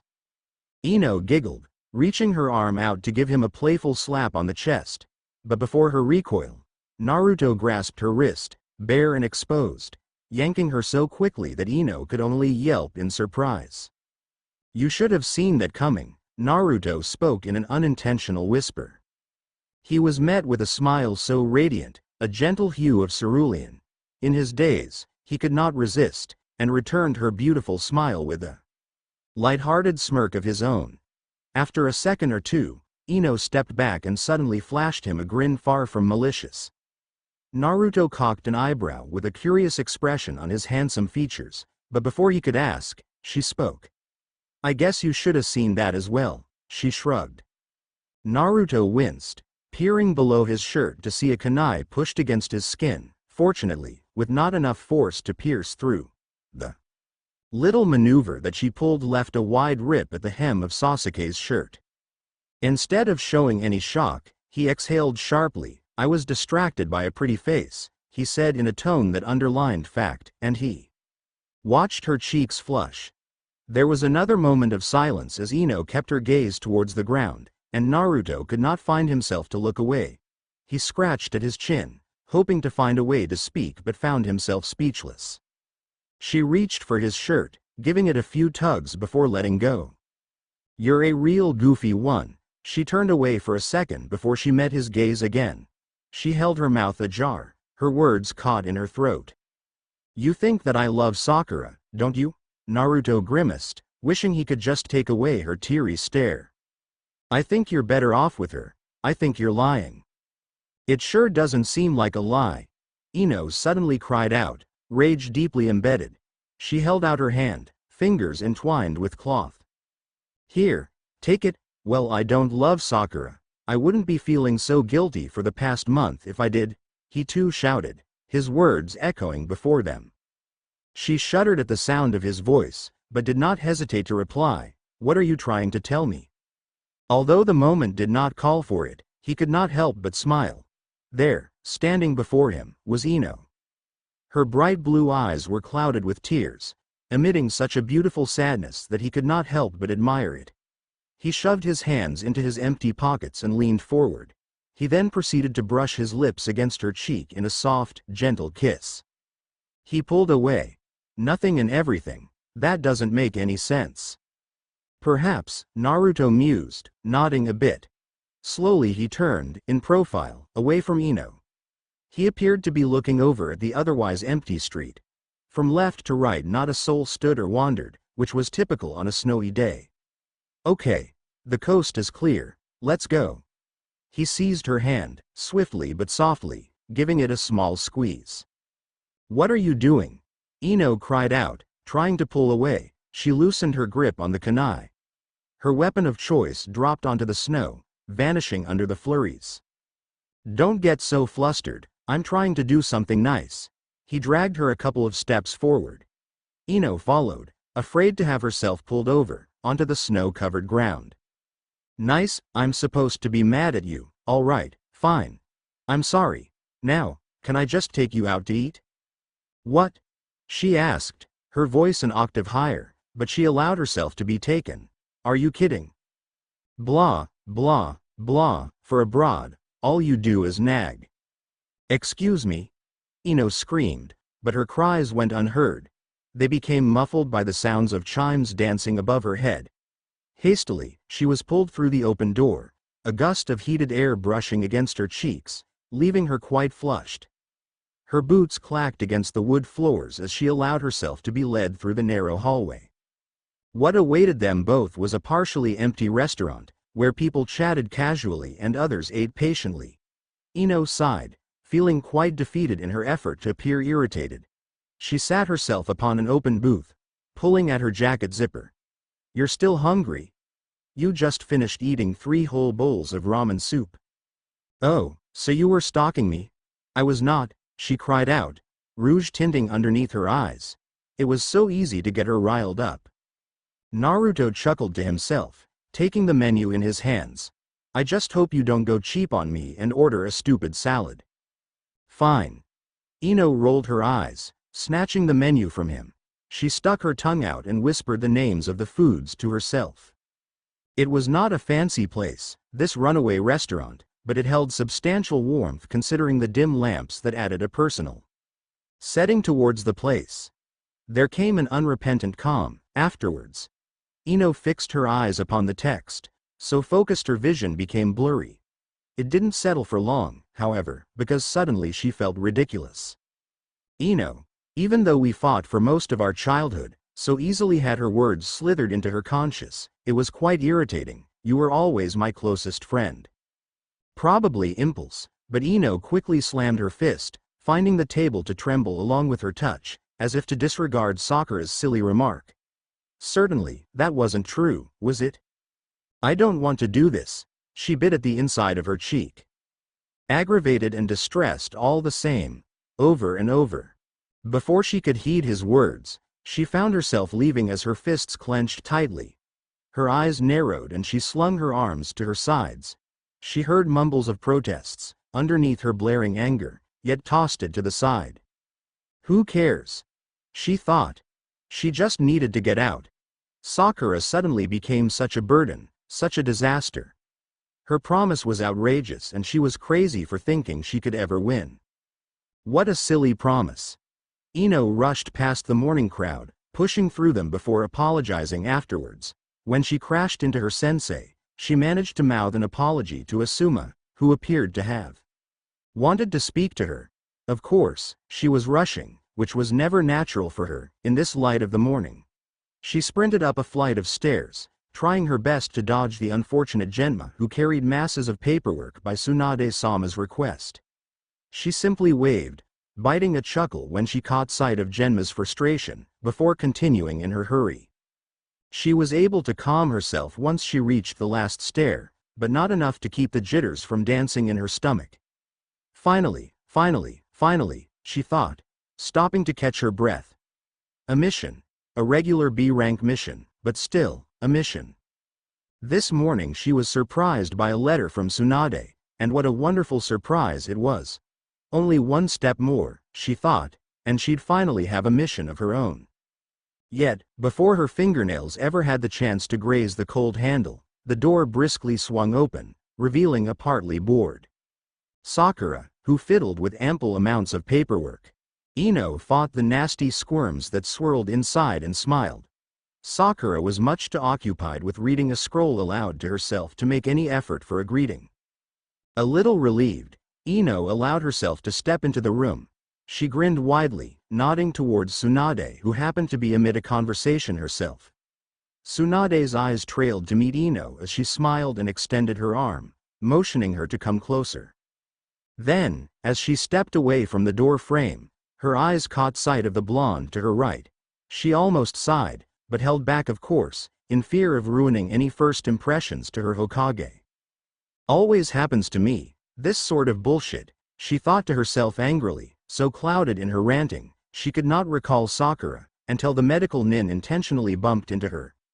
Wordlessly her friend only smiled sweetly, winking as she strolled past her and out of the room. Oh great, I forgot about my priceless advice, Miss Yamanaka. Tsunade arched an eyebrow, quite confused herself.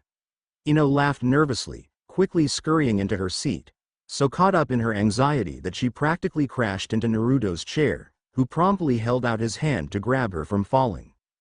Ino would have protested, she wished she should had, but by the way her luck was pulling through, she felt silence was the best way to handle the situation.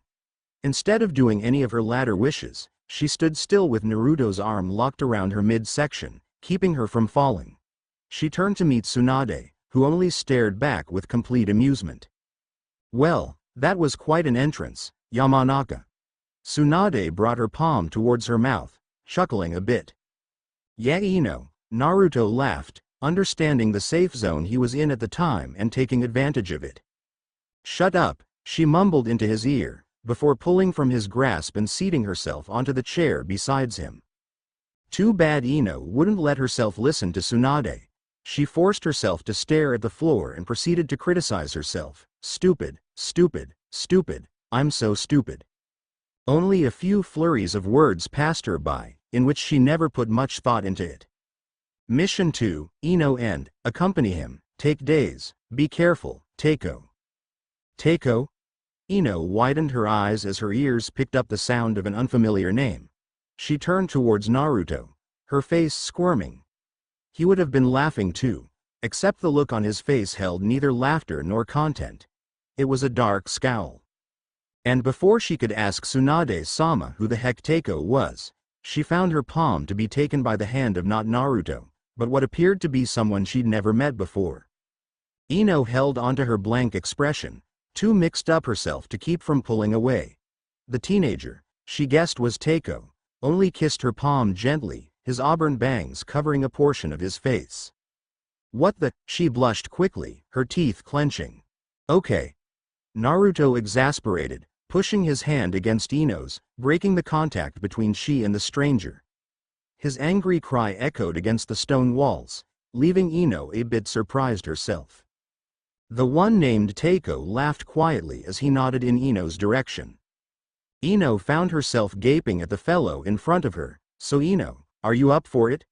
Tsunade's voice interrupted her brief staring contest. She tensed as she finally faced Tsunade, who was always intolerant of ignorance. Sure, she laughed, waving her hand nervously. What exactly was this mission again? Tsunade narrowed her eyes and Ino sunk a few inches into her chair, recognizing that motherly glare. Some kinda mission. Naruto took one look at the cluster of clouds staring right back at him and dared the colorless fluffs to incite him. He narrowed his eyes, a bit blinded by the pallid hues of white. Cloudy. He thought a whole bunch of clouds and not enough sun. His curious eyes. wandered towards the trail of woods ahead of him, at the endless miles of vegetation. Too many damn trees, he muttered, shifting his gaze back towards the sky. Yet, his moment of random observations were interrupted, when the whisper of a low murmur tickled his ear. "Pretty nice outside, isn't it?" Takeo finally spoke. Naruto practically felt himself tremble at the sudden tone of voice, at the slightly playful manner in which he said it, instead of a noisy reaction, as Naruto was so notorious for. He allowed the resonance of wildlife to return. He turned to meet a pair of blazing auburn eyes, with a matching radiant smile. He arched an eyebrow, attempting to look as clueless as he could. As much as he tried, Takeo appeared unconvinced as the smile ceased to have left him. In fact, he looked a bit more excited than before. "What?" I just didn't want to get off to a wrong start, you know." Takeo nodded, his bangs bouncing along with his enthusiasm. There was another moment of silence, which Naruto found somewhere between eerie and awkward. He couldn't help but notice that the oblivious Ino was walking in front of the pair, preoccupied with who knows what. "I didn't think about it until now, but my actions were quite ridiculous." Takeo laughed with a wave of his hand as if to brush off his own worries. When he finally did turn back towards Naruto, he was only given a blank stare, to which he was somewhat accustomed to with this blonde teenager, since the moment they have met, which wasn't very long ago. I mean, it was rude. I didn't mean to make any assumptions upon your girlfriend." He pointed in front, with his index finger. A sort of grin plastered his features, as if he were trying to tease him. For a second, Takeo held his breath, allowing for any tensions to ease off. He was a bit of a mischievous fellow, but was always a bit weary of crossing the line, which he was a bit infamous for. In fact, he watched as the slight flush settled into Naruto's cheeks, all wide-eyed and astonished. She isn't." Naruto quickly stammered, grinding his teeth as an afterthought to his embarrassment. Above all else, he couldn't control that impulse, which was beginning to be quite annoying. "I don't know, you seem to have pretty strong feelings for her." A bit surprised himself, Takeo glanced up to check if Ino overheard them at all, to which, as far as he could tell, she did not. "I don't. Not at all. We're just friends." Naruto tried his best to force a fake, choppy chuckle, anything to convince this guy. Whatever it was, perhaps it was his nerves, but at that moment in time, his pride seemed to have overcome him and he wanted to keep that intact. "I think that she knows," Takeo snorted, amused by his attempts to remain sober. "Knows what?" The boy only shook his head, his grin widening. "I don't have to tell you the story of the birds and the bees, do I? I thought you were much smarter than that." Naruto could only smile in return. A bit witty himself, one could only nod off at another's clever remarks. "All right then." Takeo laughed, slapping his newfound friend on his back. The gesture seemed to have loosened the tension between them as Naruto let out his own laugh. Even though he had never met the guy before, he was already starting to like him, oddly enough. Yet another instant of silence passed between them, but this time less discomforted. Naruto hesitated a second, awaiting to ask Takeo of his past before the boy spoke up for him, and stated ever so friendly, "So then, it's a challenge." He smirked, bringing up his fist into a thumbs-up gesture. A bit confused, once more, Naruto asked, "What's a challenge?" With which Takeo then replied, "What do you think?" and winked before he quickly jogged in front of Naruto, a few paces ahead of him as he made his way towards Ino. Naruto could only pause, allowing his fingers to brush against his small blonde hairs. He smiled, admitting defeat for this small round, though he would not have confessed it at first. He guessed Takeo sharper than he cared to give him credit for. Finally, he exhaled briefly, partly amused by the idea of someone besides he attempting to woo Ino, only because it was such a hard if not bold task to accomplish. "Good luck." He chuckled a bit, kicking at the dirt below him. He watched as the broken pieces of dust and stones scrambled into the air, fogging his view momentarily. If only for a moment, when the small particles of dust wavered on, he caught a glimpse of Ino glancing back at him before she quickly turned away. There was something in the way she looked at him, but he could not tell exactly what. He held his breath, hoping to have kept himself from smiling. Yet, before he could acknowledge it, he felt the ends of his lips tucking in a half-hearted grin. As much as he enjoyed viewing the scenery, as green-toned as it was, he was beginning to get bored, being accustomed to so many A-rank missions himself. Escorting this fellow was like walking a child down the block, quite uneventful. Not to mention, in this ordinary trip of his, it only meant extended agonizing hours. He endured it as much as he could, keeping to himself and towards his imagination, where his eyes lingered between the animal shapes in the sky or taking a small glance at the pair in front of him. Not that he was worried, of course. It wasn't until his stomach began to cry for help when he couldn't stand the dead silence any longer. Hungry, he spoke weakly, rubbing at his abdomen. The pair in front of him continued to speak mindless gibberish which he didn't want to try and comprehend. When he figured that his feeble statement went unnoticed, he grew a bit irritated, this time speaking a tone much louder than before. "I'm starving," Naruto complained, biting onto his lower lip as he felt his nerves begin to tense. "Ugh, we're not even halfway yet, Naruto. Can't you wait?" Ino frowned, turning to send him an angry glare. He ignored her, doubling over as if he were in pain. "Oh great leader, I cannot wait any longer," he moaned dramatically, "for my stomach is about to implode on itself." "It is getting quite late," Takeo mumbled, lifting his head towards the sky. "The sky has turned pink. Perhaps we should stay here." "Yeah, exactly, Ino, don't be so heartless." Ino shook her head, pulling the backpack off of her shoulders, setting it down on the ground. "Naruto, I don't think you get it, but I'm trying to make a good impression on my first mission in a long, long time." Ino had hoped to leave Naruto feeling a bit guilty, but when she looked at him for any sort of reply, he responded with the usual smile of his, yet with an unusual response. "Thank you," he nodded, pulling off his own backpack. She quickly turned her back on both Naruto and that other guy, whose name she already forgot, kneeling down to grab at her unopened cans of food. She growled and began to mumble to himself, "I don't get where he's going with this cutesy, polite, Mr. Nice guy act. It's not working." A cool breeze settled into the once heat-ridden woods, the slightly pinkish hues of the skies now enveloped by the blanket of twilight, hovering over the three as they ate. The meal would have been eaten in silence if not for Takeo's odd approach for telling them of some sort of terrifying urban legend as he ate. "So, night had fallen and I was in this shed, my house, when I heard a sound, noise." Naruto could only lean back against the log that he sat upon, taken aback by how sociable this guy was. While he had a mouth full of rice, he blinked, his attention stolen away from his precious ramen, towards Takeo, who only spoke and spoke and spoke. He shifted his gaze to Ino, who also held her mouth ajar, and, if even for that slight second, they shared an agreement for the first time that night. Takeo was not very good at storytelling. When he finally finished his complicated urban legend turned horror story, Takeo had run out of things to say and quickly patting his stomach as he placed his half-eaten plate to the side.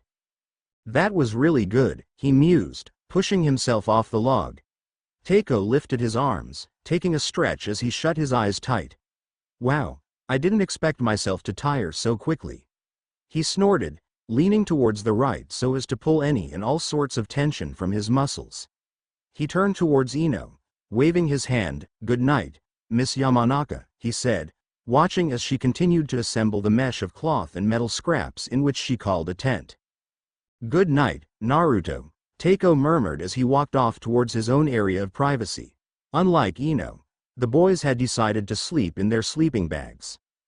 Naruto nodded, before he turned to his own and practically shouted, "Night guys," and flopped onto his lumpy, old sleeping bag, forgetting that it wasn't a mattress.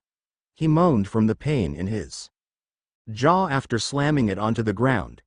"Ouch," Ino turned back, a bit surprised with his departure. She glanced down at her hands that gripped against the hard tent materials. It was then that she remembered she could not assemble anything for the life of her. Sighing heavily as she slumped against the bundle in her arms, she finally admitted defeat. She figured, even if there was nothing left, he could have at least offered a hand. Naruto knew very well she sucked at putting things together from scratch. Feeling a bit dismayed from her lonely state, she turned behind her, hoping to have seen any sign of existence. At least if he was around, she could have pestered him into building the crazy contraption. Yet, what greeted her were outlines of trees and a void of darkness. Only from the freckles of illumination above her could he depict the smoky ashes of their recent campfire and a slumped figure of a sleeping Takeo from afar. "Damn," she mumbled, turning back to her mess at hand. "You really think I would leave you like that?" Hastily, she turned to find Naruto, down on one knee so as to catch her at eye level. She yelped, pushing herself backwards as her arm fell behind her for support. Her palm grinded against ragged pebbles as clumps of dirt settled under her fingernails. Her eyes widened to an extent where Naruto himself could depict the shape of the moon in her pale azure orbs. Laughter filled her abyss of fear as she swiftly rubbed her cheeks, cursing herself for ever demonstrating her vulnerability so easily. "Are you blushing, Ino?" he asked, his voice low and rough. There was a smile in his words. "What are you doing awake?" Ino growled, baring her teeth in her irritated manner. "We have plenty to do tomorrow." "Exactly, so when are you going to sleep, Ino?" "When I get this damn tent up." "Ino." Naruto rolled his eyes, plopping himself onto the dirt ground. He crossed his arms, shaking his head. "Why do you bring so much junk? All you need is a sleeping bag. Are you going to help me, or are you going to bother me?" Irritated, Ino scrunched her mouth to the side. "Oh sure, I can help you," he stated, rather happily. He reached his hand into her pile of mesh, pulling out a laden puffy sleeping bag. He shoved the sleeping bag into the air, dropping it in front of him. Once spread, he patted the sides, unfastening the zipper before patting the far ends of her knapsack. "Done." "That's not what I need help in, you idiot. I need you to put the tent up." "You don't need the tent, Ino. You need to look at the stars when you're outdoors," Naruto stated matter-of-factly, turning back to send a smirk in her direction. Ino sighed, dumping the junk in her arms behind her. "I guess you're right," she agreed, crawling a few inches ahead, allowing her legs to slip into the parted folds of the knapsack. The crinkles and shuffling of her legs cut off any opportunity of silence. Once the echoes of her sleeping bag ceased, Naruto felt himself grow uneasy. The sudden peace that settled into the air was a bit troubling, and for the first time his mind went blank on any sort of approach of conversation. It was times like these where he felt his much-practiced charm dwindle and his sophisticated teasing depart swiftly, so as to leave him uncertain of his own allure. He bit his lip, taking in a gulp of cool night air as he searched for something to say. Instead, he could only turn towards Ino, moving his mouth as to say something remotely intriguing, yet nothing but a few puffs of air left him. He could not help but feel captivated in the way she held her blank expression. His attempts at speaking left him, he continued to allow himself to be drawn by the radiant cerulean hue of her eyes. Ino bowed her head, so as to break the magnetism that was pulling at her so. Her bangs covered a portion of her eyes as she proceeded to stare at her soil-stained palms. Naruto, sensing her discomfort, felt that this was the time to leave. He fought against the urge to touch her jaw, deciding instead to lift himself off the ground, but as he arose from his feet, Ino seized a hold of his pant leg, quickly tugging it so as to leave him falling over. He yelped, completely shocked by the move, tripping over her bent legs, falling forward. His midsection fell onto the knapsack, but the rest of him wasn't so lucky. After a grunt or so, he paused for a moment before whispering a weak, "Ouch." "Are you okay, Naruto?" "I'm sorry." He pushed himself off the ground, spitting out the broken pieces of wood that were jammed into his mouth. Before he could stand up, or give any sort of reassurance, Ino grasped his arm, pulling him as close to him as she could with one tug. I'm sorry," she apologized, her hands grazing against his cheek, brushing away the small pieces of dirt and pebbles. "No, it's okay." He spoke over her apologetic gibberish, smiling at her worried tone of voice. "I'm all right. I was stupid. I should have thought before I did that. I always do stuff like that." I didn't mean to do that. Naruto grabbed a hold of her jittering hands, giving them a little squeeze. Ino, it's okay. I'm alive. He chuckled, the small joke. Passing her by. I know. A small blush settled onto her cheeks. In the preceding silence, Ino found her eyes wander onto her hands, still linked and laced with Naruto's. For once, she did not protest, instead deciding to allow the atmosphere to settle into tweets and twitters of the night animals. Somewhere in her conscious, where her darkest notions lie stood a voice.